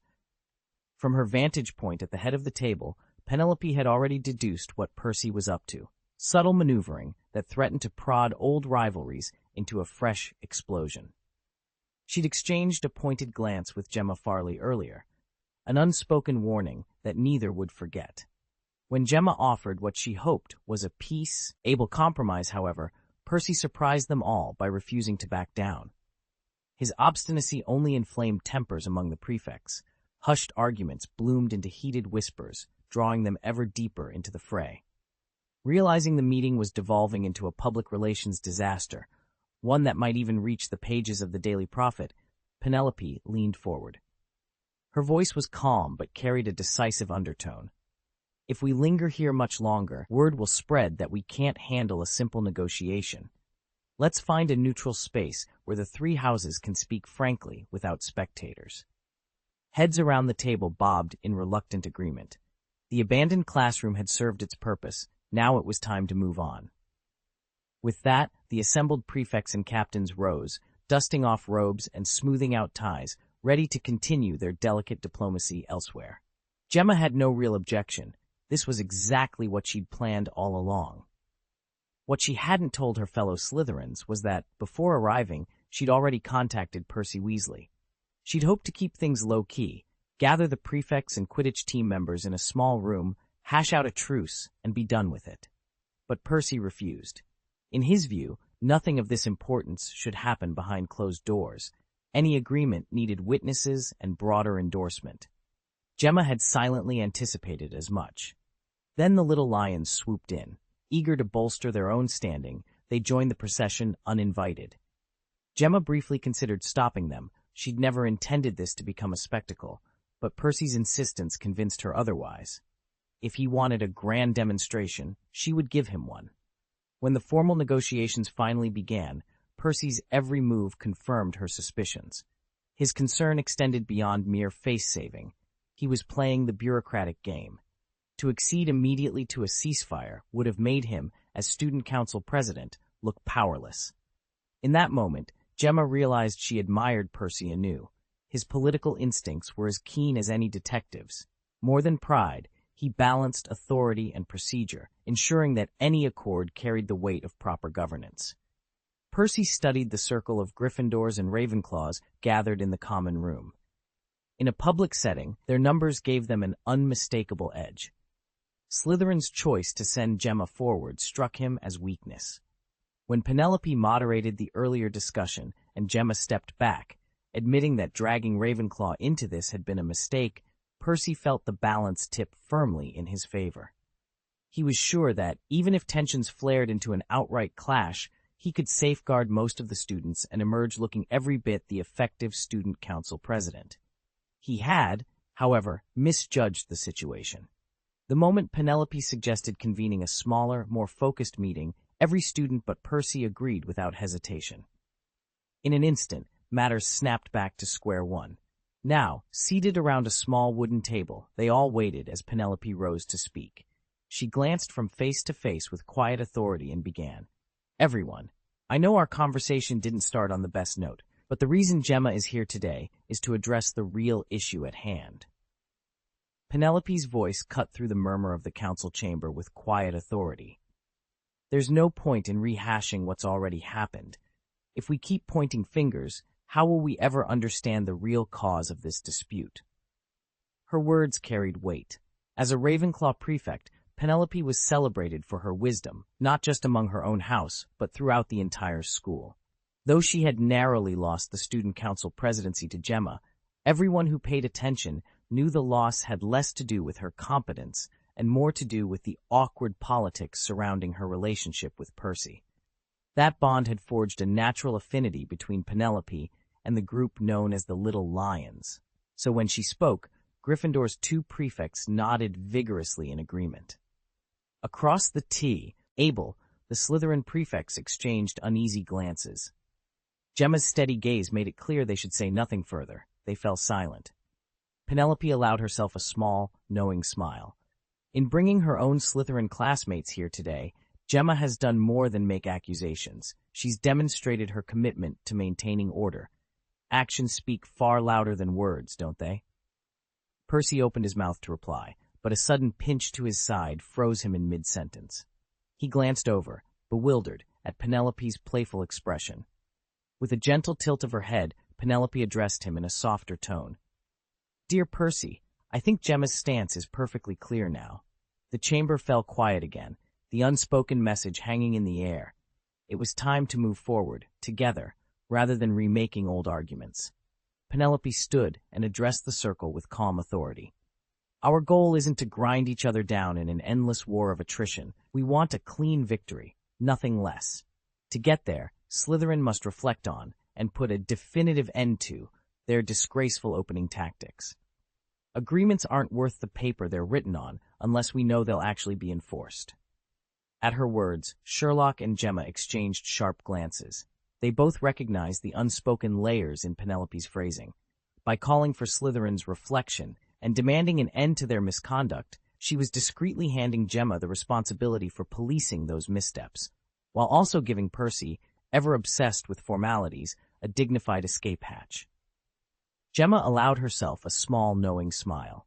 It was true, having a boyfriend did shift the dynamics. The two sisters who had once been inseparable were now prepared to speak up on his behalf, and she didn't mind one bit. If Percy understood the subtle invitation, she'd be more than happy to accept. In fact, Penelope's carefully crafted speech was exactly the solution Gemma had been hoping for. It acknowledged her concerns, tempered Percy's zeal for protocol, and helped her regain control of the negotiations' tempo. No wonder the proposal met with enthusiastic agreement from everyone around the table. Not just because her words made sense, but also because she was breathtakingly beautiful.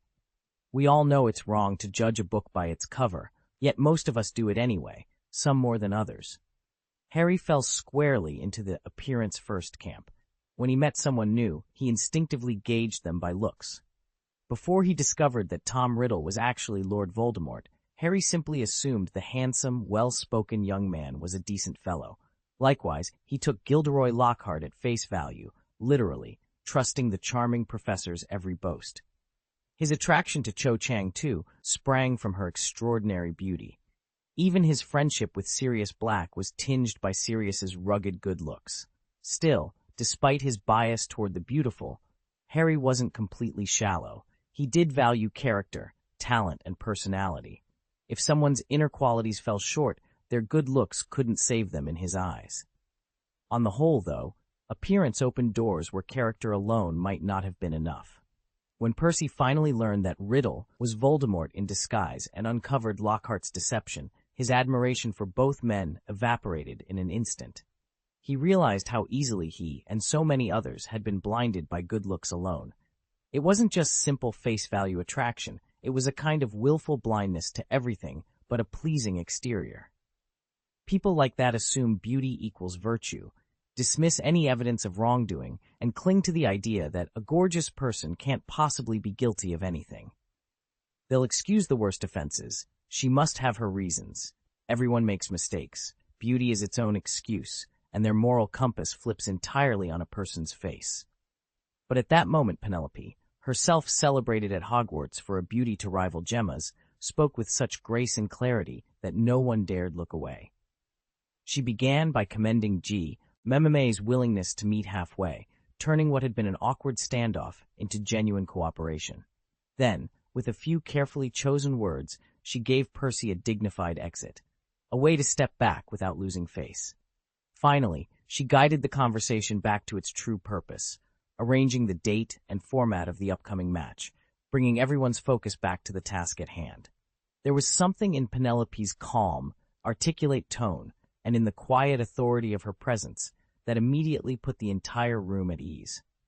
In that moment, her beauty wasn't a distraction but a bridge, drawing everyone closer and reminding them why they'd come together in the first place. Penelope's quiet, bookish grace and that ever-present gentle smile had a way of softening even the hardest hearts in the room. When she spoke, heads nodded in unison. Harry, eager to quash the back and forth once and for all, jumped at the chance. Penelope's right. If we carry on like this, our training and our rest will be completely ruined. Oliver Wood, standing beside him, pumped his fist in agreement. In Hogwarts, nothing mattered more than Quidditch. Well, maybe winning another match mattered almost as much. With the weight of the Chosen One's endorsement and Gryffindor's captain fueling her argument, Percy finally recognized that his supposed leverage was built on a flawed premise. He fell silent, no longer willing to argue. But Gemma knew their victory still hung in the balance. They needed one more person, someone who could deliver the final, decisive word. Chapter 419. Now I'm going to taste Harry Potter. Miss Penelope has pointed out how exhausted we all are and how eager we are for the games to resume. Chairman Wesley, the prefects, and the Quidditch captains have no objections. Perhaps it's time to hear from our own Lion King? Her voice held a teasing lilt. His opinions are always constructive, regardless of the hour. Gemma turned to Sherlock. Their sea-blue and slate-gray eyes met, and the corner of her mouth curved into a teasing smile. Sherlock, what do you think? Her question sounded like an invitation, and just a little like a challenge. After all, Percy Weasley was in Sherlock's house now, and his involvement had already tangled up what should have been a straightforward matter. Surely Sherlock had something to say?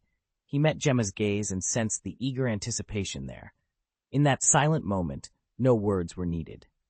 They both understood exactly what was expected and what would come next. Gemma seized the moment. Building on Penelope's point about everyone's exhaustion and the true purpose of the game, she proposed, firmly, that Sherlock be appointed the official keeper of order. It was both a logical solution and a decisive way to close the discussion. No sooner had she spoken than every head in the room turned toward Sherlock. Percy felt heat creep into his cheeks. Why were they all staring at him? Okay, maybe it had been his idea to change the venue, allowing Gryffindor to shift from defense to offense. But so what? He was the student council president, not some untouchable Lion King. Wasn't all of this supposed to be just talk? Unfortunately, everyone here knew exactly who Percy Weasley was. They'd already considered his feelings when they agreed to move the match.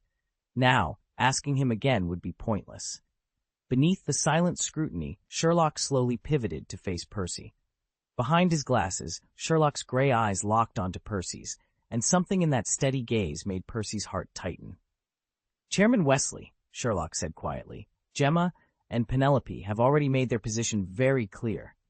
Chaos, exhaustion, and misplaced priorities, that's the real root of this conflict, Sherlock announced to Percy. He cast a brief glance over the assembled Slytherins before continuing. It's pointless to argue about who cast the first curse or who tripped whom in the corridor. Their side came asking for a truce, yet you refused, even threatening to escalate matters. Now tell me, do you really think you won't be the first one summoned to the headmaster's office to explain this fiasco and your dereliction of duty? Percy, who had planned to dominate this meeting, felt a cold sweat break out across his forehead.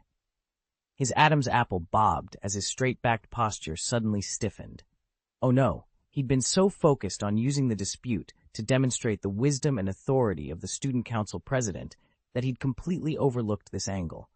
Facing Dumbledore and Professor McGonagall's questions, and having his leadership called into doubt, that was precisely the outcome he'd feared most of all. Sherlock caught the tremor of doubt and fear in Percy's eyes. Having made his point, he spared no gentleness. Enough of this pointless bickering. We need to focus on Quidditch. That's our only way out, and it's in everyone's best interest. Agree, and we move on. Refuse, and you, and the rest of Gryffindor, will shoulder the consequences. It may feel like your choice, but time never favors chaos. The professors are keeping silent only because they hope we'll settle this ourselves. But if the disorder drags on, who suffers? More detentions, a postponement of the final, or worst of all, its outright cancellation. Gemma allowed herself a small, satisfied smile. Sherlock could have spoken those exact words, yet even as student council president, her voice would never carry the same authority as an ordinary Gryffindor's, especially when that Gryffindor was Sherlock Holmes.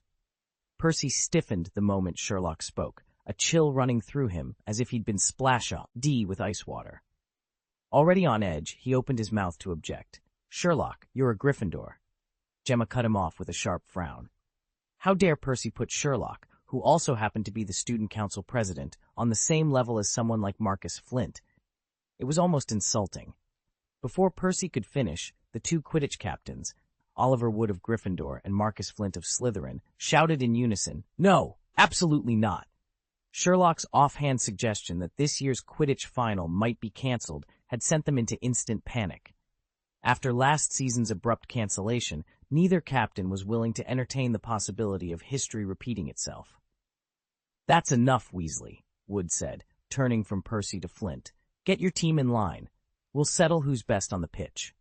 Flint sneered. "Fine, but don't expect us to go easy. You're the ones who'll lose." As the two Quidditch captains made their positions clear, Percy's stubborn blush drained from his cheeks, leaving only a pale, embarrassed face. He opened his mouth to offer some courteous words, but under Sherlock's unwavering gaze, and haunted by the thought of Professor McGonagall's disapproval, he fell silent. At last, he gave a reluctant nod, his lips parting as if to speak, but no sound emerged. "Aye!" He cleared his throat, squared his shoulders, and summoned the last of his student council president's poise. Addressing Gemma, he steadied his voice, striving for calm authority. "Ahem. Sherlock's analysis is sound, and since President Farley has already affirmed Slytherin's willingness to show restraint, I, as the male student council president, move that we end this conflict here and now. All harassment of Quidditch players, and any other violations, ends immediately.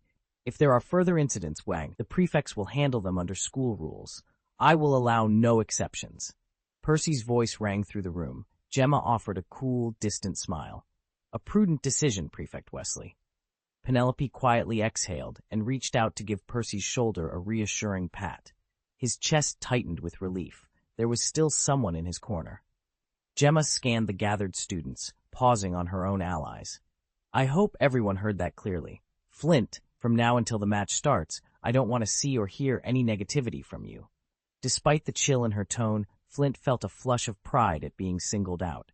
Secretly, he hoped for another rebuke. Her attention thrilled him more than he cared to admit, but outwardly he feigned reluctance.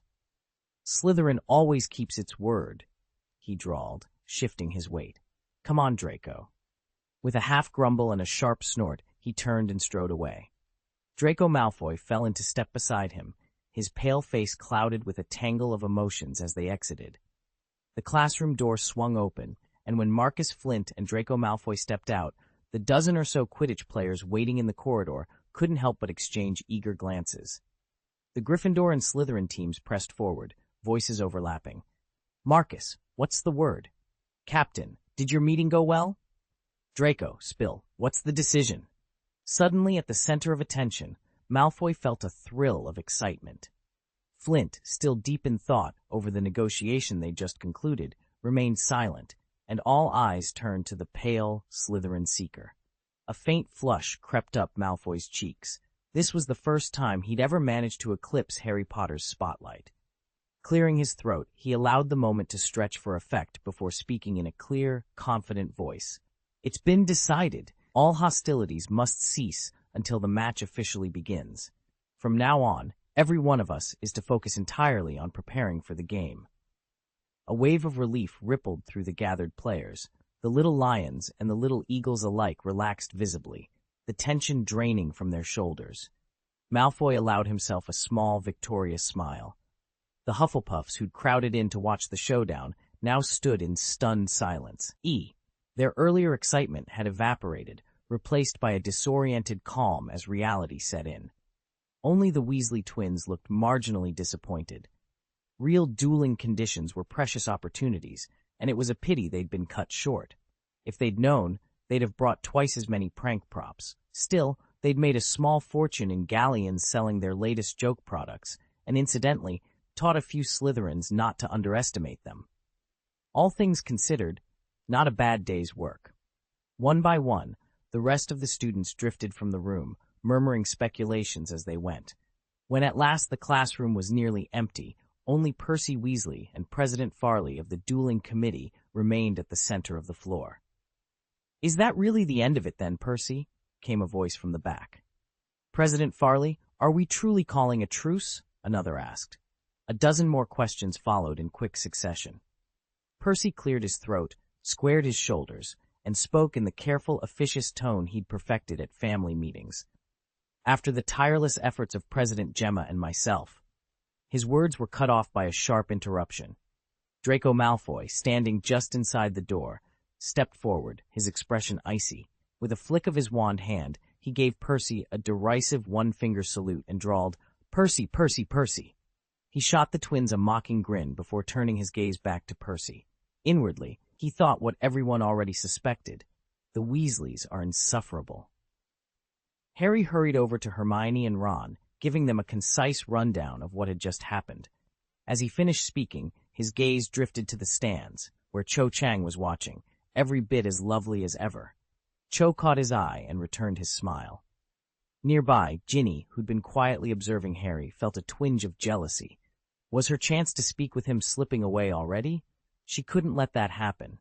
She was a year below him, after all. She needed a plan. Ginny looked to her friend Luna for inspiration. Luna was eccentric, but always came through with brilliant ideas when they were needed most. Instead, Luna sat staring up at the ceiling, her eyes glassy, lost in her own world. Ginny opened her mouth to ask what was on Luna's mind, but no sound came out. Unbeknownst to Ginny, Cho Chang, standing right beside Luna, leaned closer when a soft, eerie melody floated through the air, barely above a whisper. Har-assing rainbow finally flew away. Cho froze and glanced at Luna in astonishment. What on earth was she humming? Chapter 420. Cho Chang. Harry, if you keep this up, I won't be able to take it. Percy's formal announcement echoed through the hall, and the gathered students gradually began to drift away. The last of the Slytherins to leave was Gemma. She still hadn't managed to corner Sherlock for a private word, but just as she turned to go, she shot him a playful wink. Mission accomplished. In truth, she owed Percy Weasley a silent thank you. Without his well-timed interruption, she'd never have been able to test the unspoken connection she felt with Sherlock. All things considered, this little encounter had been anything but a loss. Meanwhile, Penelope Weasley had seized Percy by the arm and was hustling him off, leaving his robes in disarray. Across the room, Harry, Ron, and Hermione made their way to Sherlock, faces alight with amusement. "Bravo, Sherlock!" Harry called out, clapping him on the shoulder. Ron let out a triumphant laugh. "I bet Percy's going to have a really rough time now." Hermione grinned. "You went straight for his biggest fear. Nicely done. He's most afraid of being criticized by the professors. He thinks they'll say he isn't fit to be student council president." Sherlock's three closest friends fell silent at his words. Sherlock himself shook his head. Percy Weasley can't see past the little stumbling block at his feet. He never considers the cliff's edge. When everything's going his way, he's fine. But when he meets real adversity, he'll lose his bearings because he can't see what lies ahead. His friends, who had been grinning moments before, exchanged uneasy looks. Though the wind had died down and the rain hadn't returned, a sharper call to arms echoed across the grounds. It seemed the true battlefield had finally claimed its place once more. Ever since that crucial three-house meeting, Gryffindor and Slytherin had managed to keep their rivalry in check. No open brawls, no fresh grudges. Even the smallest squabbles were quickly broken up by bystanders. Everyone understood the unspoken rule: endure. And so, almost by mutual agreement, the Quidditch captains of both houses made the same choice. They turned all their focus to training, preparing for whatever came next, determined not to let themselves be caught off guard. The last few days before the match had been relentless. On the third evening after practice, Harry was trudging back toward Gryffindor Tower when Cho Chang suddenly appeared in his path. His heart nearly stopped. He'd longed to speak with her ever since Slytherin had threatened Penelope and herself, but with the inter-house skirmishes raging and Cho under Ravenclaw's protective watch, there'd never been a moment to spare. To make matters worse, Wood had doubled the team's training load, and Harry was running on fumes. He never imagined Cho would come looking for him. Overcome with relief, he poured out every anxiety and frustration of the past days, how exhausted he was, how worried he'd been that the attacks would never stop. When he finally drew breath, Cho's expression had shifted from concern to unyielding resolve. "Harry," she said, her voice low and fierce, "you have to utterly defeat them in the Quidditch final." Her words hit him like a spell. Cho had always been gentle and encouraging before Gryffindor's games, with Ravenclaw or any other house, but he'd never heard such earnest intensity in her tone. "Although I beat Malfoy, we still lost to Slytherin." Cho Chang's voice was steady, but her eyes were fierce as she faced Harry. "If you keep playing like this, I won't be able to watch another match." At last, Harry understood exactly what she meant. In Ravenclaw's last game, Cho had outpaced Malfoy to catch the golden snitch, but because she grabbed it too soon, Ravenclaw fell short of Slytherin's total score. Professor Wood had drilled it into Gryffindor all season. Only go for the snitch when you're 50 points ahead. A premature catch might win the match, but it could cost them the Quidditch Cup. Cho saw Gryffindor repeating Ravenclaw's mistake, and she couldn't stand it. "I'll be smarter about it," Harry promised. Cho hesitated, then threw her arms around him in a quick hug. "Good luck," she whispered. Her embrace lingered in his mind long after she let go, and that night he slept better than he had in weeks. 3 nights before Gryffindor's next match, Harry finished his training and headed back toward the castle. Just inside the entrance to Gryffindor Tower, he was stopped by a familiar shock of red hair. "Harry, wait!" Ginny Weasley stepped into his path, her expression a mix of nerves and excitement. "I've decided to try out for the house team next year. Will you support me?" She looked up at him with bright, hopeful eyes. "Of course," Harry said, his voice brimming with conviction. "I'll be right there to help you every step of the way." Ginny's heart lifted at his earnestness. She gave him a bright smile, just the reaction Luna had promised would follow from genuine support. They always said familiarity bred affection, and Ginny knew she needed more opportunities to be around Harry. Being a year younger meant she couldn't share his classes, and Hogsmeade trips were off limits until next year. Meanwhile, Cho Chang, though also not in his year, had already visited Hogsmeade with Harry more than once, even meeting his parents during their last outing. And as rival seekers for their teams, Cho and Harry got to train side by side, which only deepened their friendship. Ginny realized this was exactly what she needed. If she joined Gryffindor's Quidditch team, she'd not only indulge her passion for the sport, she'd also get plenty of time to practice with Harry. Her talent for flying was undeniable, and regular training sessions would bring them closer than any classroom ever could. Yes, Quidditch was the answer. Fighting side by side on the pitch felt entirely different, more intimate than facing each other as opponents. Harry exhaled. "There aren't any open spots on the team, so I'll have to start out on the reserve bench." Ginny smiled encouragingly. "Everyone starts as a reserve, Harry. You'll prove yourself soon enough." He cut himself off mid-sentence, realizing how that sounded. Bragging about his own skills right in front of Ginny felt awkward. He pushed his glasses up the bridge of his nose, suddenly self-conscious. Ginny laughed softly. "Stop comparing yourself to everyone else. You're in a league of your own." Harry cleared his throat. "Well, Wood graduates next year, and you'll be in your 4th year, so you could try out for keeper." Ginny shook her head. "Keeper's not really my thing. I've thought about it, but I'd rather be your reserve." Would that be okay? Harry blinked. Ginny, you... She reached out and gently squeezed his arm. That way I can stay close to you. You don't mind, do you? He wanted to say something clever, but words failed him. He'd known Ginny for nearly 3 years. After all, she was the youngest Weasley, and he'd always watched over her like a little sister. Now she was staring up at him with earnest eyes, and suddenly everything felt different. Harry scarcely realized when Ginny stopped being the shy little girl who blushed every time he spoke to her. She'd grown up so quickly, so when Harry suddenly went quiet, Ginny worried she'd said too much and hurried to change the topic. Harry, did you know Charlie says your Quidditch talent might even outshine his? Charlie? He actually said that? In an instant, Harry saw Charlie Weasley in his mind's eye, short and strong, with the Weasley clan's trademark red hair, a broad, genial face, and powerful arms. It was exactly the image from the family photo Ron had sent. Charlie was a Gryffindor legend, the captain who led their team to Quidditch Cup glory. Oliver Wood always claimed that if Charlie hadn't gone off to study dragons, he'd have been a lock for Britain's national squad. Harry had never watched Charlie in action, but he trusted Wood's judgment completely. Hearing such praise from Charlie himself sent a thrill of excitement through him. Harry's heart leapt when Ron spoke up. Charlie, he heard us talking about your performance in the match. He was really impressed. He said that if you're willing to train hard, you've got every chance of becoming a world-class Quidditch player someday. World-class. The words rang in Harry's ears, loftier even than Wood's praise about representing Britain. He could hardly contain his excitement.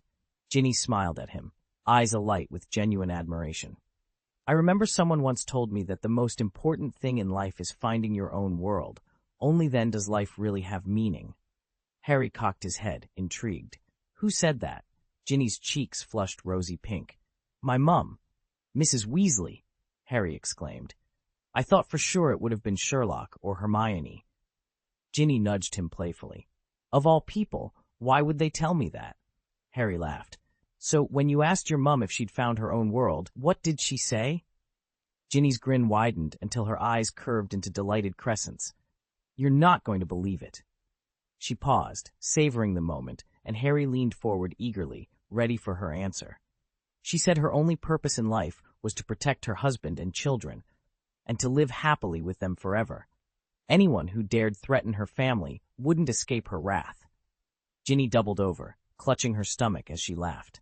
You should have seen her. Mum was absolutely ferocious. There she was, just a housewife, but with that glare, you'd have sworn she could take down the fiercest Death Eater on her own. Harry joined in her laughter. It was true that Mrs. Weasley, gentle and kind as she usually was, could reduce even the most mischievous Weasley twins to quivering wrecks when she really lost her temper. Still, imagining her so fearsome was almost impossible. But Harry knew better than to be fooled by appearances. As much as he loved Quidditch, he couldn't call it his whole world, not with a sword of Damocles always hanging over his head. Lord Voldemort, the dark wizard who had murdered his parents and terrified the entire British wizarding community, was still alive. Even worse, he had split his soul into multiple Horcruxes, making him all but immortal. No one knew when he might return with a great army, but Harry was certain of one thing. When that day came, there would be no time for Quidditch. Harry couldn't help but hope that, with Sherlock's sharp intellect, they'd soon uncover whatever secrets Professor Slughorn was hiding, and then methodically destroy each of Voldemort's Horcruxes so the Dark Lord could never return.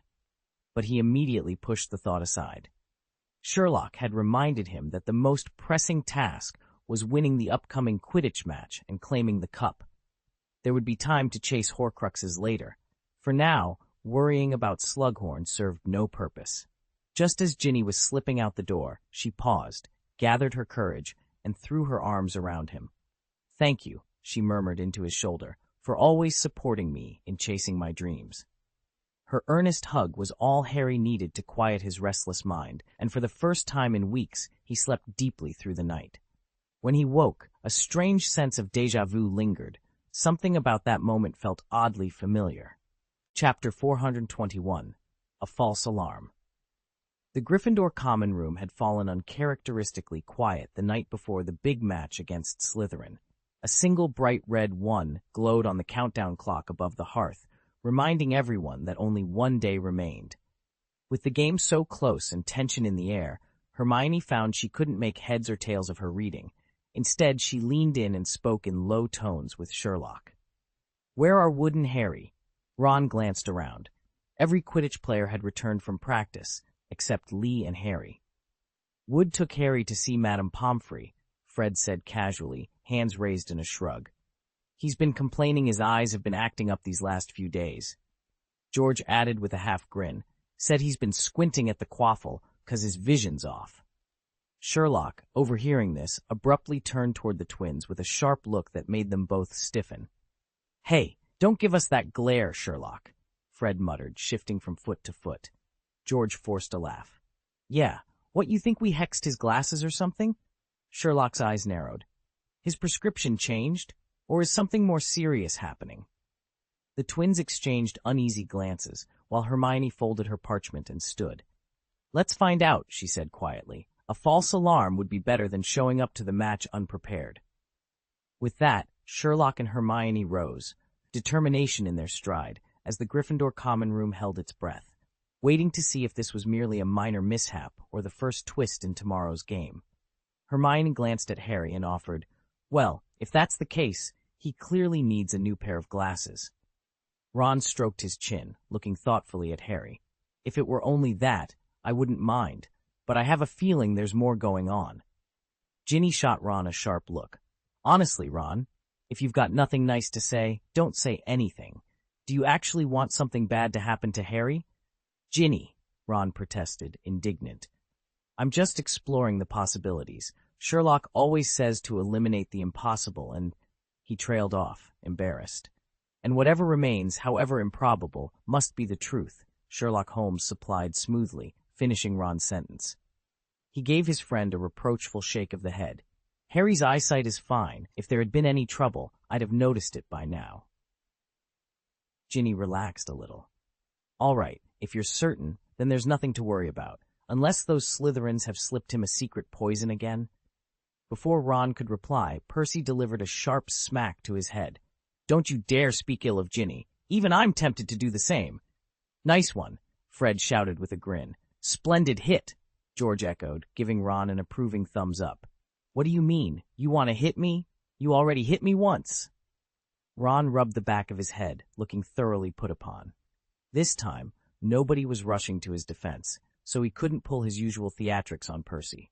Ginny snorted, ready to retort when her attention snapped toward the doorway. Her eyes lit up. "They're back!" At the sight of Harry and Wood striding in, everyone immediately dismissed Ron's complaints as nonsense, even without Sherlock's sharp observations. Wood marched ahead, head held high, a broad smile plastered on his face. Harry followed a half-step behind, his own grin betraying a mix of relief and sheepishness. "Blimey, you lot gave me a fright," Harry exclaimed. Wood didn't wait for questions. He dropped into a chair and launched into their story. "It was nothing, just a false alarm. Harry's been complaining about his eyes during training these last couple of days, but I didn't think much of it. He's nearsighted as it is, after all. But when he mentioned the same issue this morning, I started wondering if his prescription had changed. With the finals tomorrow, I decided we'd better go see Madame Pomfrey." Hermione gave a satisfied nod. That explanation matched exactly what she'd been thinking. Any sensible person would come to the same conclusion. Madame Pomfrey offered a reassuring smile, but Hermione couldn't resist asking one more question. "So everything's truly all right? Wood, you and Harry seem so comfortable together."